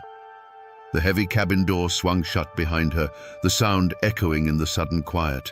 And in that moment, Mary Peyton knew her life, as she had known it, was over. The walk from the meeting cabin back to her own was the longest journey of Mary Peyton's life. The path was the same she had walked 1,000 times, but the world had been remade in the last hour. The sun was still warm on her face, the breeze still rustled the leaves, but the air itself felt different, thin and sharp in her lungs. She did not look at the other cabins she passed. She didn't have to. She could feel the flicker of a curtain in a window, the sudden stillness of a child's game in a yard, the weight of unseen eyes pressing on her back. She was no longer a neighbor. She was a haint, a living ghost walking through a town that had already buried her. When she reached her own door, her hand hesitated for a moment on the latch. This small cabin, once her sanctuary and her workshop, now felt like the only solid ground left in the world. She stepped inside, and the scent of drying herbs and wood smoke greeted her like an old friend. But there was no comfort in it now. It smelled of a life that was already over. With a final weary movement, she slid the heavy wooden bolt across the door. The sound, a solid, definitive thud, was the sound of a tomb being sealed. She was not locking the world out. She was locking herself in. There was no storm of weeping, no rage that shook the walls. What settled over Mary was a profound and chilling emptiness. She looked at her hands, the hands that had set bones and delivered babies and eased the final passage of the dying. They were the same hands, but their purpose had been stolen from them. Her knowledge, the intricate map of the natural world she carried in her mind, was now a useless treasure. The people she had served had chosen the comfort of a simple lie over the complexity of a difficult truth. It was a betrayal so deep it felt less like an injury and more like the slow onset of a mortal chill. As dusk bled into a moonless night, Mary sat in her single chair, unmoving, while the shadows in the cabin grew long and deep, consuming the jars of salves and the bundles of herbs until they were just shapes in the darkness. Every creak of the logs, every skittering sound on the roof was now a potential threat. The familiar night sounds of the mountains had become the footsteps of her neighbor's hatred. She hadn't fled. She hadn't been captured or struck down. Her final stand had been a simple refusal to run. And now, the sentence had begun. It was not death, but a living burial, a condemnation to absolute suffocating loneliness. The road had ended right here, at her own hearth. The tragedy did not end at Mary Peyton's bolted door. It seeped out. A slow poison poured into the community's well. A week after the hearing, the Miller boy died. The fever finally consumed him in the dead of night, but his passing brought no release, no vindication for his parents. Their victory over the witch now tasted like ash in their mouths. They had done the unthinkable, cast out a neighbor, and for what? Their son was still gone. Their cabin became a place of profound, hollow grief, haunted not by a hex, but by the terrible question of whether they had destroyed an innocent woman for nothing. Thomas Miller, once a solid and respected man, became a ghost himself, his eyes vacant, his shoulders stooped under a weight far heavier than sorrow alone. The wreckage spread. As autumn deepened, bringing with it the croup and the lung fevers, the community felt Mary's absence like a missing limb. A farmer's wife, who had spoken at the hearing of souring butter, watched her own daughter struggle for breath with a cough that Mary could have soothed with a simple mullein tea. But who could she ask for help now? The other granny women in the surrounding hollows, hearing the story, grew cautious. Their knowledge, once a source of pride, was now a liability. They offered only the simplest remedies, their hands trembling, terrified that a failed cure would earn them the same brand that had been put on Mary. The social fabric, once woven tight by necessity and shared hardship, began to fray. The men and women who had stood to testify against Mary now looked at each other with a new, guarded suspicion. If a neighbor's bad luck could be blamed on a witch, whose bad luck would be next? And who would be blamed for it? Jedediah Stone, the old hunter, no longer shared his kills with the families who had spoken against Mary. A quiet, bitter line had been drawn through the heart of the settlement. The unity of the mob had shattered, leaving behind only the sharp-edged fragments of distrust and resentment. The community had sought to purge a single, perceived evil from its midst. Instead, they had invited a dozen real ones to take its place. They had sacrificed their healer on the altar of their fear. They had traded a woman's life for the illusion of control, only to find themselves more vulnerable than ever. The tragedy was not just Mary Peyton's. It was the deep, self-inflicted wound of a people who, in trying to cast out a shadow, had managed only to extinguish a light. The true hex was not one Mary had cast, but one they had cast upon themselves, and its curse was one of silence, guilt, and a fear that had now truly taken root. In a dusty ledger, under the heading of the year 1802, a brief entry was made by Justice of the Peace Thompson. It likely read something to the effect of, "Accusation of maleficium against Mary Peyton, dismissed for want of evidence." With a dip of his quill and a scratch of ink, the official, written law of the state of Tennessee had spoken. On paper, Mary Peyton was an innocent woman. But that piece of paper was 1,000 miles from the truth that now governed her life. This was the heart of the conflict, the true trial. It was the modern world, with its rules of evidence and its presumption of innocence, clashing directly with the ancient, unwritten code of the mountains. The state's law demanded proof, a witness who saw her cast a spell, tangible evidence of a poison. The mountain code required only a sick child, a curdled pail of milk, and a collective, unshakable fear. The law saw a citizen with rights. The community saw a supernatural threat that had to be contained by any means necessary. The community's reaction to the dismissal was not relief or sober reflection. They saw the verdict as a profound failure of the so-called civilized world to protect them. To them, Justice Thompson wasn't a man of reason. He was a fool, blinded by newfangled laws that didn't understand the real dangers lurking in the shadows of the world. The dismissal didn't exonerate Mary in their eyes. It proved that the devil was a cunning lawyer, able to use the very laws of man to shield his servants from righteous punishment. The circuit preacher seized on this narrative. From his pulpit, he likely spoke of the weakness of earthly courts when faced with a spiritual war. The verdict, he would have argued, was not a reason to welcome Mary back, but a command for the faithful to take up the burden that the law had dropped. They were now God's own jury, and their sentence of shunning was not an act of cruelty, but a holy quarantine, a sacred duty to wall off the source of infection from the rest of the flock. And so, was justice served? By the cold letter of the law, yes. Mary Peyton was not fined, imprisoned, or executed. But in the court of survival and belief, the court that truly mattered in that isolated hollow, she had been found guilty and sentenced to a punishment that the law had no name for. The system had protected her body from the mob, but it was powerless to protect her spirit from their certainty. The verdict, meant to be the final word, was just a whisper lost in the roar of their fear, a perfect, tragic illustration of how true justice can be strangled by the hands of those who believe they are serving it. And what of the men who lit the fuse? What justice did the turning of the years bring to them? The answer, like the rest of this story, is not a simple one. The circuit preacher, the man who gave the community's fear its voice and its holy justification, met no grand downfall. He was a force of nature, a wildfire that sweeps through a dry valley. His work in that hollow was done. By the next spring, he was gone, having moved on to other settlements, other souls to save, carrying his brand of righteous fire with him. He likely never gave Mary Peyton another thought. He left behind a community fractured by his sermon and faced no consequence for it at all. The fate of Thomas Miller was a quieter, more personal form of justice. He had won his battle. The witch had been cast out. But the victory was a hollow, desolate thing.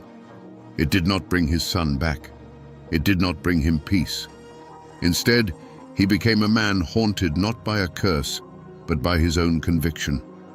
He had poured all of his grief and rage into the vessel of one woman, and when it was over, he had nothing left. He grew gaunt and silent, a man hollowed out by his own victory.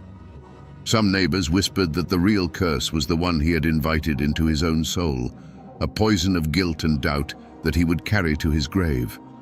There was no clean resolution, no satisfying final act where the villains received their just deserts. One antagonist simply vanished, an agent of chaos who moved on to his next stage. The other became his own jailer, trapped in a prison of sorrow and regret. It shows a difficult truth. In a tragedy fueled by fear, there are no real winners. The line between accuser and victim blurs until all that is left is the wreckage. The story was never about a single witch. It was about a sickness of the spirit, and it claimed everyone it touched. The winter that followed the hearing was a harsh one, and Mary Peyton's cabin remained a dark, silent island in a sea of snow. No smoke rose from her chimney. No tracks marked the path to her door. When spring finally came and the world thawed, a quiet and terrible curiosity began to grow. It was Jedediah Stone, the old hunter, who finally put his shoulder to her door. The bolt, weakened by damp, gave way with a splintering crack. The silence inside was absolute. Mary was found in her chair, a figure of bone-thin stillness, having quietly wasted away in her self-imposed tomb. She had not starved for lack of food, but for lack of a world to live in. Her legacy had no bloodline to carry it. It was tied instead to the land she had occupied. No one dared to claim her cabin. It was left to the elements, a monument to the community's great and terrible secret. For years it stood as a warning, its roof slowly sagging, its walls surrendering to the relentless embrace of ivy and honeysuckle. Her garden, a living library of cures, went wild, a chaotic riot of potent herbs that no one else had the knowledge to use. The place became well and truly haunted, a spot children dared each other to run past at dusk, a physical reminder of the price of fear. The community did not heal, it scarred over.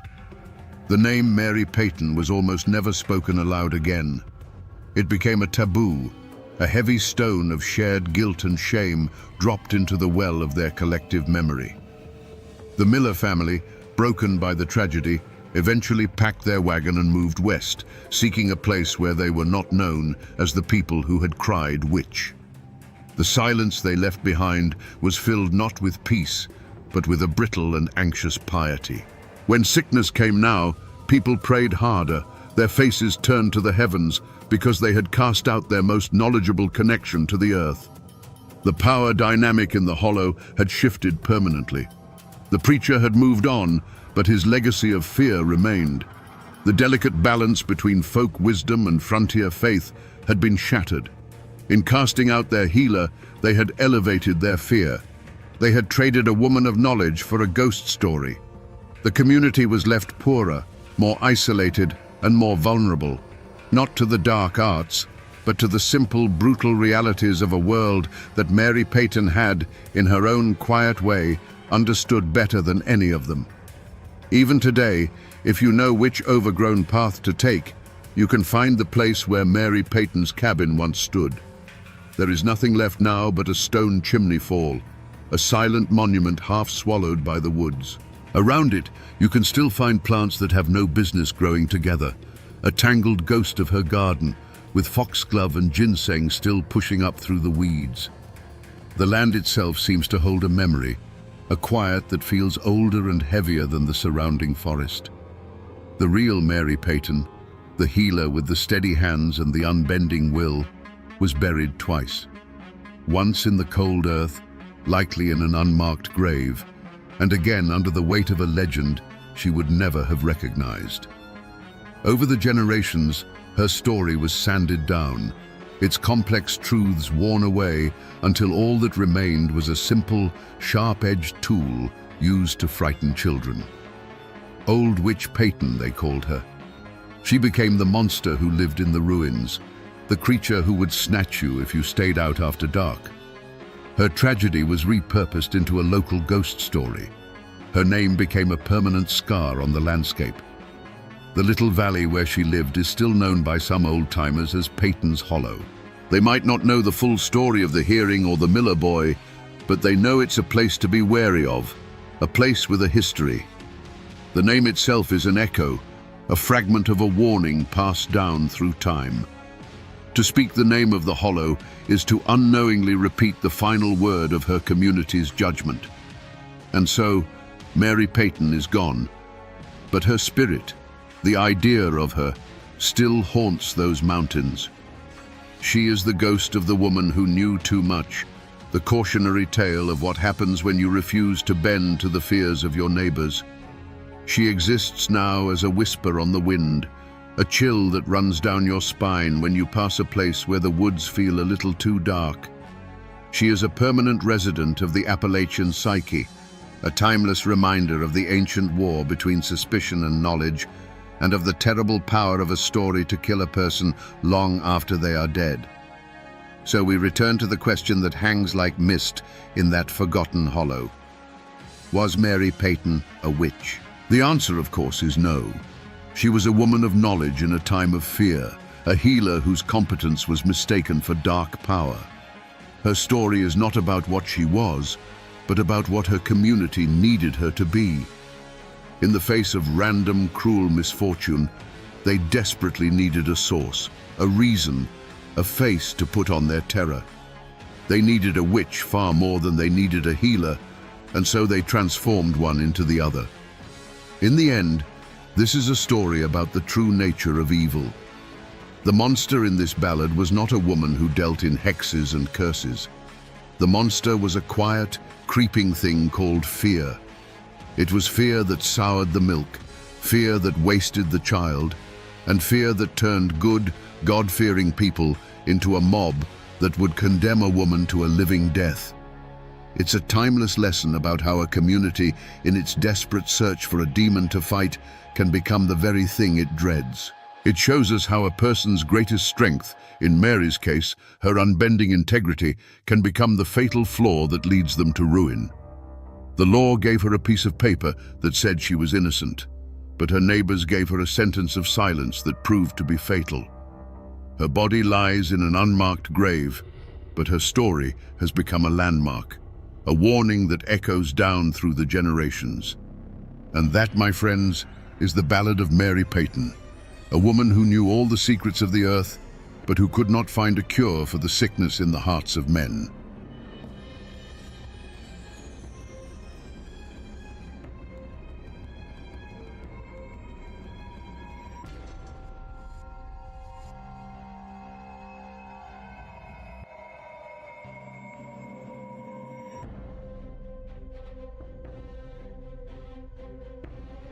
Imagine the scene.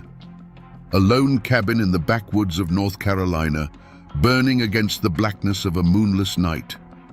Inside, amidst the smoke and embers, an entire family has been slaughtered. The father, the mother, 4 small children, all gone. But when the neighbors finally pull a body from the flames, they discover the impossible. The mother, Polly Weston, is still breathing, but a fire of pure vengeance is keeping her alive just long enough to whisper 2 names. The newspapers called it the Weston House Massacre. But those who lived in these mountains knew the official version was just the tip of the iceberg. It was a story of a fatal glance, a blood oath, and a question that still hangs in the air today.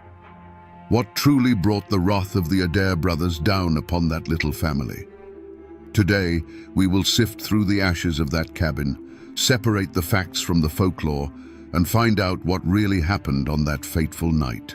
To understand the tragedy, you first have to understand the world it destroyed. This was Rutherford County, North Carolina, in 1871.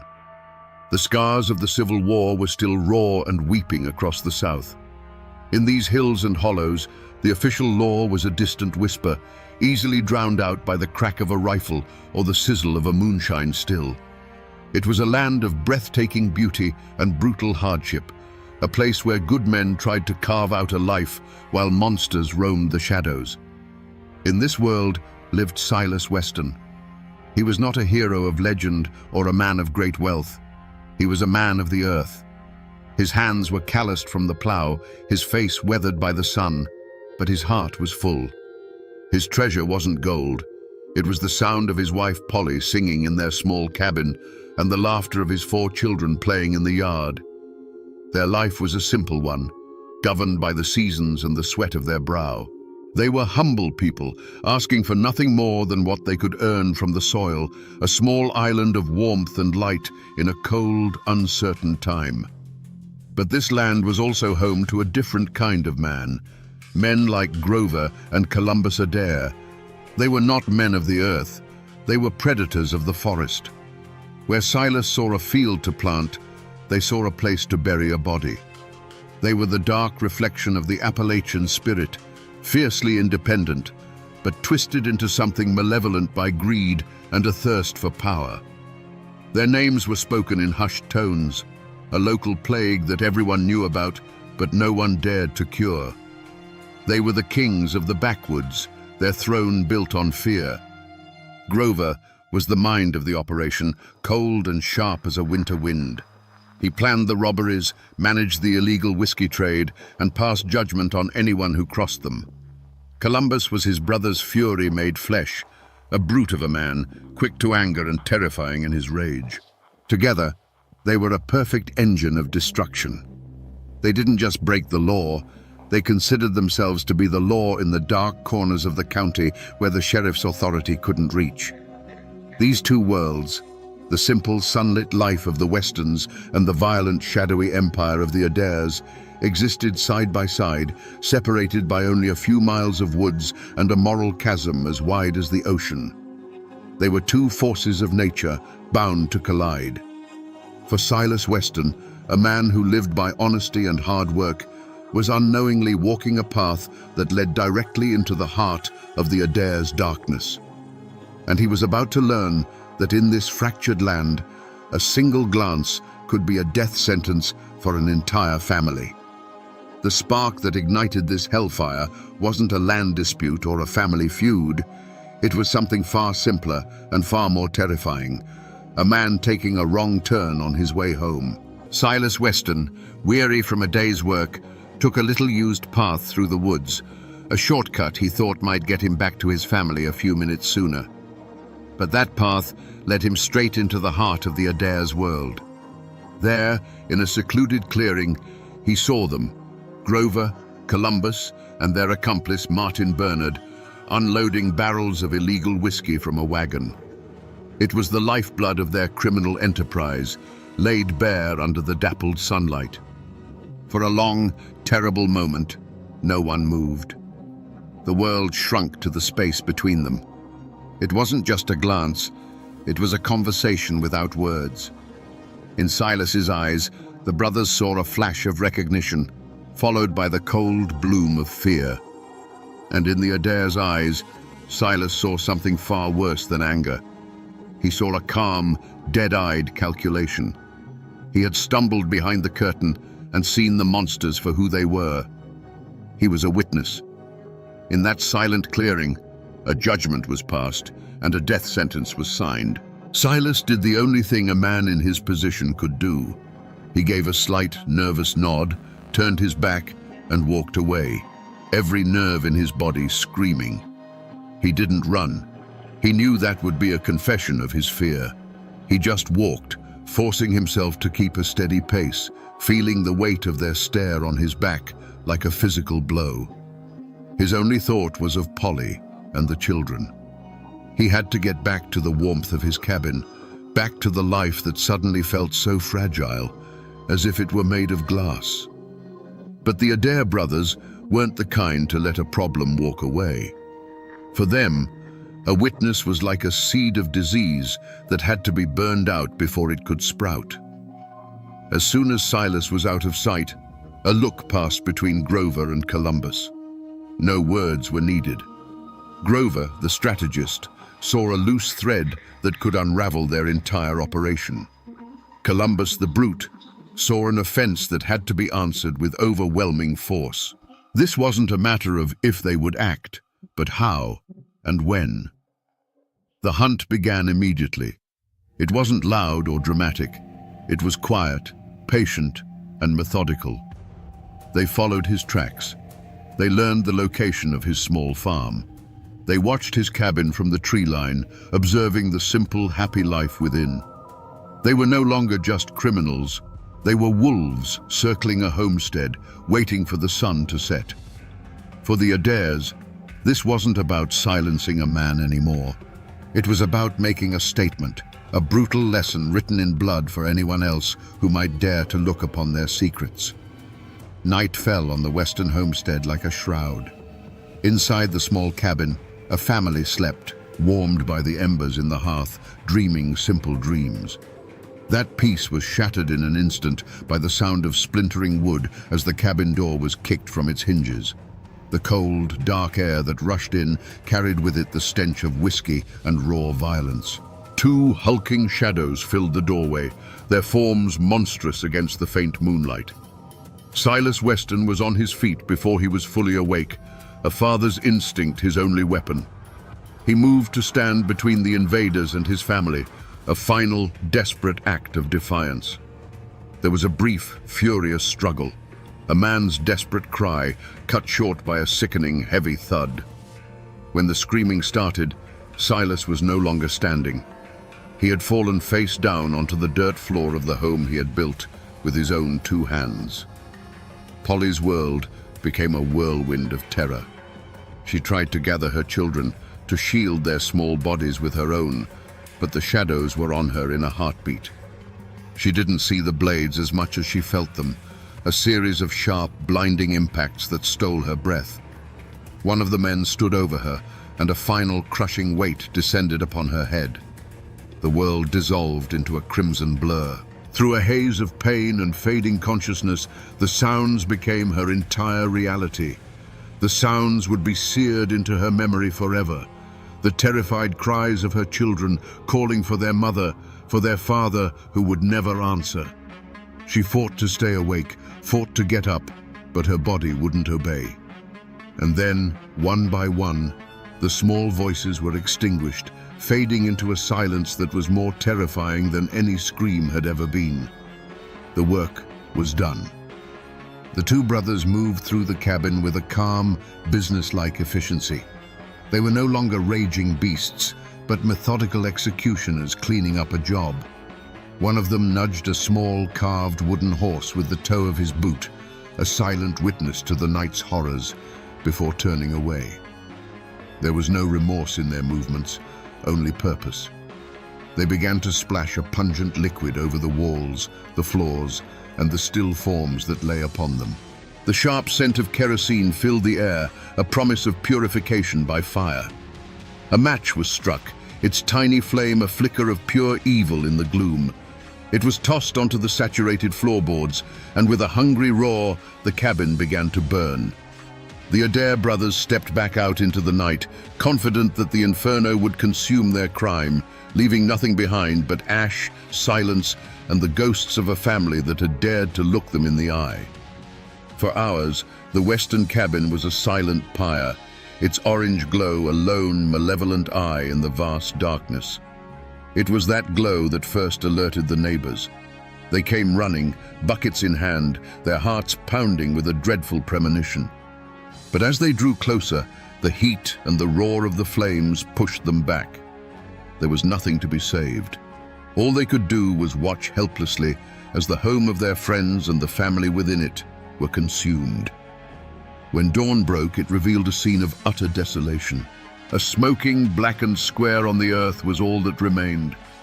Men with grim faces and heavy hearts began the terrible work of sifting through the debris. They found Silas first, then, one by one, his children. Grief hung thick in the air, a choking smoke that burned worse than the fire. They worked in a stunned silence, their minds unable to process the scale of such evil. And then, one of the men let out a choked cry. Among the wreckage, they found Polly Weston. She was a ruin of a human being, her body a testament to the savagery she had endured. They assumed she was dead, another victim to be mourned. But as they moved to cover her, a faint, rattling breath escaped her lips. It was impossible. No one could survive such wounds, such a fire. But Polly Weston was not just anyone. She was a mother whose children had been stolen from her, and something inside her, a core of pure, unyielding maternal rage, refused to let go. The sheriff arrived to find a crowd standing in horrified reverence around the barely living woman. He knelt beside her, his own throat tightening at the sight. He leaned in close, putting his ear to her bloody lips, expecting a final garbled prayer. But what he heard was not a prayer. It was a verdict. In a voice that was little more than a whisper of air and blood, she gave him the names. The Adair brothers, Groven, and Columbus. That whisper was all it took. The names shot through Rutherford County like a bolt of lightning, igniting a fury that the Civil War itself hadn't managed to kindle. This wasn't a crime against one family. It was an assault on humanity itself. The shock of the massacre gave way to a wave of cold, hard rage. These weren't just murderers. They were a cancer that had been allowed to fester in the dark hollows for too long. Now, it was time to cut it out. Within hours, the county transformed. Farmers left their plows rusting in the fields and took up their hunting rifles.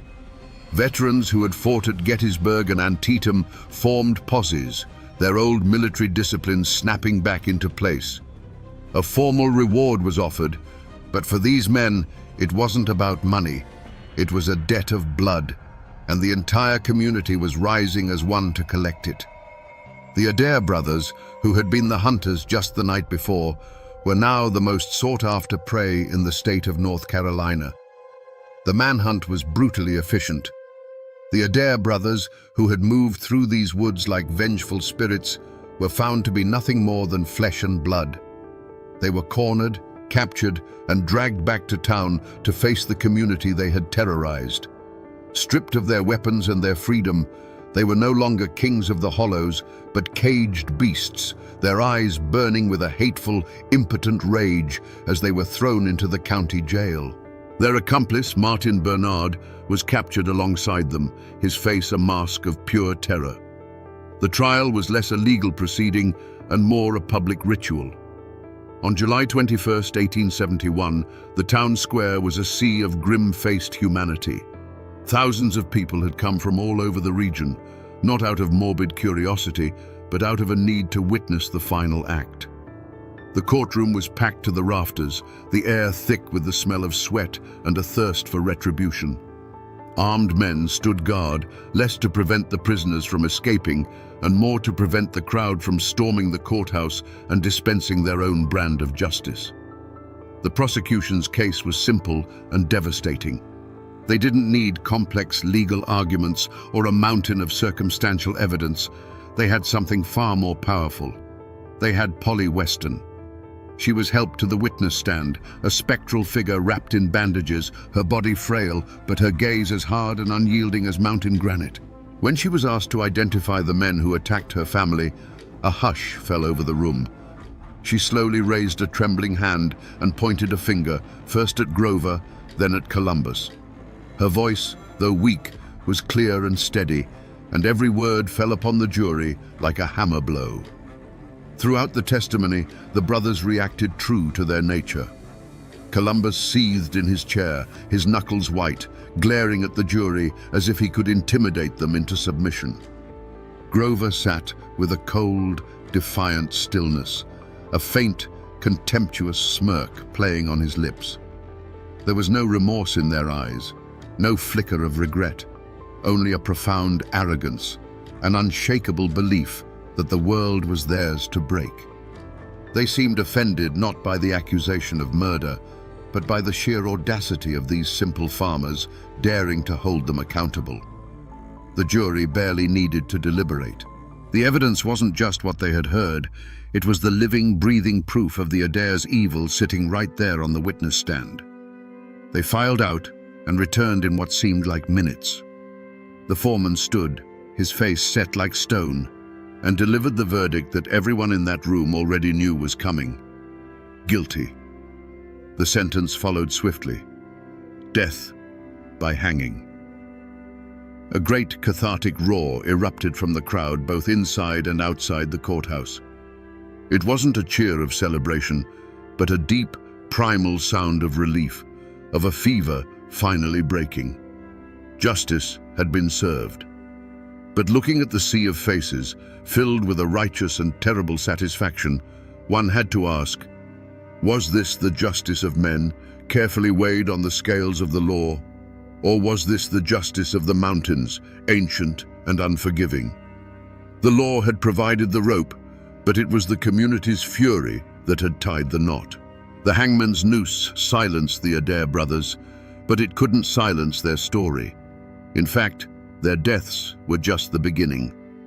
The tale of the Western Massacre immediately began to grow roots, sinking deep into the soil of local legend, and some of those roots can still be traced today.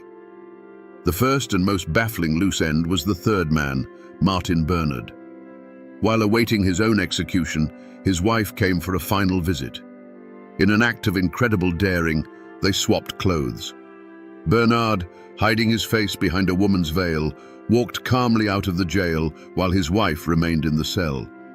He was never seen again, vanishing into the mists of history and leaving a question mark that hangs over the story to this day.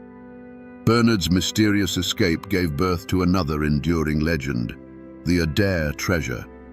Like so many outlaws of that era, the brothers were said to have buried their ill-gotten gains somewhere in the rugged hills of Rutherford County. Many believed Bernard didn't just flee for his life, he fled to reclaim a fortune in stolen gold and cash. To this day, there are those who comb the forests and search the old caves, guided by faded maps and local rumors, still hunting for the blood money of the Adair brothers.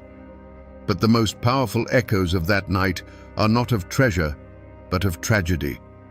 The patch of land where the western cabin once stood is considered hollow ground, a place forever scarred by grief. Locals will tell you that the woods there are unnaturally quiet, as if the birds themselves refuse to sing. They say that on still, moonless nights, you can sometimes hear the faint sound of a child crying on the wind. Some have even claimed to see a ghostly figure of a woman, forever wandering the trees where her home once stood, eternally searching for the children she lost. The land remembers the villains as well. For decades, the tree on which the brothers were hanged, or the ground where the gallows stood, was a place of superstition and dread. It was said to be cursed, that the violent, unrepentant souls of Grover and Columbus Adair were bound to the instrument of their own demise. No one dared cut the tree down, fearing that to do so would unleash their evil back into the world. It stood for years as a dark monument, a silent reminder that while justice can be served, some evils leave a stain that can never be washed away. These places, these stories, are the true legacy of that night, not written in history books, but etched into the memory of the mountains themselves. So we come back to the question that hung in the smoke of that burning cabin. What truly happened on that fateful night? The simple answer is that Silas Weston saw something he was not meant to see. But the deeper truth is that for men like Grover and Columbus Adair, his innocence was his crime. They didn't just kill a witness, they sought to annihilate a world that was the complete opposite of their own, a world of family, honesty, and light. There is, of course, a darker whisper, a rumor with no proof, that Silas was a former partner who tried to walk away. We may never know for certain, but in the end, it doesn't change the outcome, only adds another layer of tragic shadow to the tale. This story, etched into the history of Appalachia, is not simply a tale of monstrous cruelty, it is a testament to an almost superhuman will. Polly Weston, broken and left for dead, became the instrument of a justice more powerful than any lawman's badge. Her survival, fueled by a mother's rage, is what transformed a hidden crime into a public reckoning. This is the enduring lesson of the blood brothers of Adair, that while evil can be absolute, the strength of the human spirit, the will to live, to fight, and to see justice done for the ones we love can sometimes be even stronger. The Adair brothers are long gone, their bodies turned to dust. The treasure, if it ever existed, likely remains lost to the earth. But the story endures, passed down from one generation to the next, a chilling campfire tale with roots buried deep in the hard soil of truth. It serves as a brutal reminder of the darkness that men are capable of, and the incredible, impossible strength that can rise from the ashes of tragedy.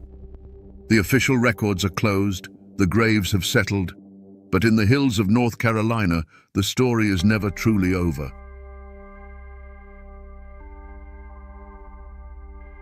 The pre-dawn light on August 12, 1967, was supposed to bring another quiet day to the backroads of McNairy County, Tennessee. But that morning, the silence wasn't broken by birdsong. It was shattered by the roar of a V8 engine and the deafening chatter of automatic weapons. A sheriff's car, torn apart by a hailstorm of bullets, swerved violently and crashed into a ditch.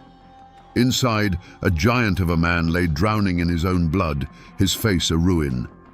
Beside him, his wife was gone forever. They said it was just another violent act in a lawless land. But the old-timers in these mountains knew the truth. This wasn't just a murder, it was the climax of a one-man war.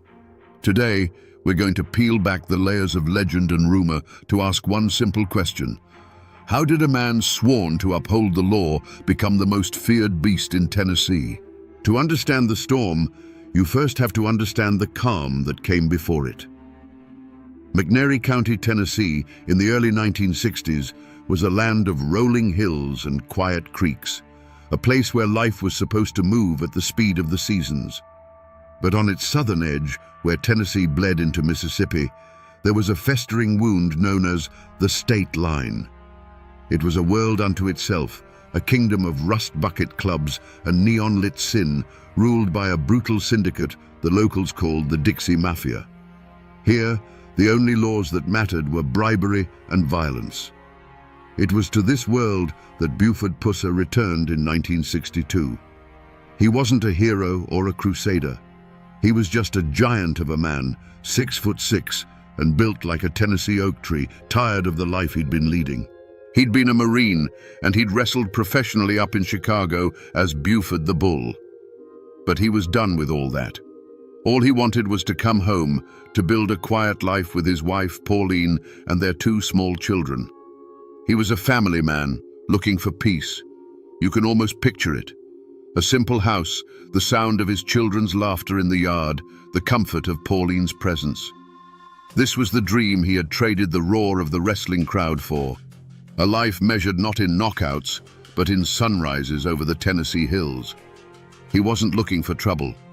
He believed, or maybe just hoped, that if he left the darkness on the state line alone, it would leave him alone too.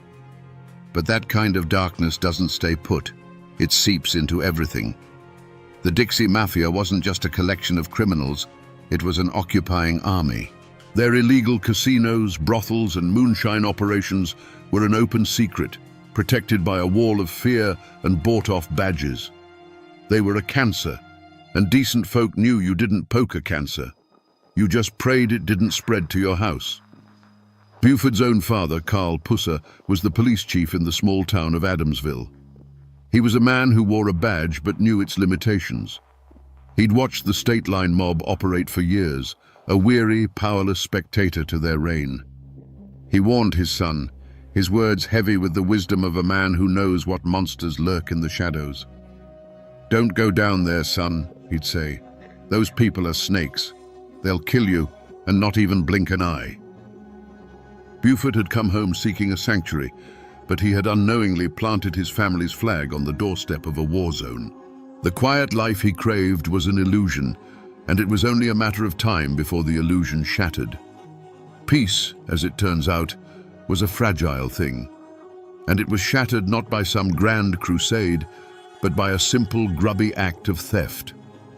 One night, Buford and a friend made the mistake of stepping into the Lucky Spot, one of the notorious clubs on the state line. It was a place that smelled of stale beer and desperation, a spider's web disguised with cheap lights. Like so many men before him, Buford found himself in a card game that was less about luck and more about predatory skill. He was cheated, plain and simple. Now, a man like Buford Pusser, a man who had wrestled bulls and served his country, was not the kind to let that stand. He didn't shout, he didn't draw a gun. He just stood up to his full, towering height and demanded his money back. It was a matter of pride. And in that den of vipers, pride was a fatal flaw. They didn't argue, they overwhelmed him. It was a flurry of fists and boots, the cold, sharp bite of a knife, and then nothing. They beat him, cut him, and left him for dead in a roadside ditch like a piece of trash. But Buford Pusser didn't die. He was found somehow and hauled to a hospital, a broken and stitched-together wreck of a man. And it was there, lying in that sterile white room, staring at the ceiling and feeling the fire of 100 different pains, that the decision was made. The quiet family man was buried in that ditch, along with his blood. Something else was clawing its way out. He knew the local law was bought and paid for. Complaining to them would be like complaining to the wolves that they'd eaten your sheep. No, this was personal. This was a debt that would be paid. This was the point of no return. In 1964, to the absolute shock of the corrupt establishment, the man they had left for dead put his name on the ballot for sheriff of McNairy County. He was only 26 years old, a political nobody. His campaign was brutally simple, a 4-word promise that was also a direct threat. "I will clean this county." It was a spark in a warehouse full of dry timber. The people who had lived in the shadow of the state line mob for a generation were tired of the fear, tired of the corruption. They saw in this giant of a man not a politician, but a reflection of their own silent rage. And so they did the unthinkable. They elected him. The war had been declared. The state line mob had had enough. The bribes hadn't worked. The threats had been ignored. The stray bullets and hidden bombs had all failed. Sheriff Buford Pusser was not a problem they could manage. He was a force of nature they had to destroy. And so they set a trap, simple and brutal, baiting it with a lie.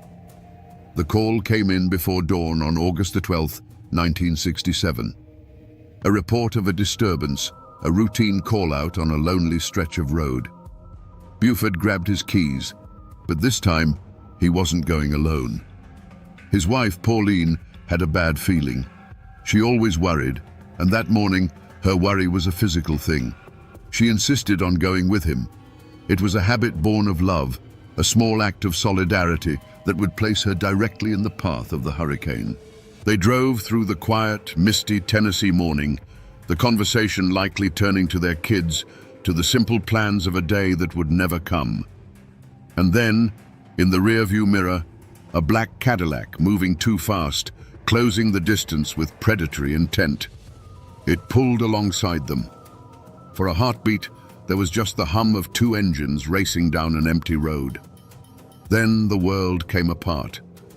The morning calm was ripped to shreds by a sound that didn't belong there, a mechanical, stuttering thunder that echoed off the pines. This wasn't a pistol shot. This was a declaration of total war. The sheriff's car, a heavy fortress of American steel, became as fragile as glass. The windows didn't break, they vaporized into a million glittering fragments. The metal body was punched through again and again, perforated by a force that tore through it like wet paper. Buford felt a sudden, violent impact from the seat beside him. The sound of Pauline's voice was just gone. A final sharp silence replaced it, a silence more deafening and more terrible than all the gunfire in the world. Then, an explosion of white-hot agony erupted in his own face. It wasn't a sharp pain, it was a demolition. He tasted copper and shattered bone. The world tilted, spun into a blur of green and brown, and then went dark as the car, no longer under any command, swerved off the road and crashed into an embankment. Silence returned, thick and heavy, smelling of gunpowder, gasoline, and blood. When Buford Pusser regained consciousness, it was to a world of pure horror. He was pinned behind the steering wheel, his own jaw a hanging ruin. He could see his own reflection in a shard of the mirror, a monster's face staring back. But that wasn't the worst of it. He turned and saw his wife. She was slumped against the door, eerily still. The woman who had been the calm center of his chaotic life, the reason for his impossible fight, was gone. In that moment, lying in the wreckage, something inside him broke forever. And something else, something far harder and colder, was forged in its place. He wasn't thinking about survival. He was thinking about a testament. His hand, slick and shaking, fumbled for the radio microphone. He keyed it, and a sound that was barely human, a rasping, gurgling whisper, broke the police frequency. He named the names. He gave them his killers. He was sure it was his dying breath, and he used it not to ask for help, but to sign a death warrant. The first deputies to arrive at the scene found a slaughterhouse. The car was a metal sieve, the air thick with the coppery smell of blood. They found Pauline Pusser, gone from the world. And then they found the sheriff, a grotesque sculpture of flesh and bone, somehow, impossibly, still breathing. His rasped words over the radio hadn't been a ghost's farewell. They were the first shots of a new war. The ambush had failed in its ultimate goal. It hadn't killed Buford Pusser. It had made him immortal. What followed was a medical odyssey. Buford was rushed from hospital to hospital, a puzzle of a man that surgeons had to piece back together. It wasn't one operation or two or even 10. It took 18 separate surgeries to rebuild his face. His jaw was wired shut, his features held together by steel pins and medical ingenuity. For months, he lived in a world of muffled sounds and liquid food, his grief a silent, suffocating companion. The physical pain was immense, but it was nothing compared to the gaping wound left by Pauline's absence. The man who eventually walked out of that hospital was not the same man who had been carried in. The warmth in his eyes had been replaced by a cold, hard focus. The grief hadn't broken him. It had tempered him, like steel plunged into ice water. He was still the sheriff, he still wore the badge, but everyone in McNairy County understood that his mission was no longer about law and order, it was about retribution. The man they had called Buford the Bull was gone. In his place stood the Beast, and now the Beast was avenging his mate. News of the ambush swept through Appalachia like a firestorm. The brazen attack on an elected lawman and the murder of his wife was a line crossed even for the Dixie Mafia. It was an act of pure arrogance, a message that no one was safe. A massive manhunt was launched, fueled by Buford's dying accusations. The Tennessee Bureau of Investigation got involved, and rewards were offered. The state line mob, for the first time, felt the heat of real, statewide scrutiny. They had poked the bear one too many times, and now the entire forest was coming for them. But the official investigation was just the public face of the hunt. The real story was being whispered in hushed tones in every diner and on every front porch in the county. People knew the system was slow, that lawyers could twist the truth. They also knew Buford Pusser. They knew his capacity for singular, relentless focus. The members of the state line mob knew it too. They had created a martyr, a widower with nothing left to lose.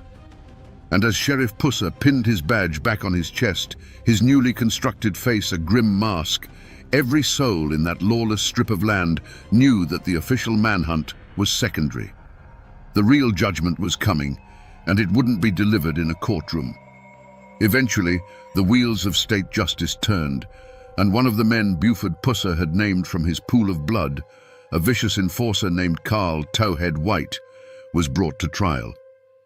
The McNairy County Courthouse had never seen anything like it. It wasn't a legal proceeding, it was a spectacle, a powder keg with a short fuse. The room was packed with armed deputies and wary onlookers, the air so thick with tension you could taste the fear. At the center of it all, a silent, imposing figure sat in the gallery. It was Buford, his face a permanent, ragged roadmap of the violence he'd endured, his eyes fixed on the man in the defendant's chair. Towhead White, for his part, seemed to enjoy the attention. Flanked by expensive lawyers from out of state, he was the picture of defiance. He didn't show a hint of remorse. Instead, he wore a smirk, a look of smug confidence that told the whole world he believed he was untouchable.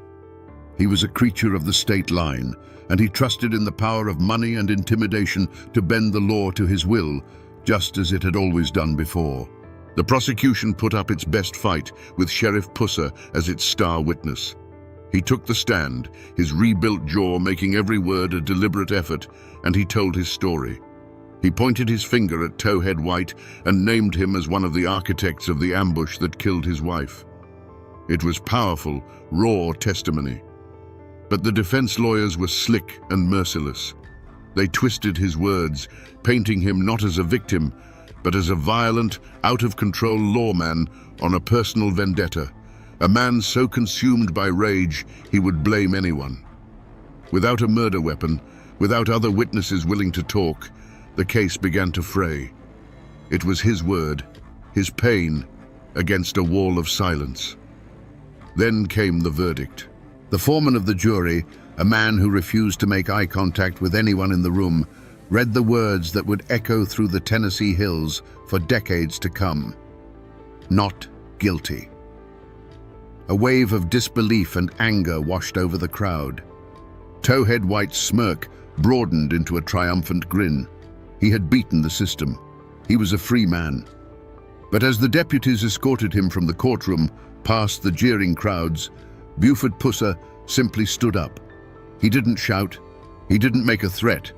He just watched White walk away, his expression unreadable, a chilling calm that was far more terrifying than any outburst of rage. The law of men had spoken, and it had failed. The gavel had fallen, the case was closed. But everyone in that courthouse knew this was not the end. It was merely the end of the part of the story that would be written down in official records. Now, a different kind of justice was about to be served. The unwritten, unforgiving justice of the mountains. The verdict of not guilty was just a legal footnote. In the hollows and back roads of McNairy County, a different kind of verdict was being delivered. One by one, the specters from Buford Pusser's past began to disappear. Carl Towhead White, the man who smirked his way out of the courtroom, was found shot to death in a motel in Mississippi less than 2 years later. Kenny Kirksey, another suspect, was gunned down. Louise Hathcock, the defiant madam of the state line, died in a fiery crash when her car inexplicably flew off a bridge. Law enforcement called it mob business and tragic accidents. But the people of McNairy County called it Pusser's justice. No one could prove his hand in any of it, but in their hearts, they didn't need to. The beast, they whispered, was balancing the scales. This raw, brutal story couldn't be contained by the Tennessee state line. It broke free and became an American phenomenon. In 1973, the movie Walking Tall hit theaters, turning Buford Pusser from a local legend into a national folk hero. He was no longer just a small-town sheriff. He was the living embodiment of every decent person's rage against a system that seemed broken and corrupt. He was the man who fought back when everyone else was told to just keep their heads down. The traces of that war are not gone. They're still there, waiting for you in Adamsville, Tennessee. You can visit the Buford Pusser home and museum, the house he shared with Pauline, and see the life they were trying to build. You can stand in stunned silence before the actual car he was ambushed in, a mangled relic riddled with the bullet holes that changed his life forever. A few miles down the road, a granite monument stands on the quiet shoulder of the highway, marking the exact spot where Pauline died, a permanent scar on the landscape. For years, his daughter Dwana was the keeper of the flame, a tireless guardian of her father's legacy, ensuring that the world remembered the husband and father, not just the unstoppable force of vengeance. These aren't just historical artifacts. They are tangible pieces of a man's soul, physical proof of the price he paid. The newspapers have moved on, and most of the world has forgotten. But the mountains remember. The story of Buford Pusser is woven into the fabric of that place, a ghost that still walks tall along those dark country roads. So we come back to the question we asked at the very beginning. How did a man sworn to uphold the law become the most feared beast in Tennessee? The answer, my friends, is that he didn't become a beast. The beast was always there, sleeping inside a good man. It was woken up by a world that refused to play by any rules but its own. When the law proved to be a shield for the wicked and a lie to the innocent, Buford Pusser reached for an older, harsher code. He became the monster the monsters were afraid of, because they had left him no other choice. The story of Buford Pusser is more than just a tale of revenge. It's a brutal lesson, carved in scar tissue and written in blood, about what happens when good people are pushed too far. It is the quintessential Appalachian saga, a story of fierce independence, a deep distrust of corrupt authority, and the belief that sometimes justice isn't found in a law book, but at the end of a hickory stick. He endured unimaginable loss, but he never, ever backed down. He proved that one man, filled with enough righteous fury, could indeed stand against an army and make it blink. And in the end, maybe that's why his final chapter remains so unsettling. He survived the ambushes, the bullets, and the bombs, only to die in a single fiery crash on a lonely road, just a stone's throw from where he'd lost Pauline. The official report called it an accident, but in the hills of McNairy County, they know better. They believe the darkness he fought so hard finally found a way to snuff out his light with one last cowardly act. His death became the final, chilling piece of his legend, a mystery that will never be solved. He wasn't a perfect hero. He was a flawed and furious man who walked into hell and decided to kick the door down.